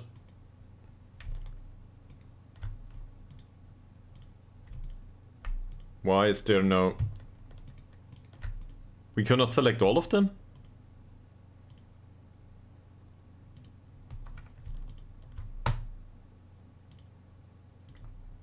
In any case, it went into scouting. Okay.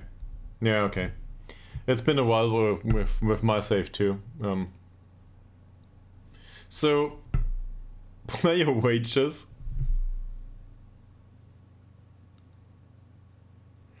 Player wages went up a little bit.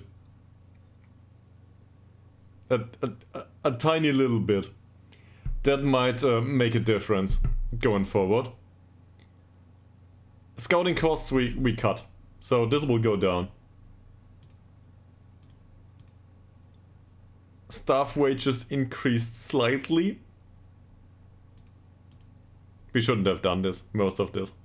This is not reasonable. The director gets money, I don't know why.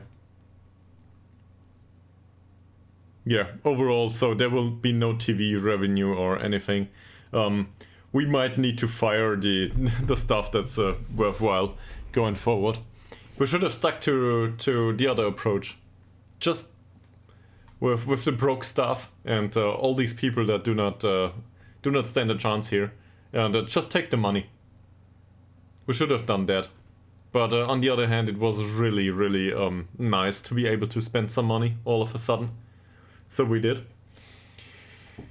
And now we need a season of reconsolidation.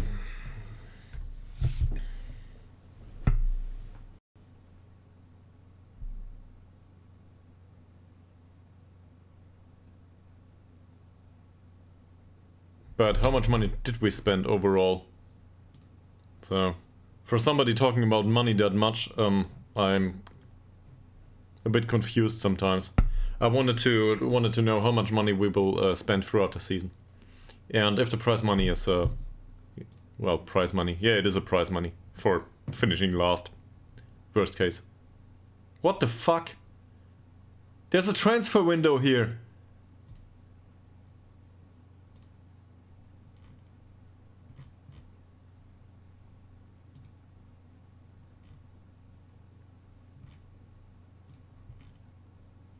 I am so annoyed by this.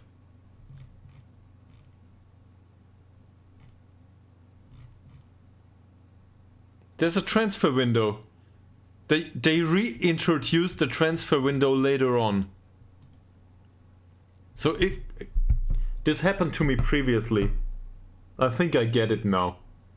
So there is only the summer transfer window that is already predetermined, and if the winter transfer window doesn't exist yet, you cannot sign players for the winter transfer window. You can only sign those for the summer transfer window. So in that case, you do the signings for later on, and then they come in half a year later. If you wait with these signings, then you do the signings for the winter transfer window once the winter transfer window has been determined. And this winter transfer window is predetermined after the schedule has been decided upon. So this is what goes on here. And now we're stuck with players that we cannot sign at an earlier date because they already agreed upon a transfer.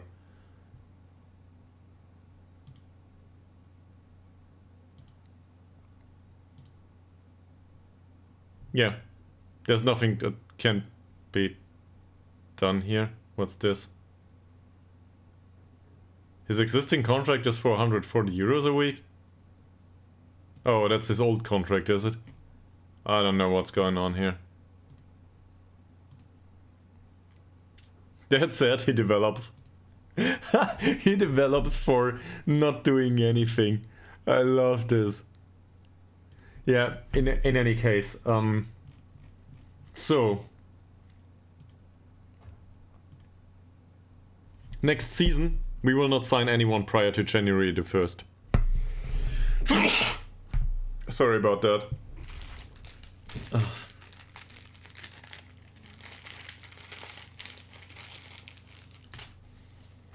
This is absurd.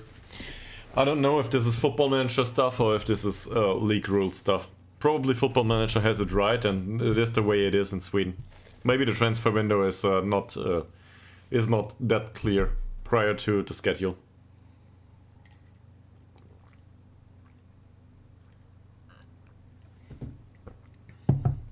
That's what we get for doing our signings really early.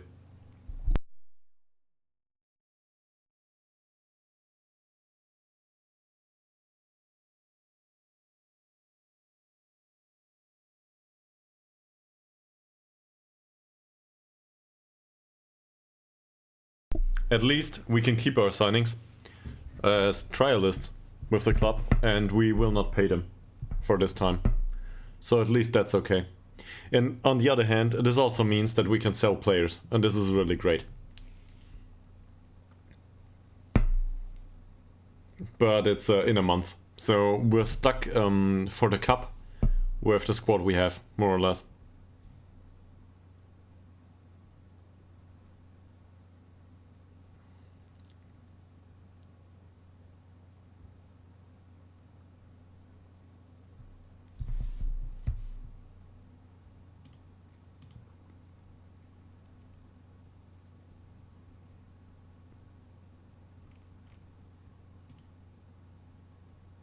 By the way, so I'm usually not a person to go about this, but on Twitch, there's an achievement for getting 5 people in the stream chatting at the same time. I never achieved that so far. So in case you're willing to chat everyone in this stream, we could have a chance at doing that. That said, I'm perfectly aware that 50 to 75% of people watching streams are lurkers, so it might not be worth the effort. It might not be worth the effort. But anyway, yeah. We have some time on our hands.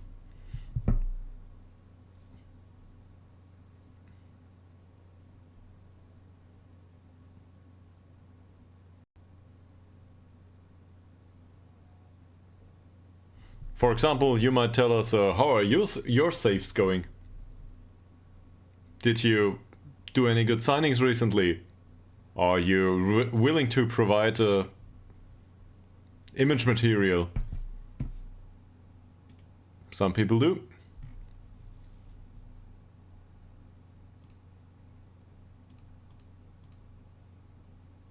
Oh, we've got team leaders. What the hell? Yeah, forget about the recruitment meeting. This is more important. We've got a hierarchy with team... Look at it! We've got a healthy structure. What's going on?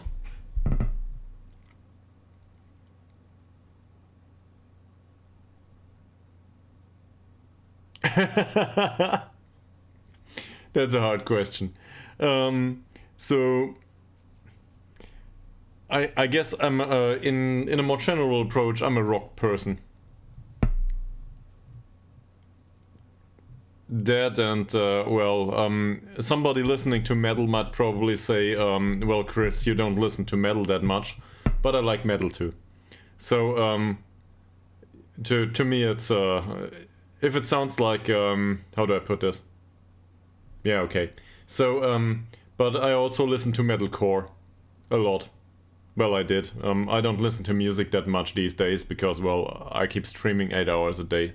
So there's not that much music to be had. Also, my girlfriend doesn't like it once she comes home. She doesn't like to hear me all day talking. For obvious reasons, at some point it gets annoying. And the other 50% is she doesn't want to hear all that noise once I stop talking. So, yeah, not that much music going on right now. But nice. I didn't even know they are still around. That's really nice.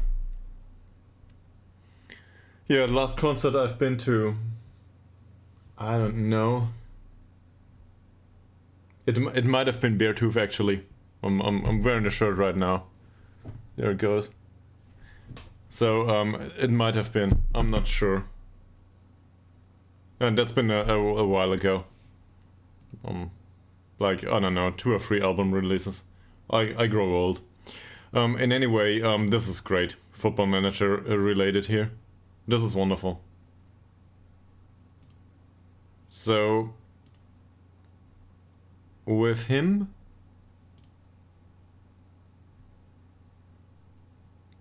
I want him to be on a coaching course and I want him to be coach going forward.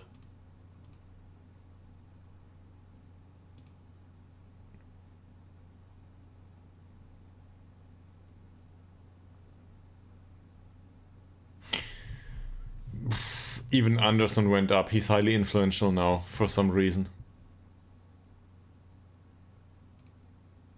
Counted as a decent fullback. I have no idea why. Yeah. Did training start? Not yet. But this looks like a decent structure now. Well, okay. Besides the fact that this is like 40 players. So, otherwise it's okay.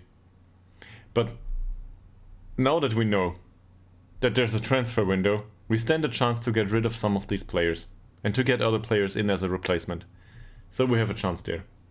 So we will attend a meeting and then we will skip it all the time, because this is not the way I want to do this. This is annoying. So yeah, we know about this stuff. Let's basically do everything. What we can do though, well, let's skip to the beginning of preseason, because nobody will be interested in our squad prior to the transfer window opening. So it's not worth the effort.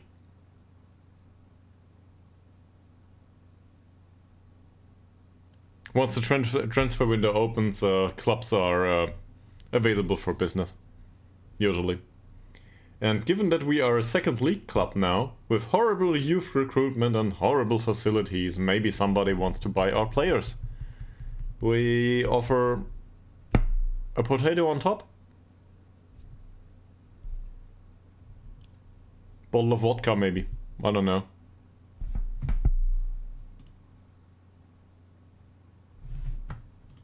Cool.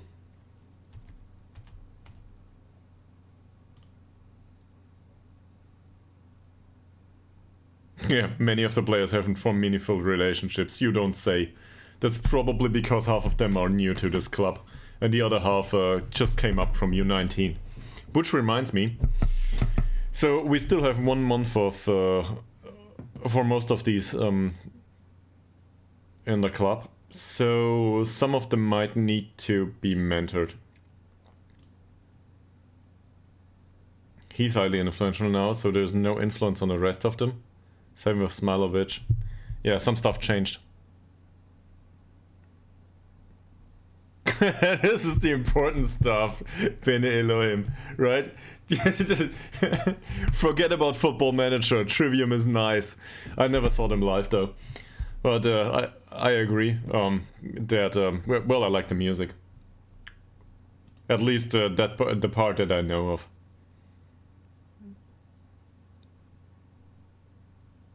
You did, yeah. When was that, by the way? And where, if you're willing to share?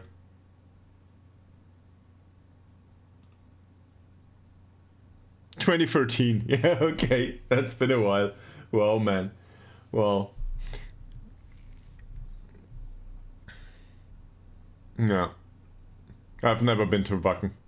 I don't like dirt. You can probably tell. Okay, so we've got a few players here that need a mentoring group.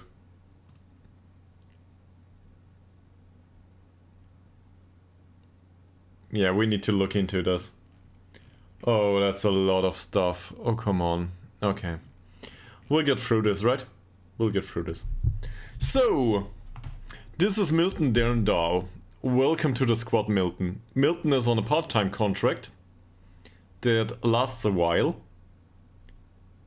He is a professional player and he's level-headed. So, seen from that perspective, he might have been a good investment one league below. In this league, not so much. He's a striker that curls balls. He just came in, probably. We might be able to loan him out, though. But not at this point in time.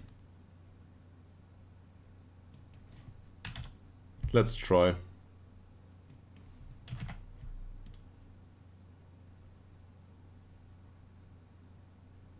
And lock this in.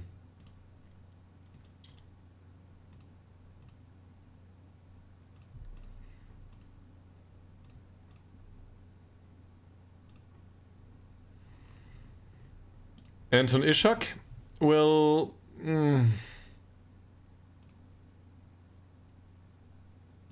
Let me put it that way. If he can play somewhere else, I'm happy with it, and then we can bring in a youth player that can play here. I do not think he cannot play in this league, but I think he doesn't have to. So if somebody wants to offer serious money for him, we don't need him around here. And this is serious money to us, yes. It still is. They need to pay his wages though, that's for sure. So piece by tiny piece we try to get down to a reasonable spending level. Per Franson will remain with the club. We're full-time now. He's on a full-time contract. He did improve a little bit recently. He's got a good personality. He's got everything we need. He's also in the... Well, not everything we need, but he's got potential. So, he's also in the striker mentoring group. Peter Modik will need to go. He was out on loan last time. I'm hopeful to get him sold, in fact. But given that he is on a youth contract, the best thing we can hope for is that we make some money on him. On loan, that is.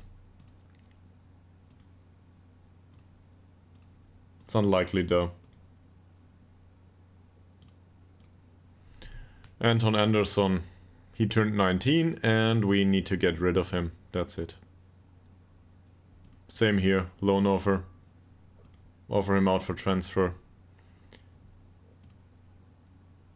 There's a lot of these players with our team now. He's on 9 euros a week? This is a professional contract, is it? I'm not sure. Doesn't matter though. We just need to get rid of him. And we've got a lot of these. They came up from the U19 because, well, a few seasons ago we thought at least there's some youth intake. They might make it in the 4th league. And to be fair, in the 4th league, if we had played them, maybe they had made it. But not in this league. 35. Okay, so he's a center back that we are not interested in because he's too old. That's it. Maxime Sant doesn't fit our playing style, I think. Benjamin Hasanbegovic. Well, nice name. And also...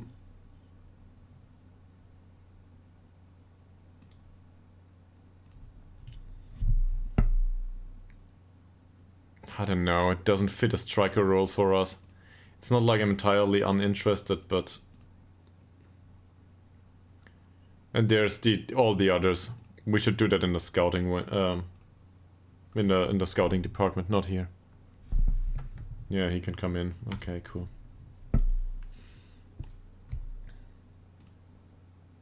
Same old questions.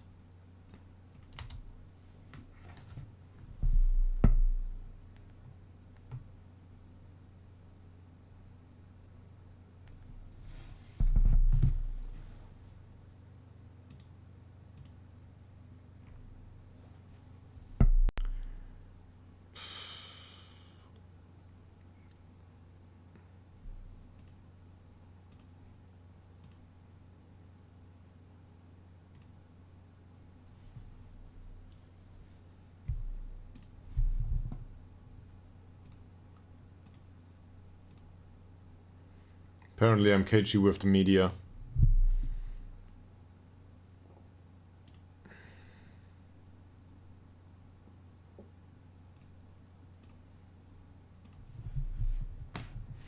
Is there anyone here?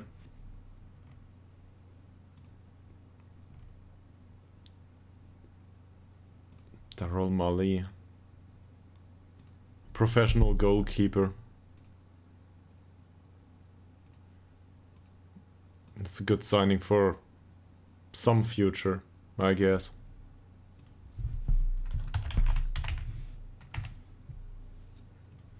So we might as well drop some of the 19-year-olds in together in hopes that he curls the ball. That's good.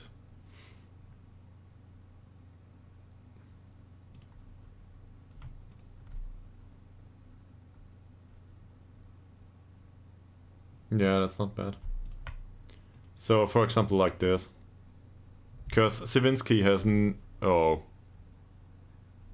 he has no effect from the group, though. Yeah, this is bad. They influence each other, this is fine. They are fairly pro and pro, so...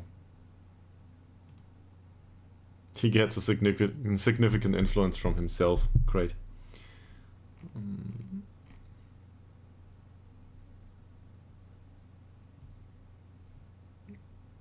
He curls balls, though I don't want that on a goalkeeper. Pejovic is a model citizen. He might fit that group.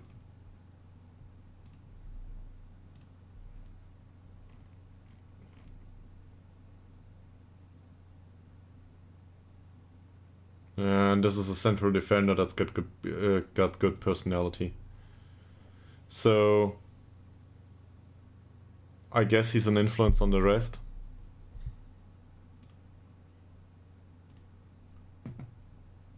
Model citizen, evasive, unflappable. Is this a good idea or a bad idea?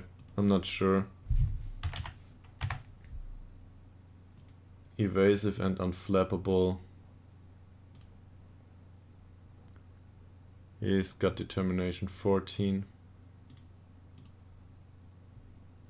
Doesn't even exist here. So probably, yeah, he's between 18 and 20 everywhere. Forget it.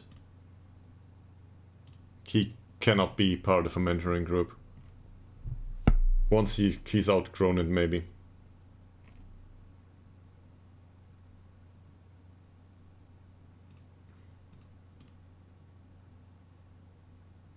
It doesn't work. Okay, this has all been for nothing. We need to select these on a player-by-player basis and include them in with the others. Probably the other mentoring groups, in fact, might need a review.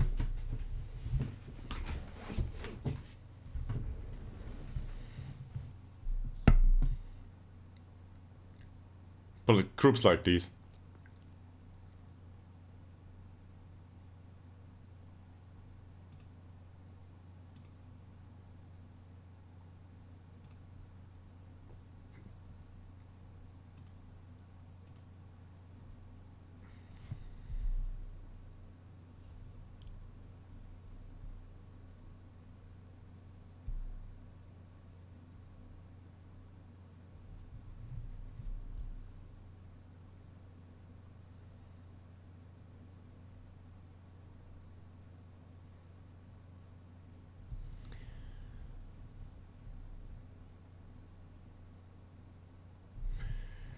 That's stuff with the transfer window.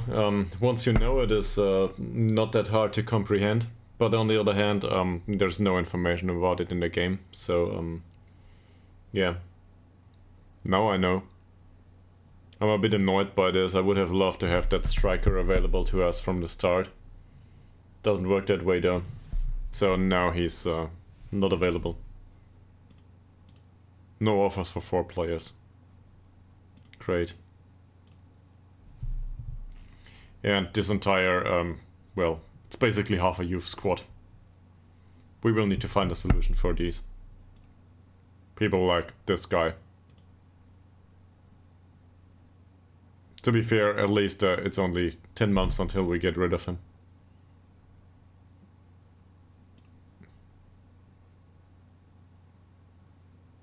He's open to speaking to other clubs. So once the transfer window comes, maybe we can get a deal for people like this.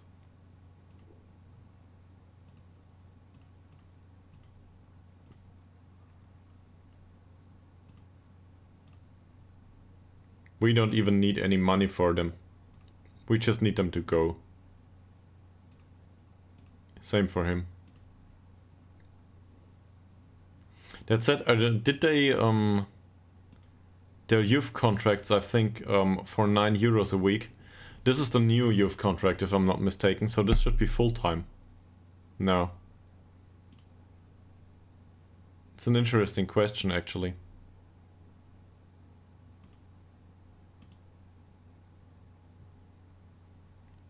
They have full-time training now. All the season, all the time. With whatever they are instructed to do here.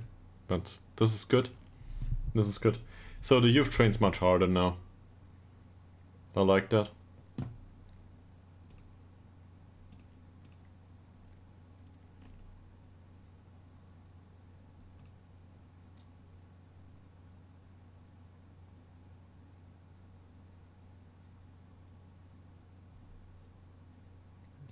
It's in the summer transfer window. Shouldn't have arranged that. Well, now it's too late.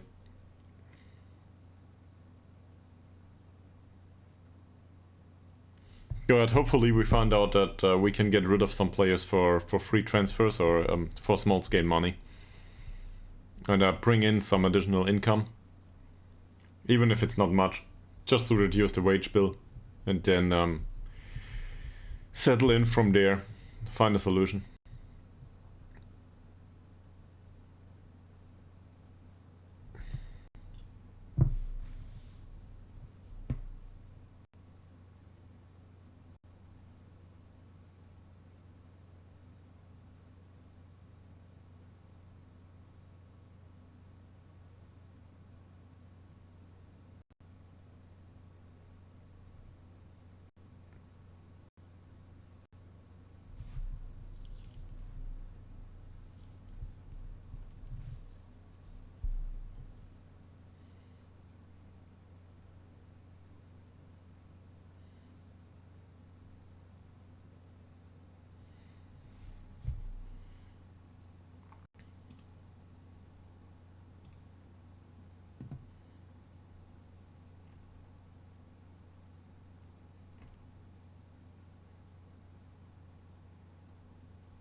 By the way, in case I didn't mention it yet, I will start my regular day job next week. So streaming times will be vastly different going forward.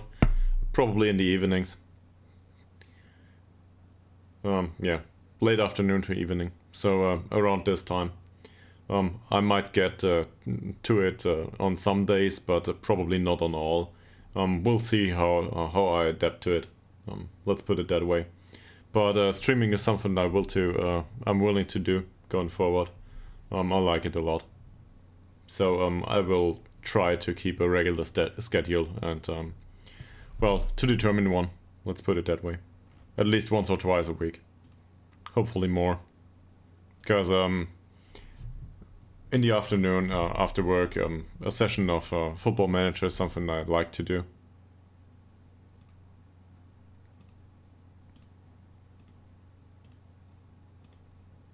At least I did in my previous jobs, so yeah. Nobody wants to sign him.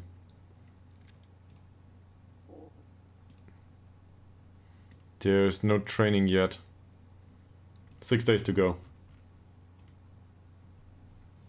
I guess I managed a job that was professional at some point. It's been years ago though. We will need to see how much difference it makes in development. And this might be too much recovery, I'm not sure.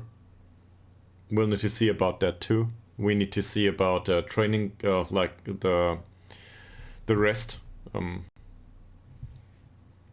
If we need to afford some rest to some players, some of them might get jaded if we hit them too hard. That's everything, it's all the thing. So especially those with high susceptibility to injury, we need to look into and turn intensity down a little bit. On the other hand, there's people like whatever his name was, the not French guy up front that we signed.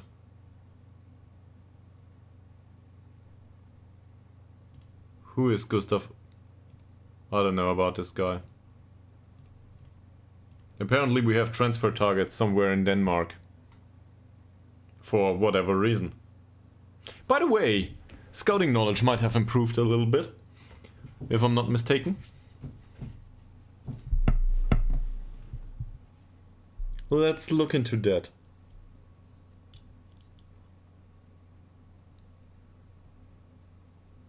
Because we signed somebody that has scouting knowledge in Italy and so on, if I'm not wrong about it. And we still need a new head of youth development. We still do. Our current one is really bad.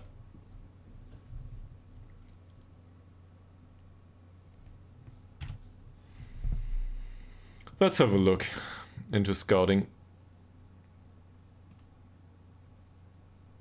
This is not where I was going. Scouted players. Coverage it is. There we go. Oh. That's not too shabby.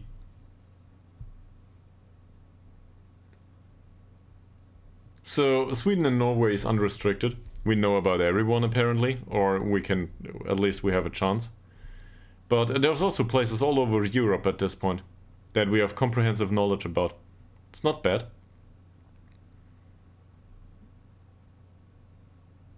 And then there's places like Croatia, Bulgaria, Albania, Russia, Turkmenistan and Poland. That's quite impressive actually. If we can get some additional knowledge in Africa and maybe in Central Europe, that would be really nice. Africa probably is more worthwhile due to, well, picking up players that might be cheap. Or Southern America, for that matter. But Southern America to Sweden, I don't know how the wage differences are. So...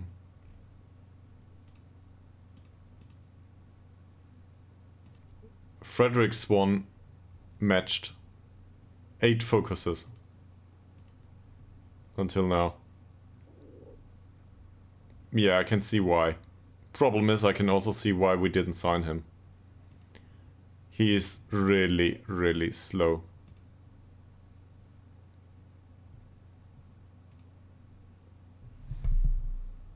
I feel bad about this.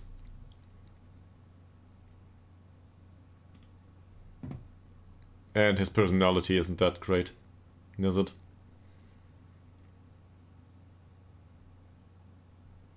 So I do not want him. Let's remove him from the shortlist. He's too slow. Doesn't matter. Jesper Röse. He's damn fast. And at this point I don't think I'm interested in him anymore because there's just too many deficits about him.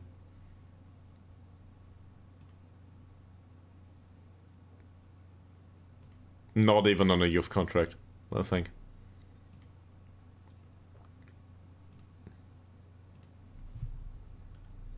Liam Dayton. That's a reasonable addition as a striker, even though his finishing is really bad. That said, we have enough strikers. And he will not get any better going forward. No through balls and short simple passes also doesn't fit our playing style. Brodin. He is new for me, I don't know. Let's get him in on trial. Gabriel alias S. Ersoy, it is.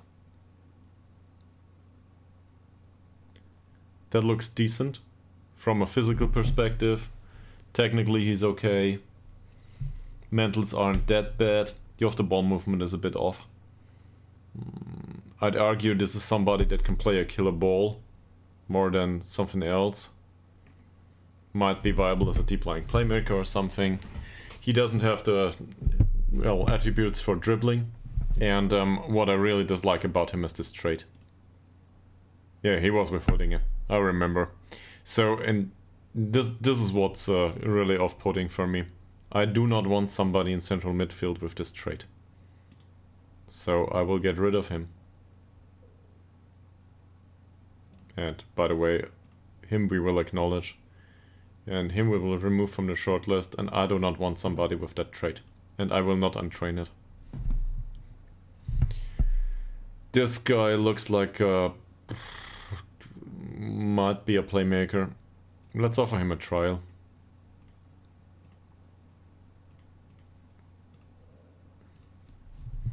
Oscar Sigurdsson.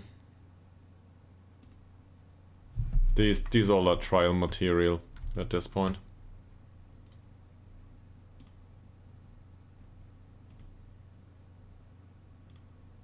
Oh, wonderful. This is how it goes. Fantastic. Trials for everybody.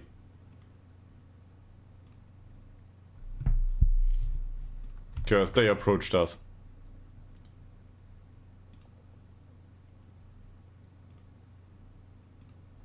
Great, now we can have a look at the rest. Angelo Melkemichel.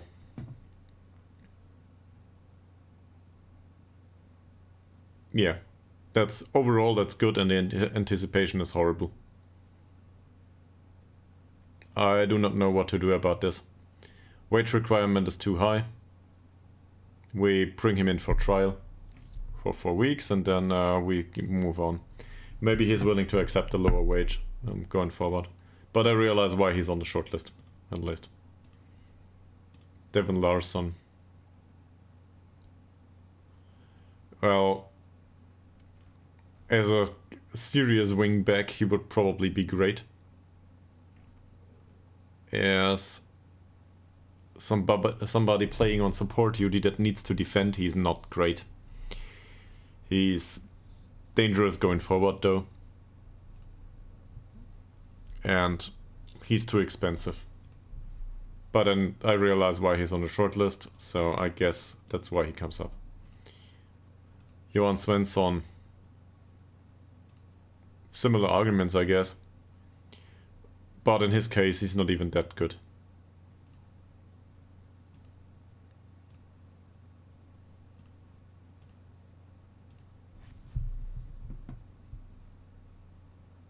Patrick Paulson. He's got some pace and then that's it. I don't like this. Marcus Larsson. For some reason he fits 5 different things here. He apparently has great potential. I do not think this is viable. He's 21. Omar Agren. Fairly ambitious. Gets into opposition area and plays 1-2s. This is all not that bad, considering his contract status in particular. This is interesting, because he doesn't earn money. Not any serious amount, anyway. He's Thai. Grew up in Sweden, though, if I'm not mistaken. So anyway, he knows how to speak Swedish. That's the important part.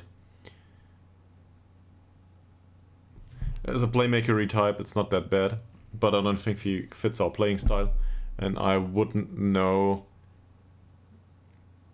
what to do with him. Loan him out, obviously, but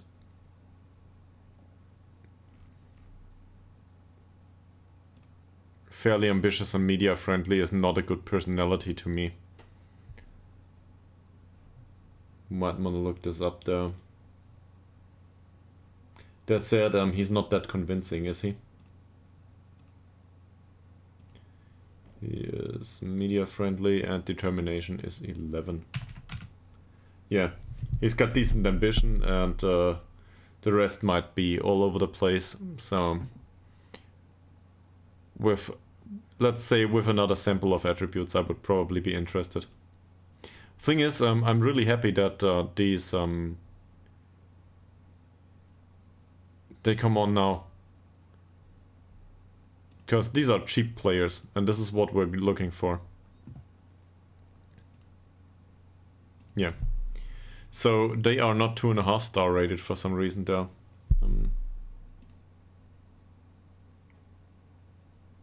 Probably due to the fact that we didn't put it that way. We want players like this, I guess. Seriously? List is twice as long all of a sudden? Apparently some things apply for that list.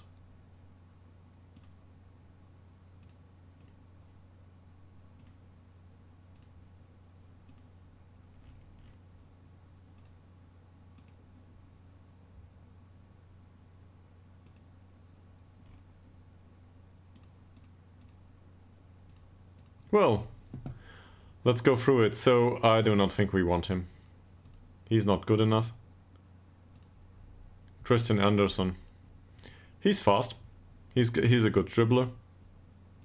He's on a really low contract.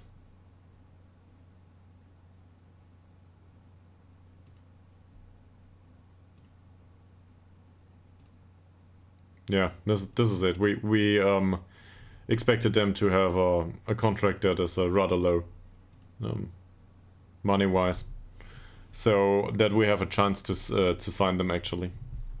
That's important to us. In any case, I have my problems with the personality here, and well, unflappable is great. So lighthearted and unflappable is probably not a bad combination. I think lighthearted isn't a good one. It's one of these. Where is it? There it is.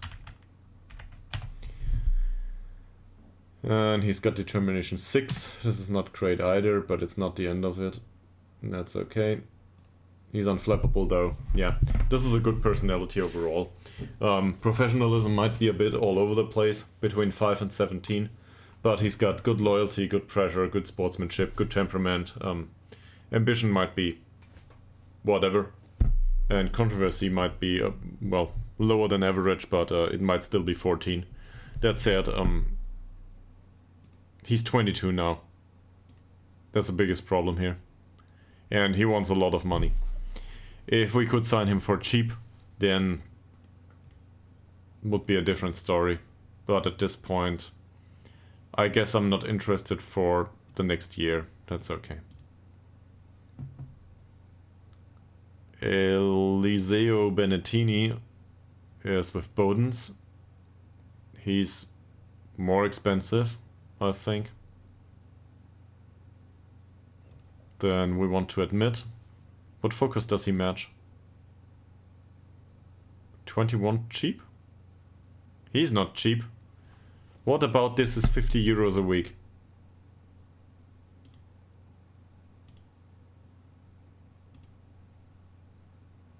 It's at most 50 euros a week. You earn 75. This is fantastic. Thank you very much for recommending this. Go away. John Alm. He's unambitious, comes deep to get the ball.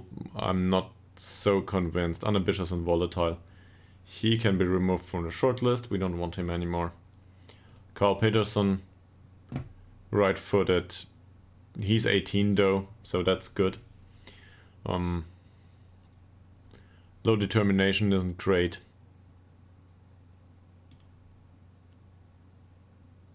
He doesn't have the physicals, or I don't know, he's got really great technique.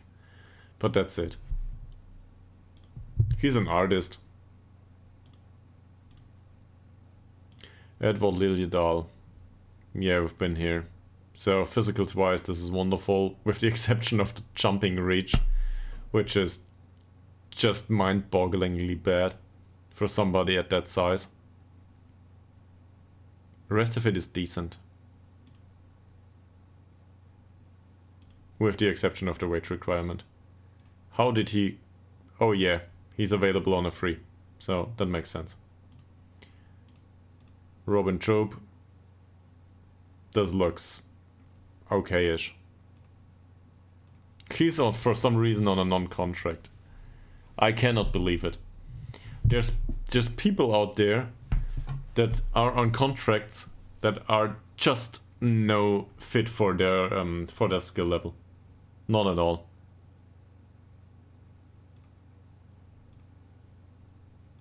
And this is one of them. He's a good player overall. I wouldn't say he's worth the money though. Loyal, level-headed.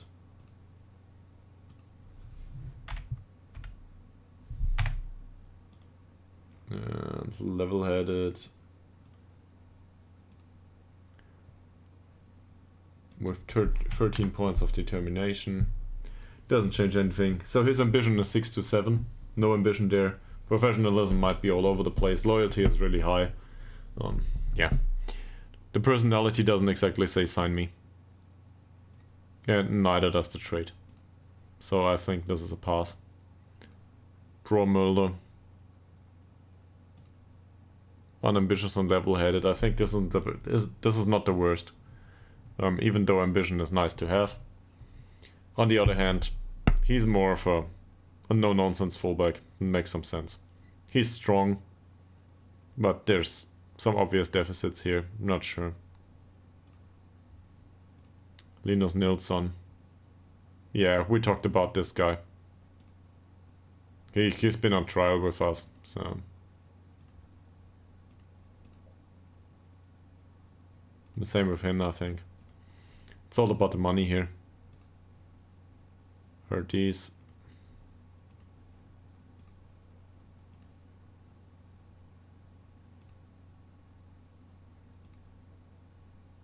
All of these are former trialists of ours that were too expensive. Or not worth it. In any case, we got rid of the list. So I want to look into something though. Can we please have all of these selected again? Why does it not work?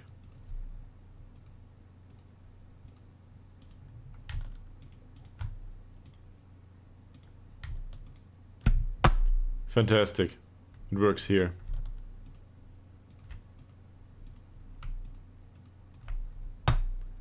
I don't know what's going on. So, anyway. Last month we spent 54k. That's way too high. Even if we ignore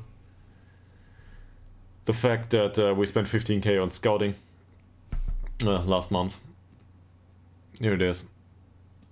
We still spent 40k per month, which means throughout a season it's 480. And this doesn't include the costs coming for us, travel costs and all that stuff. So this is lower than what we will earn, but there is not much room for error. I do not like this. These two trials. He considers himself a winger, and that's okay, because a wingback he is not, and we need a wingback on this in this position if we sign anyone at all. And for him, I like the trait. I like the stats overall. I do not like the wage requirement, which is way too high. We can try it once more, but he's even willing to do backup role, so this would be totally fine with me. And there he goes. Or Yala. Yeah, they signed him, who cares? And same with him.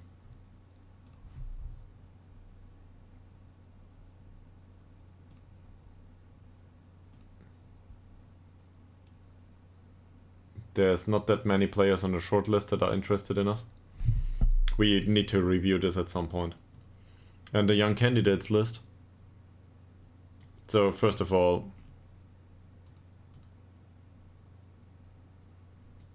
I guess this is not a free... This never has been a young candidates list anyway.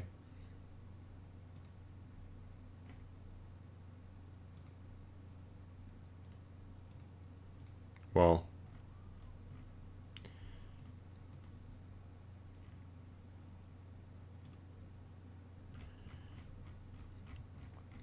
There's a lot of players on this list that might be willing to sign for us, though. Let's keep them. These are all, more or less, these are all free transfers. We might need some, so whatever. They are not young, but they are candidates.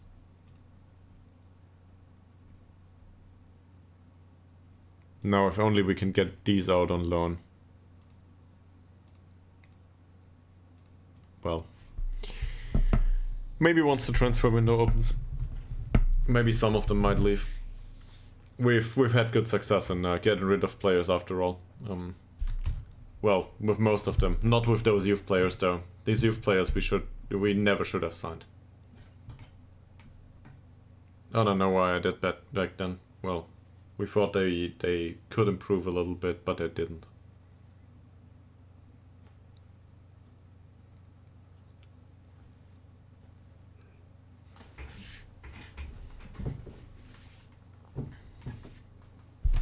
Oh, another bunch of trialists?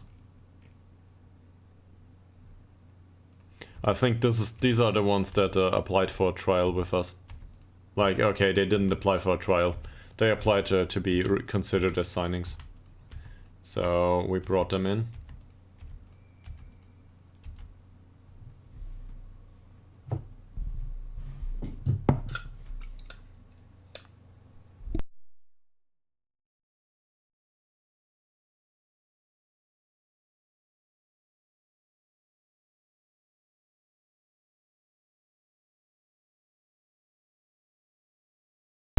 All right.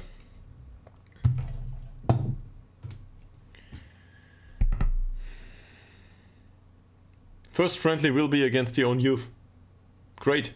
Given that the U19 doesn't contain the over 19 players anymore. Yeah, that'll be fun.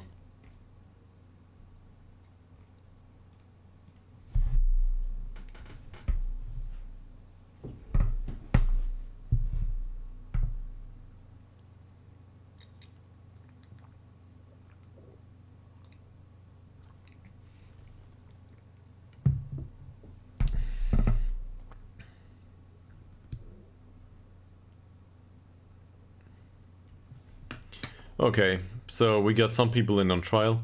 Doesn't matter much. Let's skip over this. Even though they might be important players. This is no longer important to us, and Mr. Söderberg can go too, yeah. With that name I wouldn't have signed him anyway. In case you're not aware, there's a German politician, yeah, that's named Söder. So, that might tell you something about my political affiliations, in case anyone's interested. Not that I expect you to.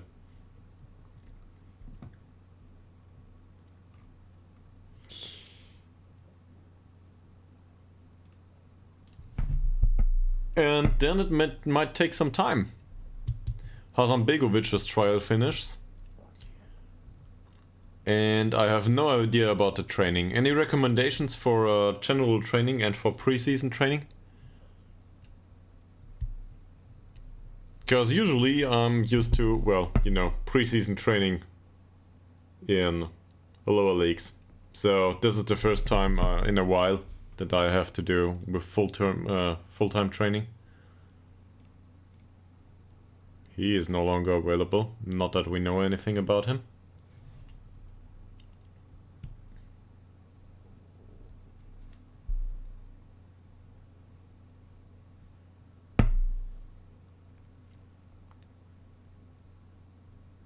I like the fact that we have scouting knowledge basically over half of Europe at this point. For a little village club, this is really nice. Seriously, this is really nice. Now we would need good youth recruitment going forward. We don't have that. Or, I don't know, I guess good money. Because once the money comes in, we can upgrade our youth recruitment. If the chairman is willing to, though. He might though. He might.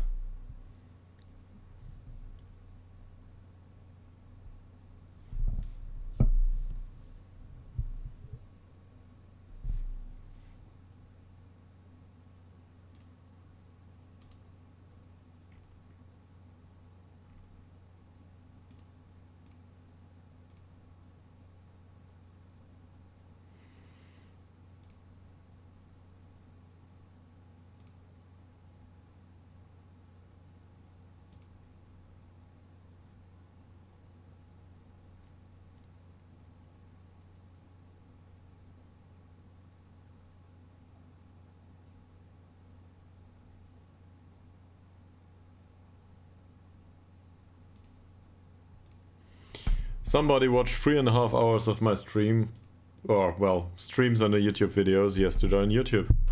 Cool. This is how it starts, I guess. It's been a rather, let's say, a bit of a shaky increase at the start. It's all over it. Sometimes nobody watches a video, sometimes there's a person that watches 2 hours of it. Happens. But to have that content out there is, I don't know. It's interesting to experience this as, I guess, a content creator at this point, even though I don't feel like I am creating any content.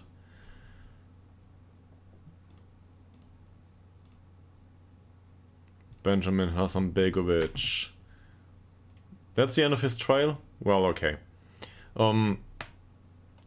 He doesn't fit our playing style anyway.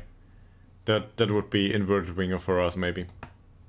So, and as an inverted winger, he's not as good as what we have. Acceleration and pace are decent. Dribbling first touch is fine. No. But against Morgan, he probably wouldn't stand a chance. And Björk is no longer on the shortlist. That's it. Preseason begins. Well, the day after tomorrow it does.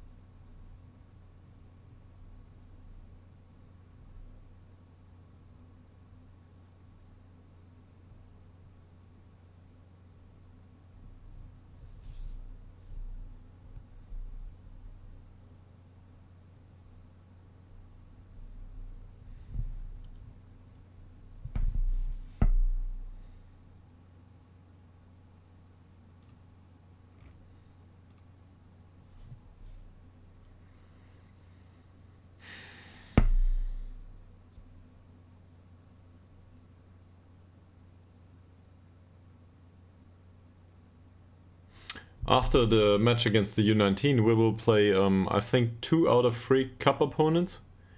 Obviously, we didn't invite AIK, but the other 2, Sandvikens as well as whatever the name of the last club is.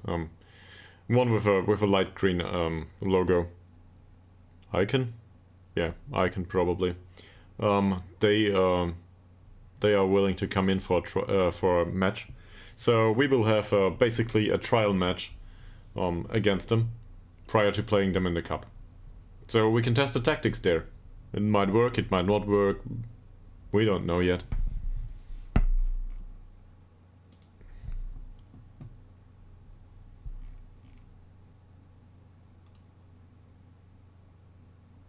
I'm annoyed by the stuff with the transfer window. Still.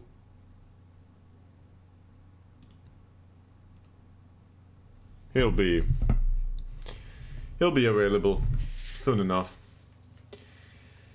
Maybe he can save the club in the last few matches of the season. I don't know. Maybe Wolfson develops all of a sudden at the age of 30. I don't think so, but he might. And it's probably not fair to be that disrespectful towards Wolfson. He scored 16 goals last season. So he might be good for 5 up here, or maybe 10. Youth training, okay. So we will give them a bit of preseason training and the same here. And maybe we can slap a match in here. Can we have a U19 friendly too? Where is it? Fixtures. Oh, they play matches. Not that many, but they play matches.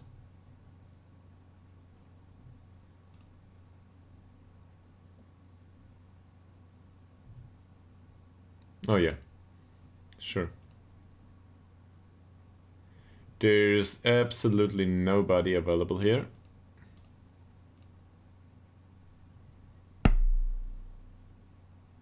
Like, seriously nobody. I guess we can invite these anyway. Doesn't cost us any money, does it? Sure. Let's invite some foreign clubs to play a friendly with us. These are probably clubs from Norway or something.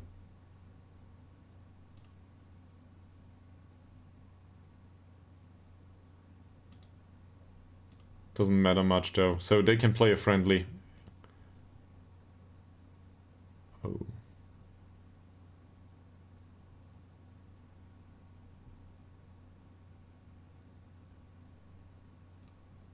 Why not?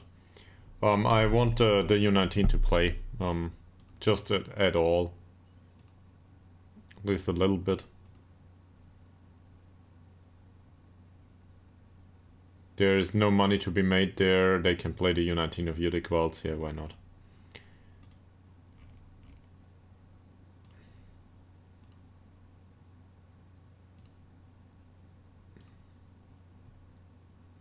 So let's see. This will not earn any money.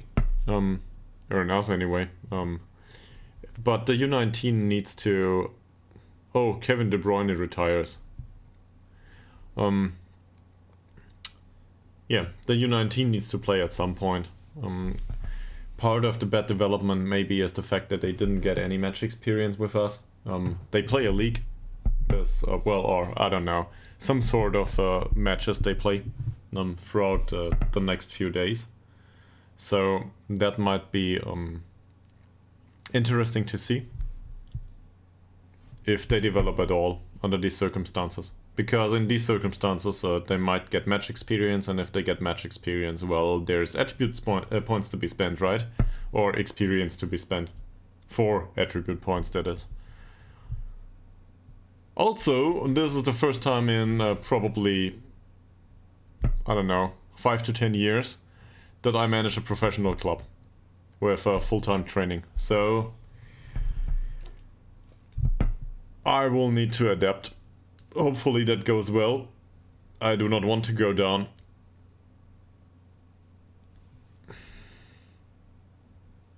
Everybody's back. Start of the season! Well, pre-season anyway. Start of the pre-season.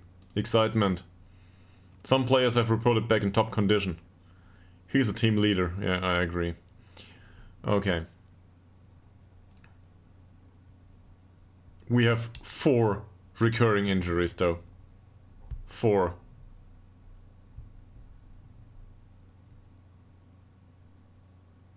Ah. This is... yeah. I think you tagged the person wrong, but Benny Elohim will probably read it. So, with these here, 2 of them are trialists, we don't care. So the sports scientists analyzed those, and we know that we will not sign them because they have recurring injury. Gustafsson is one of our youngsters. We want to get rid of him since forever, so this is unsurprising.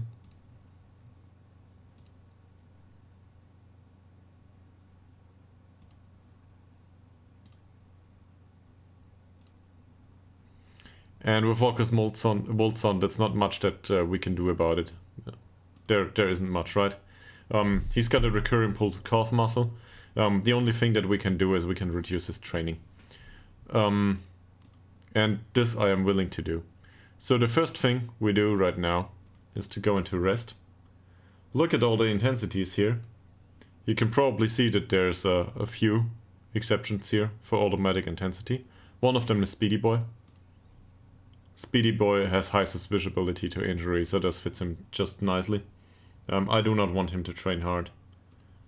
And then there's Per Franson. He's on double intensity always. Why is that? He's got very low susceptibility to injury. It's very unlikely that he gets injured. So that's good. Anyone else? Noah Nilsson. Noah Nilsson is not anyone to play for this for our club anytime soon. He will need to leave. Still, with low susceptibility to injury, we can train him really hard. That's it. So we were talking about Woldsund. Woldsund can be on half intensity. Is there anyone else that is susceptible to injury? There we go. Or, well, with very low susceptibility to injury. Franson we had. Peter Goodwin is new to me.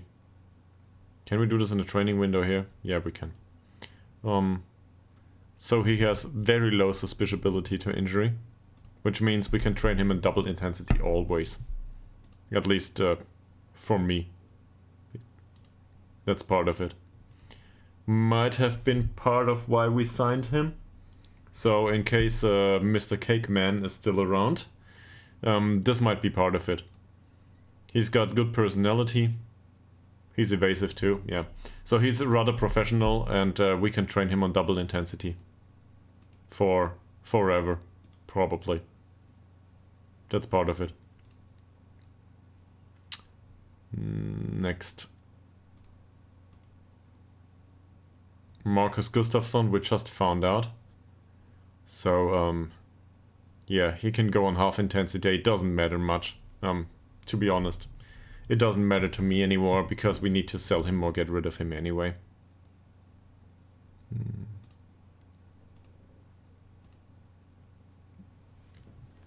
Eldin Halilovic is a player that will not make it with us. So we might as well grind him as hard as we can. Not that it matters. He will not develop.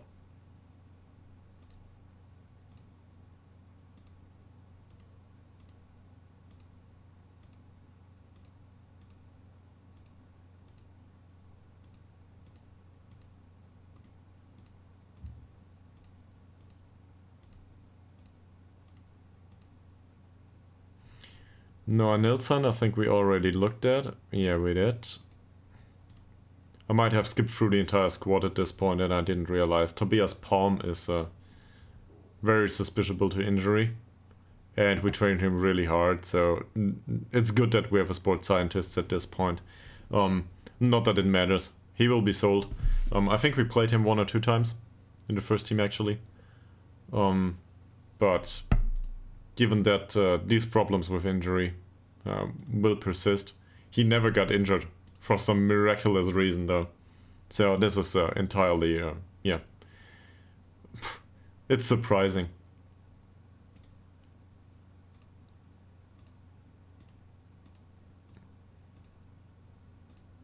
He's got low susceptibility to injury, but is a trialist, so I don't care. Somewhere Roots, this is also a trialist. Yes, it is. I do not know this guy, and he's a trialist. Söderberg, below average. Oskar Sigurdsson, he's also on trial. Otherwise, I would have trained him hard. That said, I don't know why he's around anyway. Sivinsky is a little bit susceptible to injury. Speedy Boy is, we already instructed them not to grind him that hard. Oliver Swan. No recurring injuries. Let's not do this.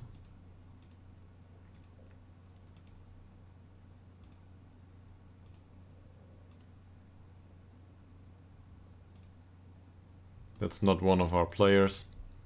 He's a trialist.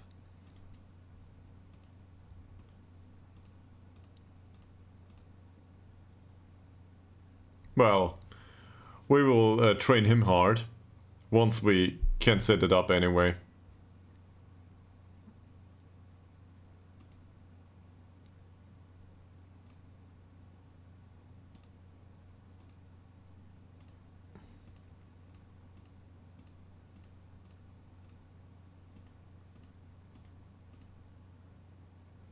per front zone. I think this is where we started.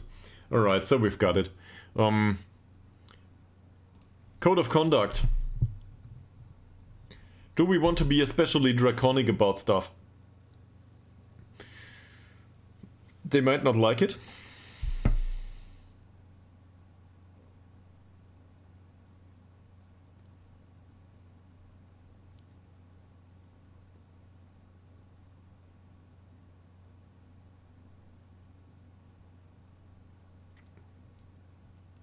Usually this works just fine.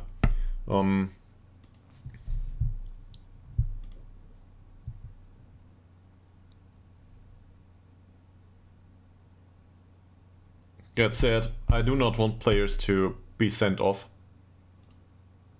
And we need every euro we can get. So, on the other hand, this is basically small scale money.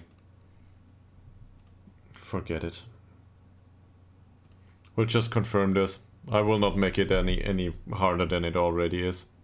I do not think we had a problem with discipline so far.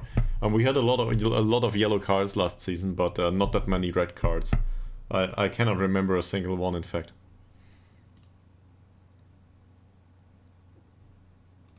No, no, he's our U19 manager, and you cannot have him.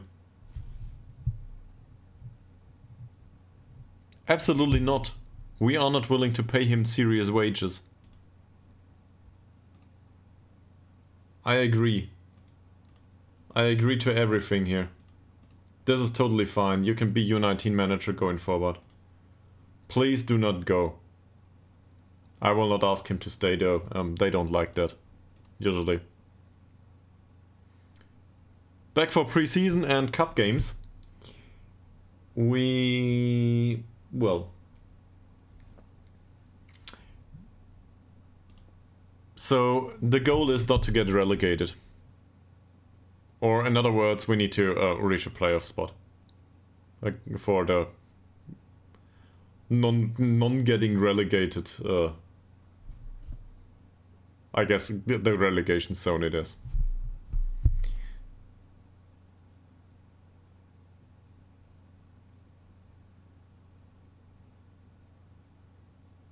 Yeah, so we will tell them that we've got a great chance of staying up this year. We all know we're favorites of relegation for a reason. Okay.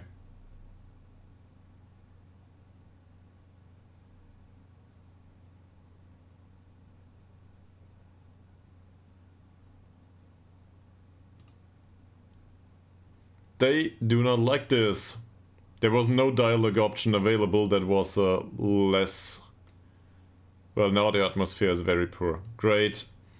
Good work, Chris. Good work.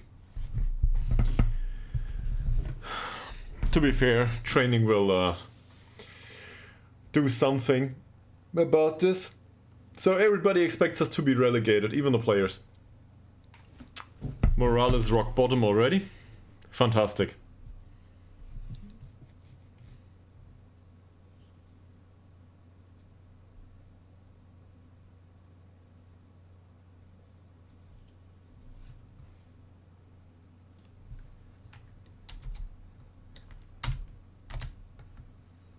Oh, there was a change in training schedule?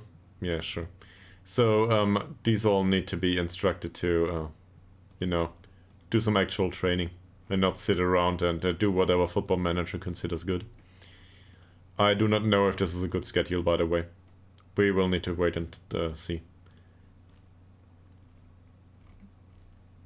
But now at least they do some physical training and so on. So, maybe this stands a chance to be... I don't know, have an impact, I guess.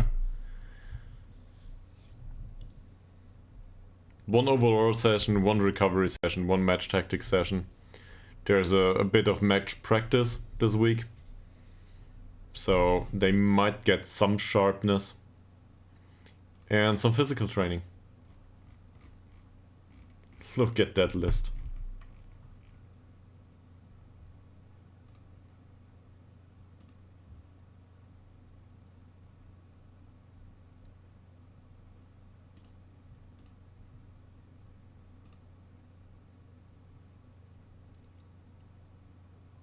that's still not viable as a signing, whatever.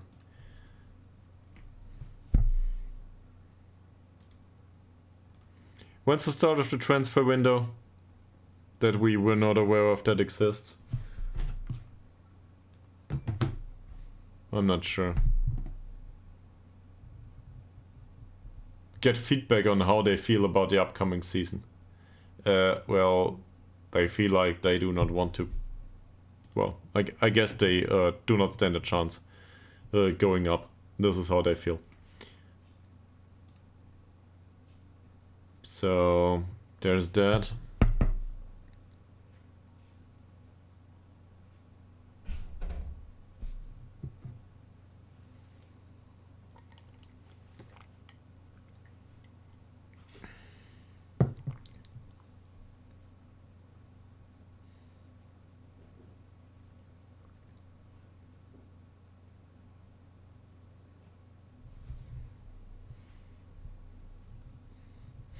Let's use this and get some water.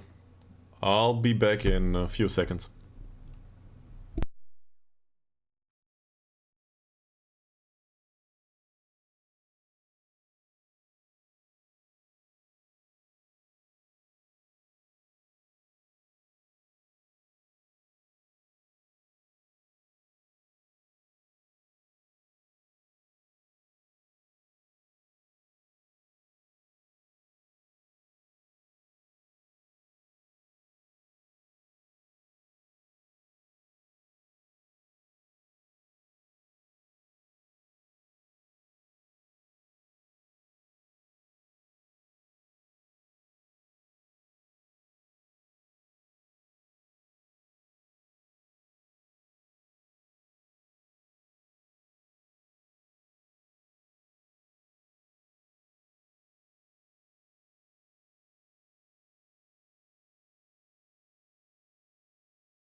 I have the absolutely best girlfriend on the entire planet.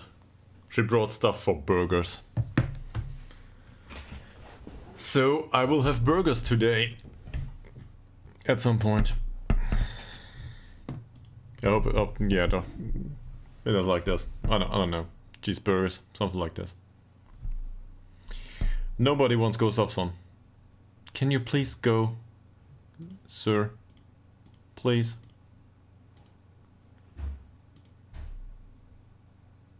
He wants to stay here. Now he's unhappy.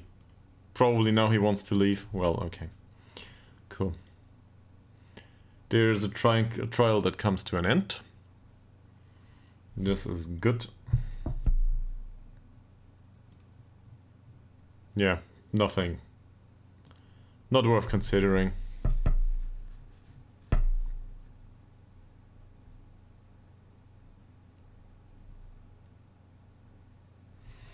Oh yeah, I remember. We need to. So given that the matches are on Sundays, we cannot schedule a match review on Mondays in the general schedule. So we need to do this by hand. Every single week. Because, well, matches are not on Saturday and this is not part of what you can schedule. The game doesn't realize that there is a match in the week prior to this. So that's impossible.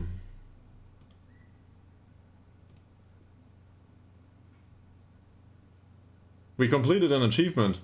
What achievement is it? Twitch says we completed an achievement. The achievement is build a community. We can now actually declare people as VIPs.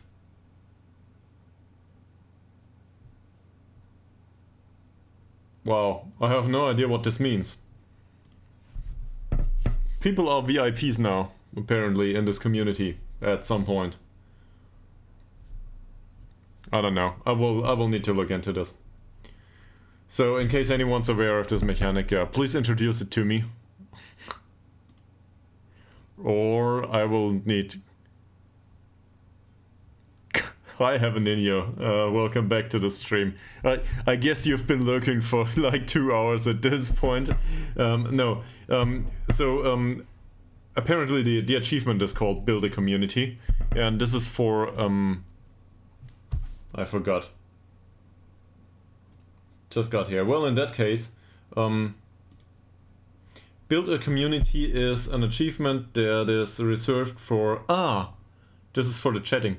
This is for reaching 50 followers and get 5 people chatting at the same time. And there is a sub-achievement with an additional VIP badge if we get 10 people chatting at the same time. That'll be a hard one though, because, well, there's 4 people in here, according to my stream overview. That and a ton of bots. So, or whatever, maybe this is lurkers that got the stream muted. No, it's not on the game. It's on Twitch. To put it another way, I realized that there's all the stuff with channel points and whatever. And given that I am not somebody that watches stuff on Twitch all that much, well, you cannot watch it much if you stream, right? So I have no idea about any of this. I probably should have done a year of watching other streams on Twitch, but I went into this head first, and you know, I guess it's just me. I didn't watch that much on Twitch, and now I am unaware of how channel points and VIP status and moderating and all that stuff works.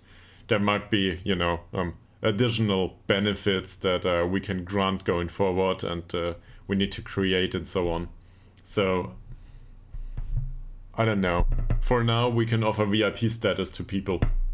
At random, I guess. I guess it makes some sense to offer to grant VIP status with channel points though, if this is a thing. Like, if you've been around and watched a lot, then you can have VIP status. Does that make any sense? Basically, long-term followers. At least that makes sense to me. So, in case you are aware of how others do it, let me know.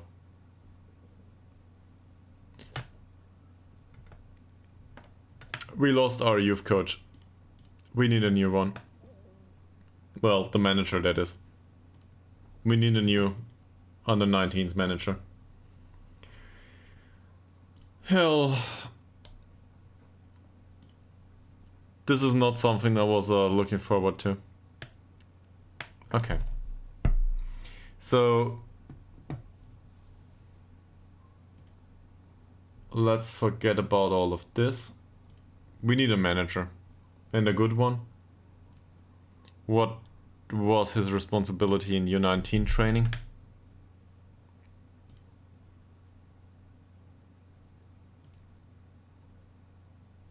Yeah, well. Seriously? This is U19 manager. So you're talking about your kids probably, right? Yeah. I guess that counts.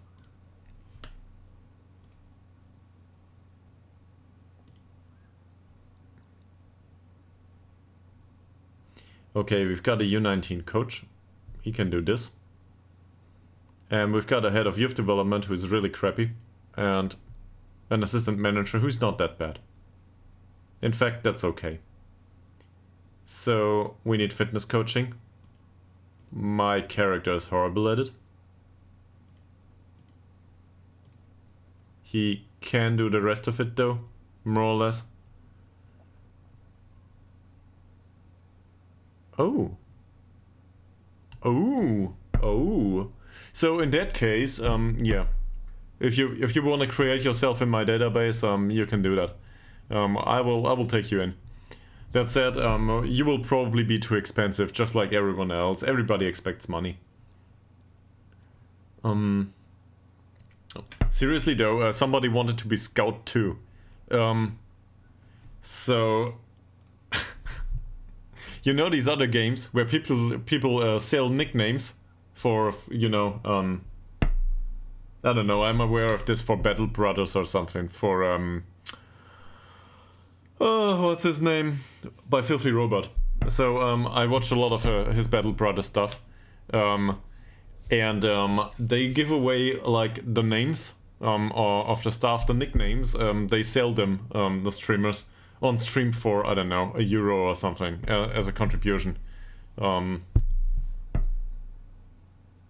What's the name? Donation's the thing. But I'm not, you know, this is not socially conscious behavior to throw money at me for renaming players. So I guess we will not do that. Not for now, at least. Yeah. In any case, it reminded me of it, all of a sudden. So if I ever want to sell out, please remind me of it prior to doing advertisement for Yorkshire tea or, I don't know, haircut stuff. Yeah. That said, I do not blame people for wanting to earn money once they have a certain, how do I put this? It's a job after all, right? If you do this for 8 hours a day, it's a job. So, yeah, sure. Something has to pay the bills in the end. And you'd rather have it be in the followers, or I don't know, probably half of the viewership has for example, Amazon Prime. I'm not begging for anyone or anything. I'm not an affiliate, so there's no way to throw money at me anyway. Yeah, I know. I realize I'm I still have the broke ass student mindset. I will have a day job next month. So this is the last week full-time streaming. Yeah, but if you have a look at the last 2 months, I've pretty much done this full-time. And well, this or the stuff that's around it, because there's a YouTube channel and there's a crappy Discord server, in case you're interested. So if this is something that's worthwhile to you, hopefully I can entertain over all of this going forward, and then some, maybe, because doing YouTube videos is something that I need to learn. In all honesty, uploading the streams is useless, more or less. So, to upload the streams, gotta correct myself. Yeah, that's rather useless. It doesn't get that much viewership. So, for if this is interesting, oh no, Melander is ill. We will send him home immediately. Nobody got ill for years in this club. Yeah, anyway, if this is interesting to you, I can provide some numbers, so you can relate to this a bit. I don't think so. I don't think COVID is in the game. It will probably be a cold in the game. Or was it part of... No, he didn't get COVID.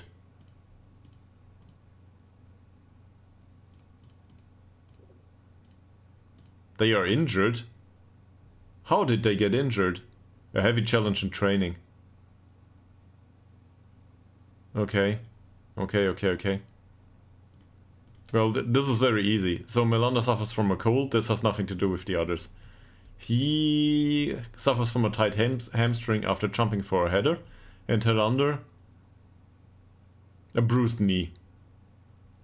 So that doesn't make any sense. Probably unrelated.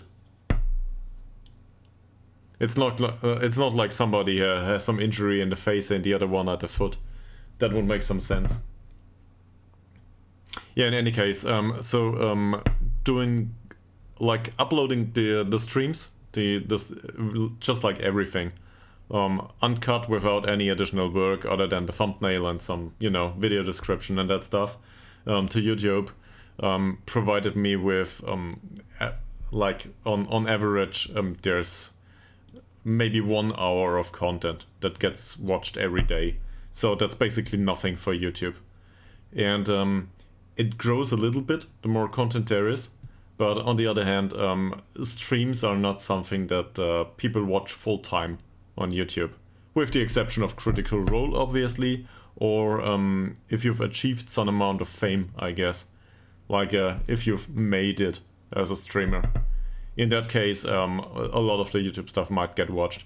But still, it's not something that you can earn a living on, I think. So from that perspective, this is more of a bonus, I guess. And I think of streaming the same. For now, it's for fun. I like to share this. And if there is any money at some point, it's a bonus. And first of all, I will pay the electricity bill, and later on I will get sound insulation, and then I will buy hardware. Or the other way around, probably the hardware first. But the hardware is direly needed at this point. CPU is 13 years old. So yeah, I will probably do that from my regular income though. We will need to change these. Somebody needs to do the physical training here. Nobody has any idea. So he might. Yeah, he might. So it's not great, but he might. And we need a manager down here.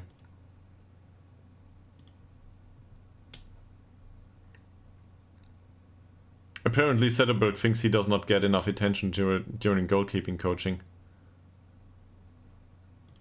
Let's criticize his training level first. And then I think our squad is much too big. I agree with this.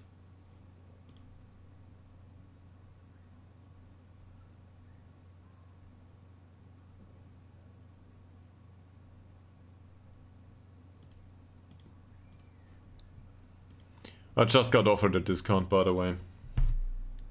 For, well, if you're willing to spend €0 on stuff or visuals, well, visuals is probably here, yeah, you know, that stuff, and banners and so on, then a discount of 10% of 0 is still 0. So that's my budget. I cannot blame them for trying. They gotta earn a living too. What's wrong with him? He doesn't get enough attention during goalkeeping training either. Okay. I think we should look into goalkeeping training at this point. He doesn't want to train at the start of the season, apparently. In that case, go home, man. Go home. I'm serious. If you're unhappy,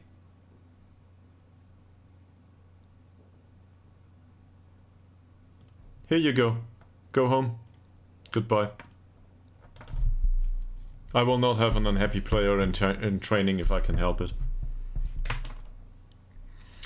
Alexander Bengtsson. That's not the Bengtsson we were hoping for. He tries to be a wingback. What about him? It's just a training report.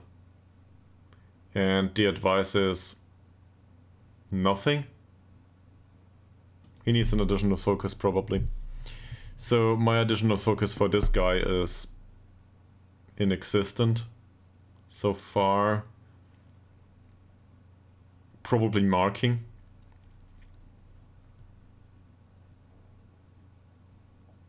Physicals aren't good. Is this first team? He's with the first team now. Yeah, okay. So we need some quickness training for him. He needs the physicals. And to be fair, we need to sell this guy. He will not stand a chance here. That said, nobody will come for him. Lukic. Nikola Lukic improved recently. Not that it matters much at this skill level. What's his job anyway? He tries to be a regista. Okay. Okay, he's got the passing. He's got some of the technicals at least.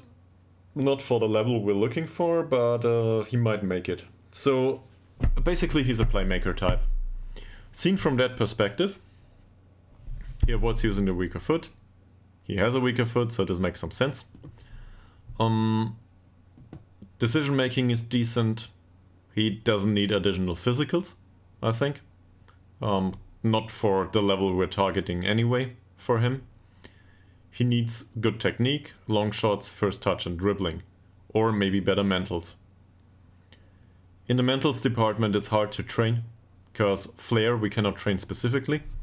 And off the ball movement as well as anticipation and composure always come with decision training. I don't think this is needed. What's needed is technique. So either we go with vision technique and passing, or we go with dribbling, first touch and technique. I think in this case that's probably more important. And if his vision goes up to 10 or something, then we can think about stuff.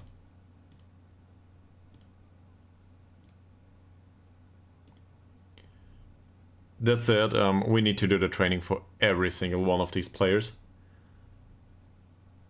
And then... yeah. We need to do it for every single one of these players. And see if this is valuable. Talk to them. Get rid of the trial lists.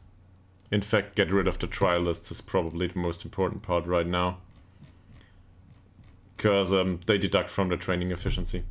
And there's a lot of players here that are not future signings. He is though. So these two are future signings. They've got transfer range for us. These on the other hand, these need to go. We don't need them here. They can be annoying for the U19. Himmelstein.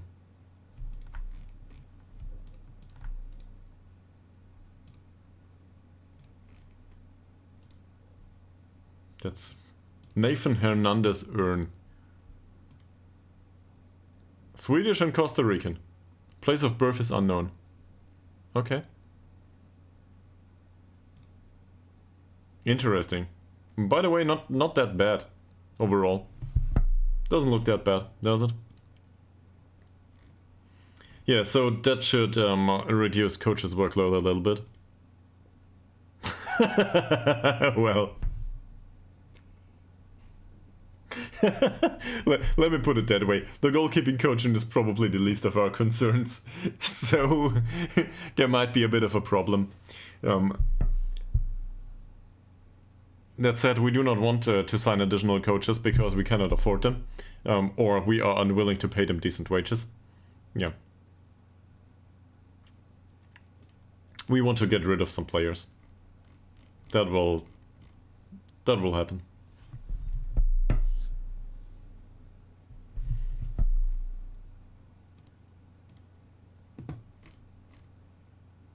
Anyone new to the stream? Any questions? Any recommendations for second league? I have no idea what I'm doing here. I have some experience in Football Manager, but playing the second league of a nation, it has been some time. This might have been a lie. I might have played a second league in Bulgaria a few years ago, or maybe even the first league. No, I think it was second league in Bulgaria that I played. But that's not the same as playing the second league in Sweden, I think. Sweden's a bit better. So, yeah.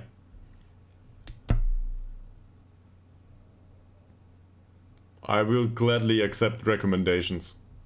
If it's above the level, you need pace. Because I think I realize. Thank you very much. These two are injured. Tight hamstring and a pulled groin. There's a lot of injuries here, all of a sudden. Maybe they need some rest days from time to time. Think we overdo it? Well, it has been small scale so far. What does the medical center say?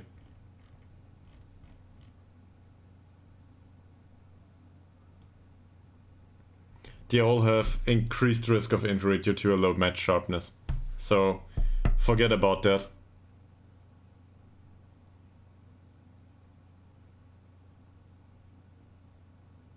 It would be good to reduce the training workload overall. No. We will not. let's see where this goes. So Dirk is not available. Who can play here? Burnson. Great. Nice that we resolved that. Probably not Burnson though. Burnson is right-footed. All in? All in it is. He's new to the squad and new to the club, and also he needs training. Yeah, he doesn't have a training position right now.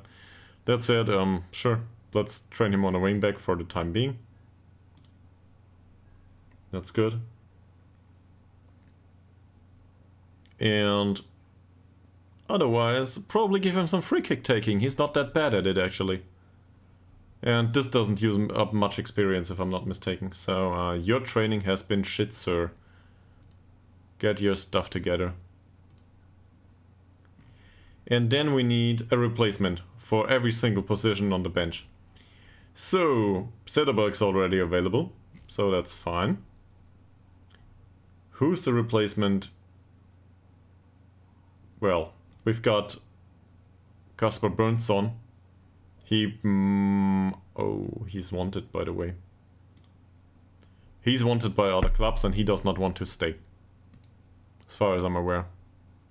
Yeah, he does not want to stay. So, he considers himself to be above our standard.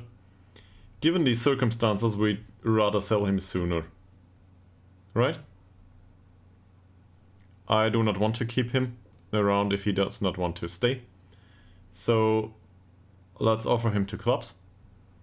And maybe Tabby and AFC Eskils Tuna. Yet another tuna club. We'll make an appearance and offer some money for him. That said, for next game he can be on the bench. He's our replacement for a right wing back. And also the left side because we have nobody else there. Then we have Ytterhogdals in central defense. One of these two, probably. Or we just put Fredrik Berggren on a bench because we can. Same with Rigby. We could, but Rigby is so far away from any reasonable level that that's not worthwhile. Then Dirk is injured, so I guess we will use Gustafsson this time. Yeah, I guess. And, well, he can remain on a short list, but who cares? There's also an Alexander Bengtsson. He's even worse. Doesn't matter, it's the game against the U19. So, let's put him on the bench. Okay. Right defender. Yeah, we've got this. So then next up is... Next up is a register. We need a register. Melander is injured. Well, he's at home. He suffers from a cold, by the way, so no COVID. That was strictly a cold. It says here.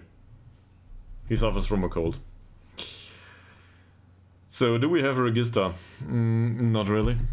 Do we have anyone that's capable of playing some sort of playmaker role? Sure. But not to a great degree. He needs decisions and composure. Not that it matters, he will not make it. I think Halilovic trains as a box-to-box though. I have no idea about my youth players, to be honest. There's yet another central defender here. So our backups are gone. They're injured, that's the problem. I can bring on Hellberg. At least, that's somebody for box-to-box. And I guess Korovic can do... I mean, why not? He's shit at it, but who cares? At least he knows how to play the role to some degree. Bosaka would be an idea. He trains as a register, so let's bring him on instead. Not that it matters much. So Korovic can come on anyway. That's okay. Then we've got Rafael Sawinski, who's from midfield too. Then we need one to the right, one to the left, and a striker. So striker's easy. Ishak needs to be here. This Ytterhogdal guy, I don't think he has much flex. Whoa, he trains well though. He tries to develop. Ishak not so much. Anyway, most of these will go out for loan, so it doesn't matter much.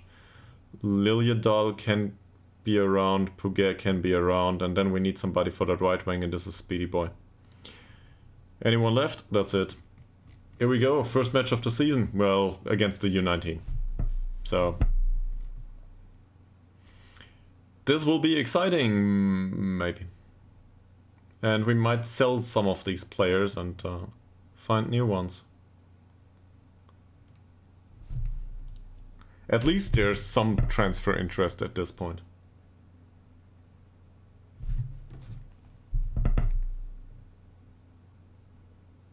Okay, this takes a little bit.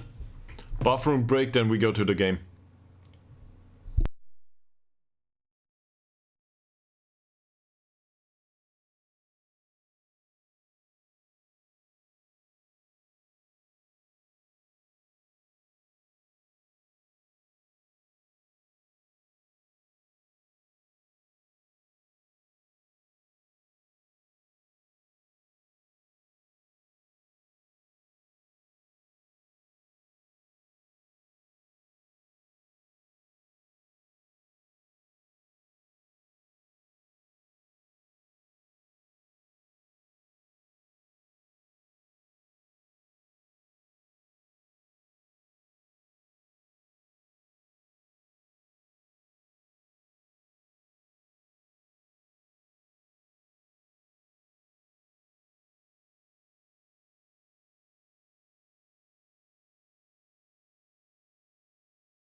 Here we are.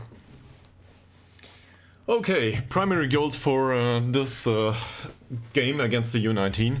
Do not get injured. Do not injure the In fact, do not get injured. Do not care about the injuries of the U19 team because they are not worth it anyway. And something else? Make some money. We will not make money. What's this? This is...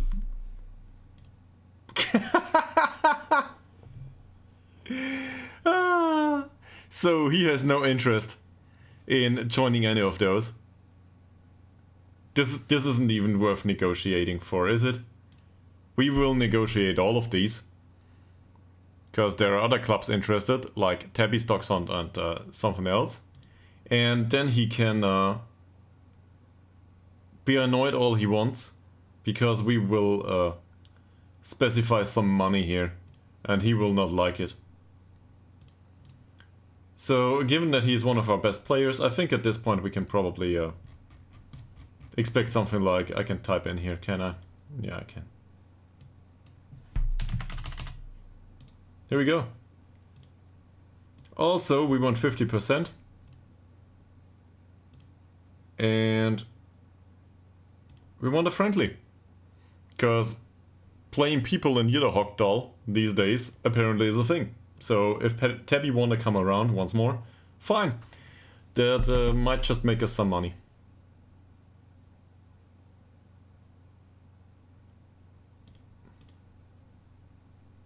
Here you go. now they will be like this. And afterwards we will see. That's great. Playtime. And 20k is way too high. He will be really annoyed after the game.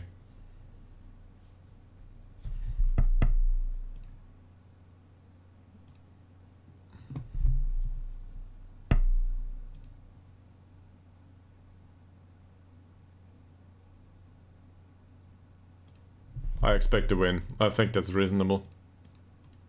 I really do. I expect him to go out there and devastate the youth team. They are not worth it. This is strictly to get morale up. That's the third one. We need to get morale up, because morale has been horrible. So, this needs to happen. Also, there's snow here and there's no snow outside, so the snow cannon came up to get a decent climate in the stadium going on. Outside of the stadium, it's summer. It always is in winter in Sweden. This is the way it works. It always snows in the stadiums.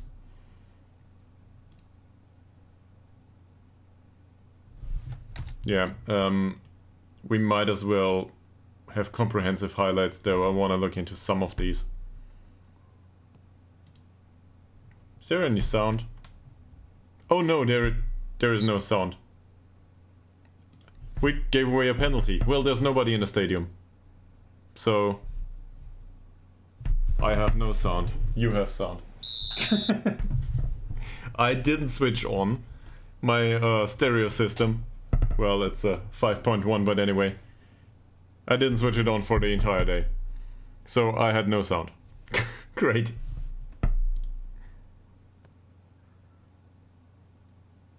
Yeah. So Mr. Ritz, one of our youth players, just scored a penalty against us. This couldn't have gotten any worse for a start. By the way, what formation do they play? Ours. Okay. So we need to overlap on both sides. This is one of the weaknesses of the formation, is it? To lose against your own U19, that would be the day. Nice ball by Smilovic. Tillander. Forsell wins the ball against Fröhlich. Will there be a penetrating pass by Morgan? No, there will not be. It's a long shot though. First chance of the game for the senior team. And I think there might be some of the trialists might be in the squad here. So this is a game that's less uninteresting than I thought. Morgan Wolzund. Morgan. Long shot by Morgan. Was a little bit off though. But I think Melke Michel is not one of ours, is he? No, this is a goalkeeper that is on trial. He's decent. I wouldn't say he's great, but he's decent, and with that personality, if we did not have 3 goalkeepers, I would be interested. Hernandez, Earn, Comnell, Walden, Fröhlich. That's not Fröhlich. That's I don't know. So, giving away penalties apparently is not a good idea. Forsell with a long ball. Wolzund doesn't stand a chance here.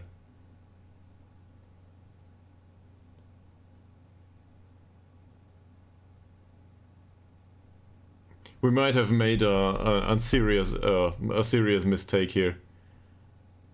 This is also a trialist. So, much improvement will be needed. We lose against our own U19. That is spiked with a lot of trialists. So, if anyone wants to boo the team, go on. We should probably compose a new team out of trialists at this point. Oh. We didn't confirm the changes. This is why we looked at all of this. I'm sorry. This stuff happens. I cannot see the menu up here. Seriously. It's so tiny.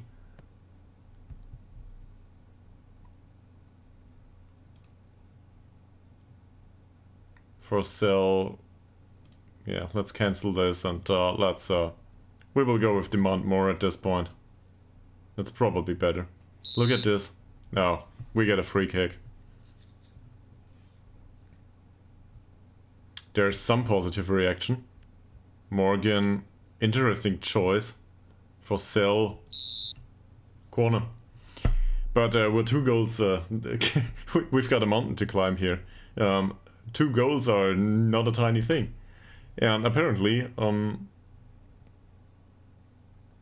well, we face a decent team here. Due to the trialists. Low.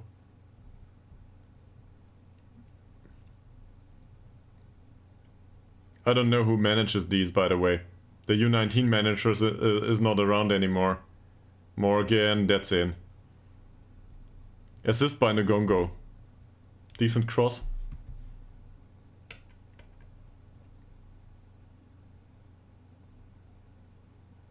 I don't know why we don't sell tickets for these games.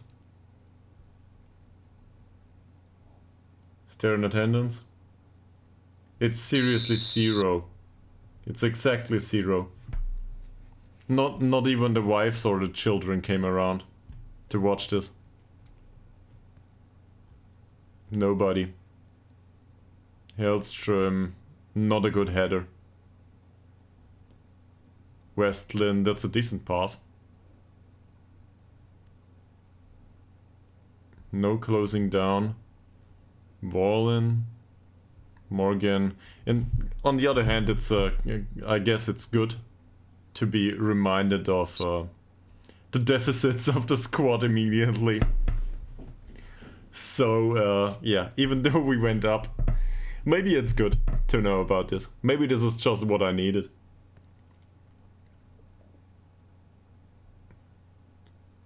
For sell, nice one. Well done. And then there's a long ball into...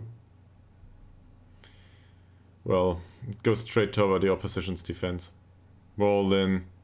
Ritz runs away again. Eriksson, finally a save. He will need some improvement going forward. But he's the primary choice as a goalkeeper for next season. Long kick. Towards Woldsund, who runs past the defender. Not a goal though. Great chance.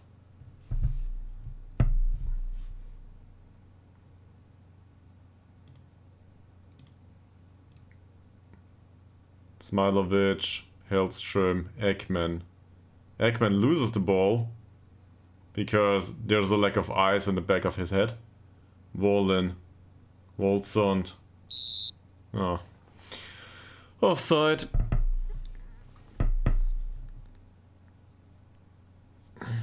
If we look at this, the left defensive side looks entirely, how do I put this? Out of his mind, probably, Mr. Wallin. To be fair, he doesn't train in that position. He's a box-to-box midfielder. He was out on loan. So, to play in this position is new to him, even though he's accomplished. Woldsund. That's yet another offside.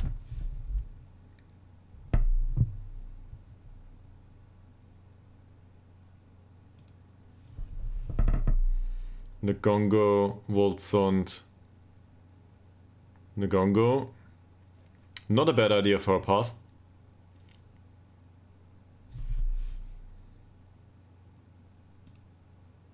In general, this looks good. Here's Malte Ekman with a long ball. Morgan might get to it. Is it offside? Yes, it is. So, I'm not sure who's to blame here. Tillander, multi-Ekman.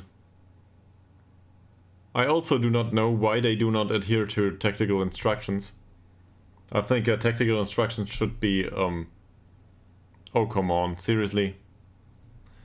Yeah, Eriksson's got that one. But tactical instructions should be to go for the best header. They don't. They go for somebody else here. I don't know why. Morgan, nice ball for Tillander.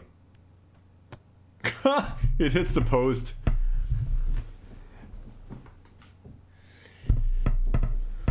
There was a knock that was audible all over the place. Well, over the pitch it is. Biggerson, well intercepted, low. That's not a great killer ball. An effort has been made, I guess. This Ritz guy, he's not that bad. Neither is Hernandez Earn. I guess they play for a contract at this point. Well done by Hellstrom. Can we demand more? Sure. So we face a corner by Comnell. Hellstrom, there's another one. Can you do a little bit better, please? Like, seriously. There must be some youth players in this squad, right? Not a corner. Yeah. There's some youth players in this squad.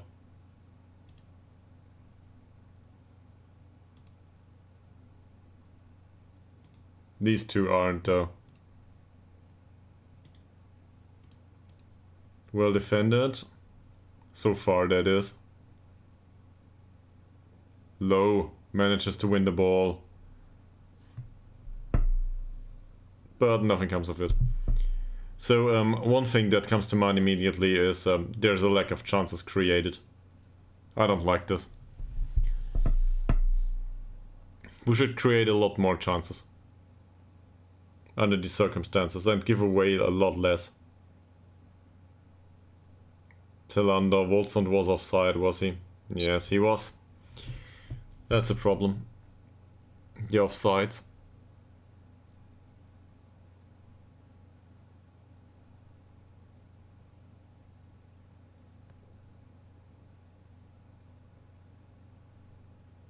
No big deal for Eriksson.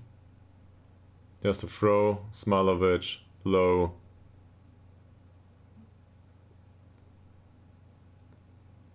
Westin nearly won the ball. Wolfsund. Frosell. It's really bad passing. Part of it. Did they forget about their specific instructions, all of them, all of a sudden?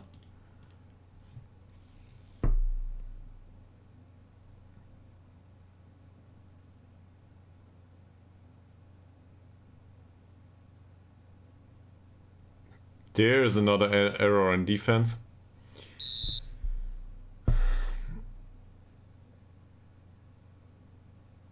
At least morale seems to improve a little bit. Yet another corner. No, it's Antonsson instead. It's over.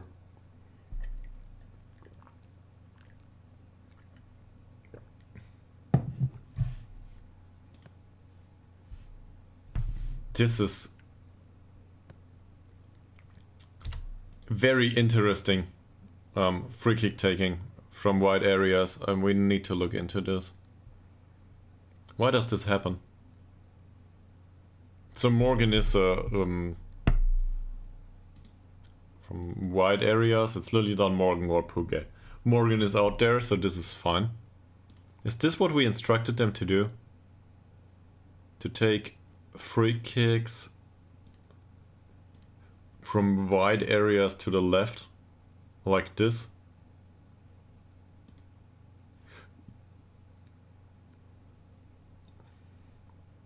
As a matter of fact, we did. This counts as a short one, yes. So this is this is what a short pass looks like, apparently.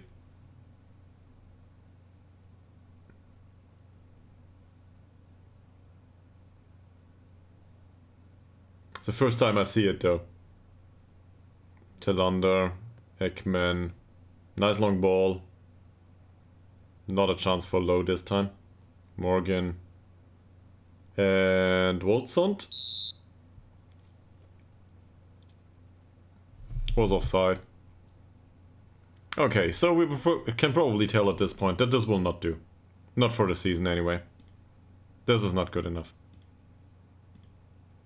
We're supposed to be favorites. And those that played particularly bad, they will be reminded of it. Which is most of you.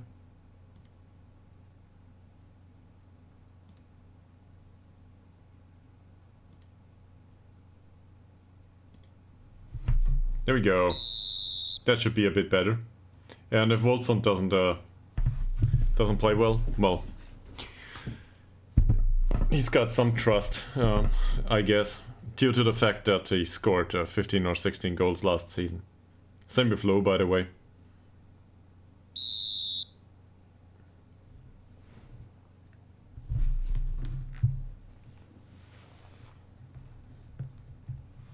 Walden, Morgan. It's offside. It should be anyway, yeah. That's offside. There's a lot of offsides this game.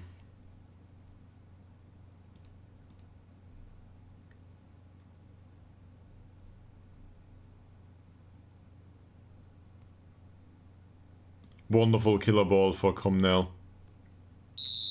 Deflects off the defender though. Walden this time.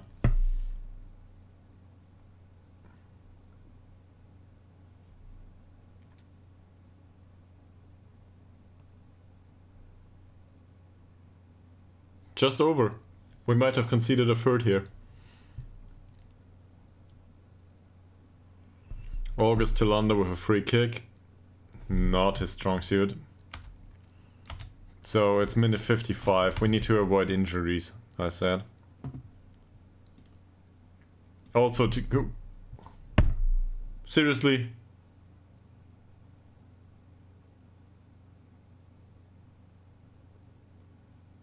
This is not what I selected.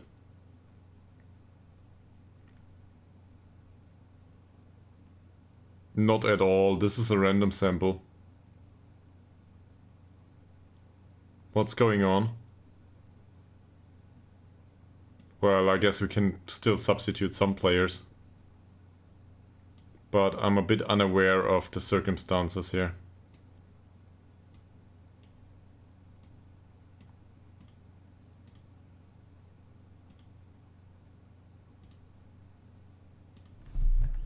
So let's get all of them on the pitch. With the exception of the goalkeeper, maybe.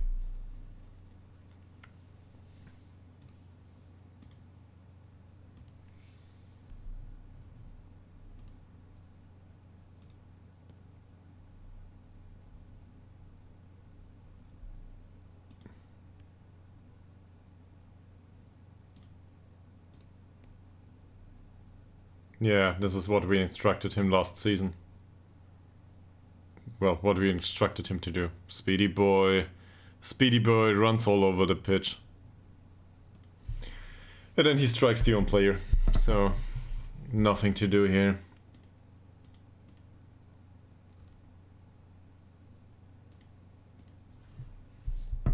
Bergerson, Westin. Hagedal, well done. Ekman, nice pass. Frenson is on the wing. It's not his major duty out here. Fossell, roll in. Fossell, roll in. And that's an offside. No whistle though, apparently everybody knew.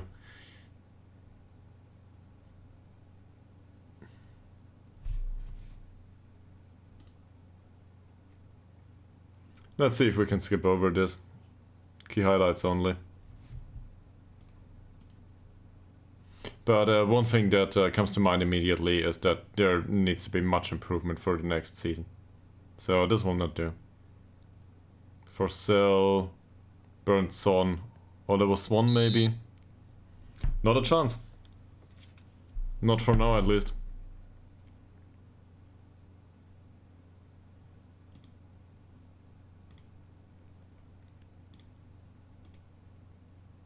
Ytterhogdals just over.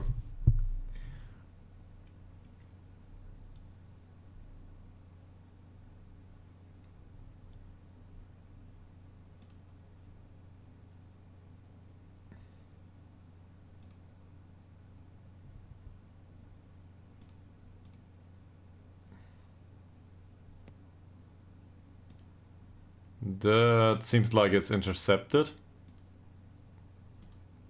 Ends up with Freud though. Hidden. Hellstrom loses the duel and there's another ball towards Ritz.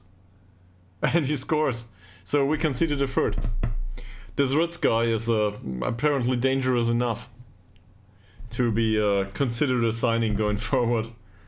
So he certainly made his point. That's not good defending.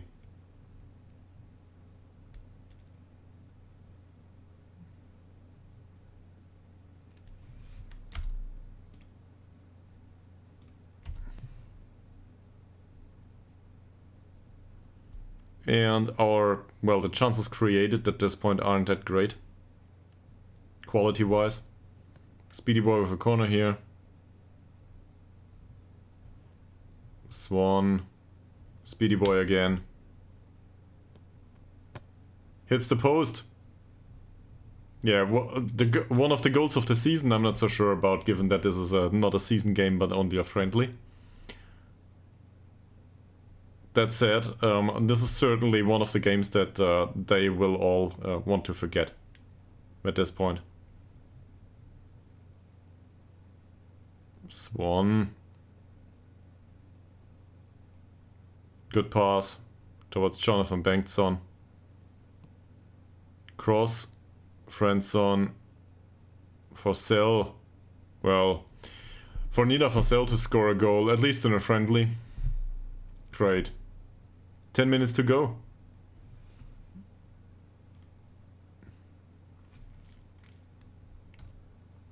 I guess we might as well overload at this point, if we want to get a draw.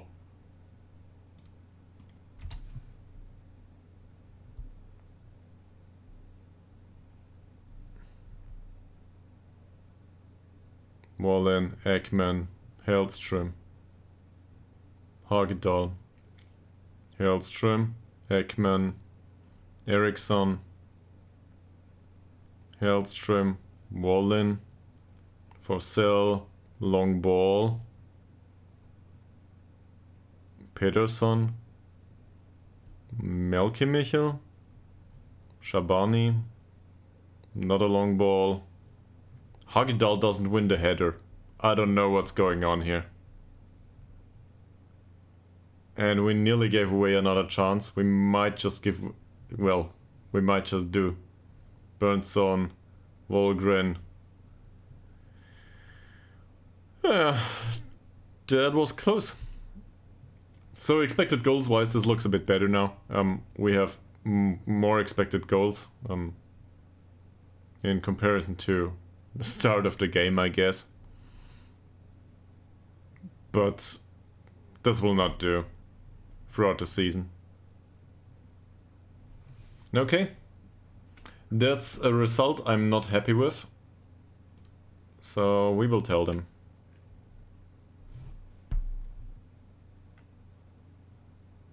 Is there a specific dialogue option for losing to the U19?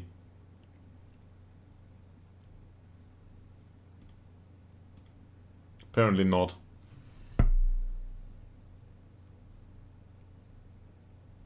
Also, apparently for friendlies against the U19, there are no 15 substitution spots.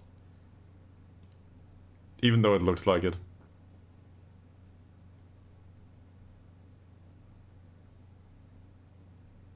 Okay, welcome to the data hub. Thank you very much. Goodbye. So we need to play 3 league games first. Anyway, he's wanted by Hooding, eh? Are we willing to sell? Not sure. Let me put it this way. I would be willing to sell, I guess. To sell him, that is. If we had a replacement for the left wing back position first. We need one here.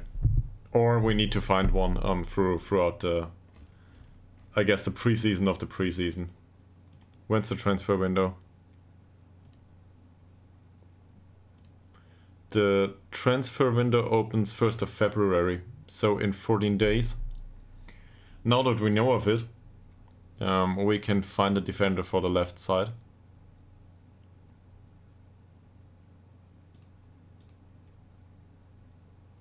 And Don Stahl is not the one there.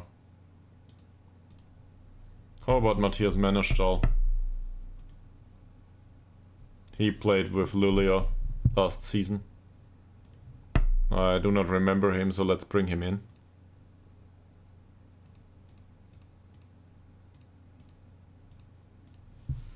Okay, and then we will look at some players in range and see if we can get something. That's much better.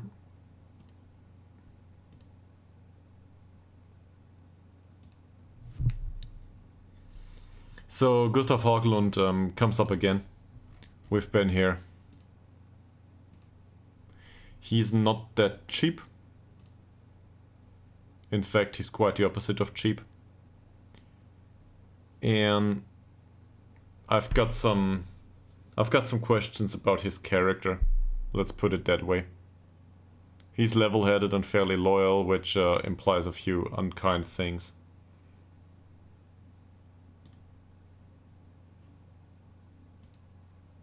We do not know about him, other than him being on a non-contract. Not a strong guy though.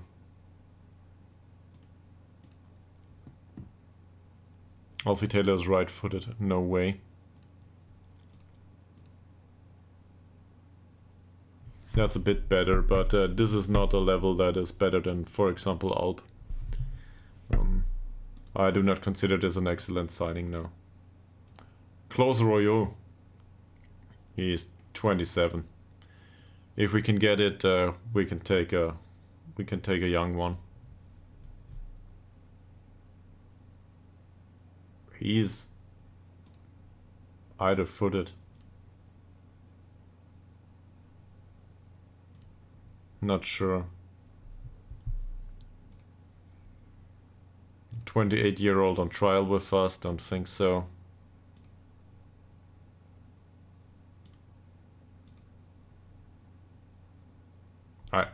I guess this would work. He brings the physicals at least. But yeah, expensive.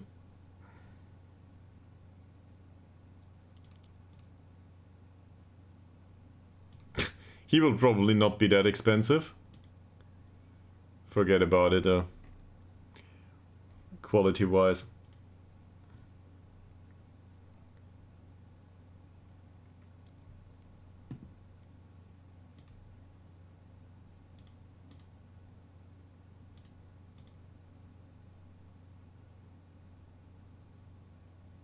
So we might get somebody.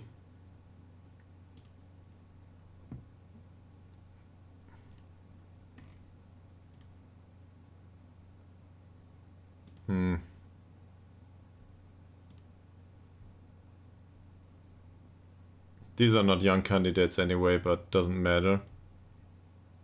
There's not that many here that play left wing back position.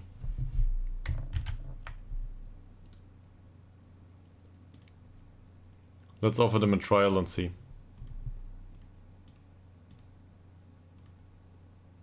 He's on a non-contract, so that might be an option. Yeah, let's offer them a trial and see. And if one of them is any good, we might make an additional signing there for the following season. Because, yeah, okay. Great. Ages might be all over the place though, so they are not that young. This is all released players from different leagues. We're in January, by the way. Hell, we should include these players that got released in different nations at this point. Maybe somebody that's a worthwhile signing got released in Russia or something. Well, we might go with this Icelandic guy though.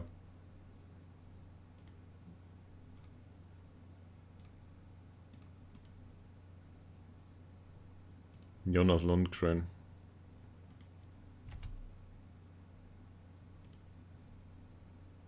The Greek choice? Maybe. He looks like he's pacey. And then there's Matthias Mannerstahl, yeah. So maybe we'll just take him.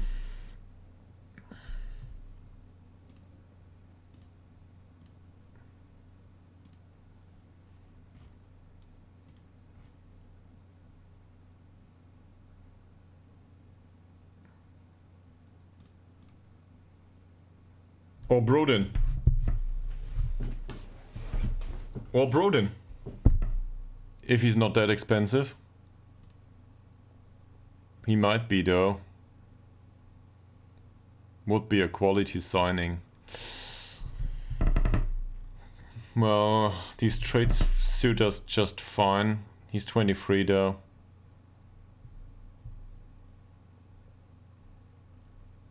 Where does he come from? Carlsberg. Nah. I don't know.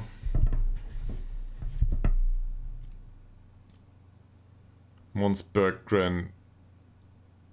This is great flexibility, but nothing for a left wing back position. There's players here, in fact, that might be viable.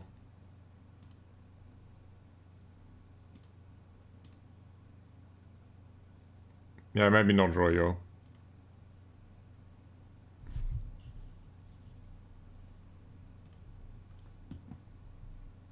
Sigurdsson.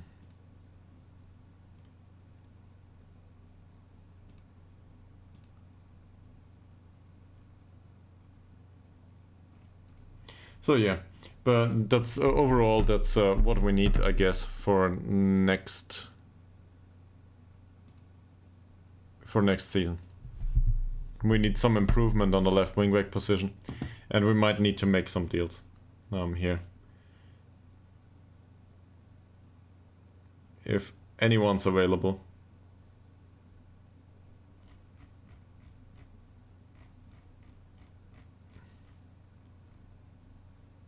Problem is they are only interested in our good players, not in the bad ones.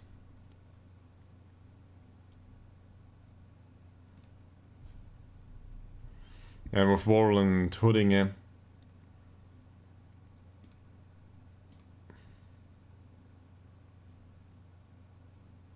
low condition, great.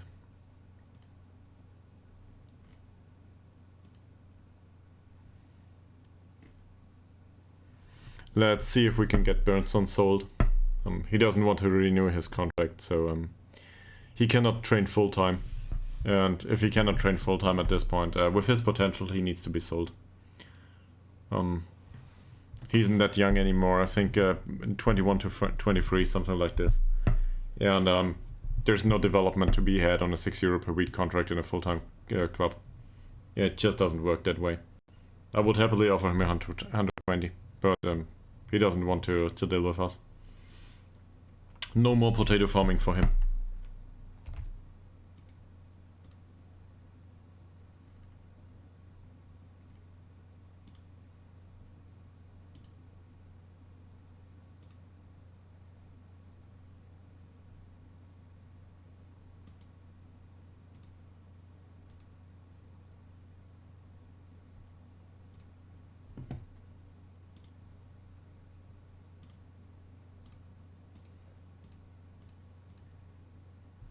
These teams turned down Mr. Bernson.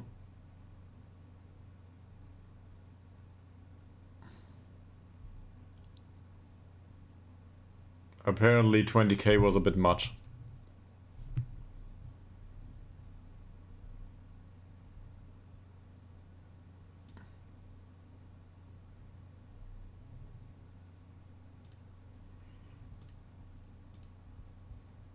Okay, so let's wrap this up for now. We will continue tomorrow. I think this is a good occasion here. We will do preseason tomorrow, and probably desperately try to get rid of some of these players. Maybe even some of the new signings, I don't know yet. Out on loan or something. And I will bash my head against the table or the wall for the lack of knowledge about the way the transfer window works. So yeah, 5 years later I finally realized. So that's it for today. I will probably see you all tomorrow, and I wish you a good evening, good night, and well, tomorrow's Friday, so have a good start into the weekend too. In any case, thanks for watching. Bye.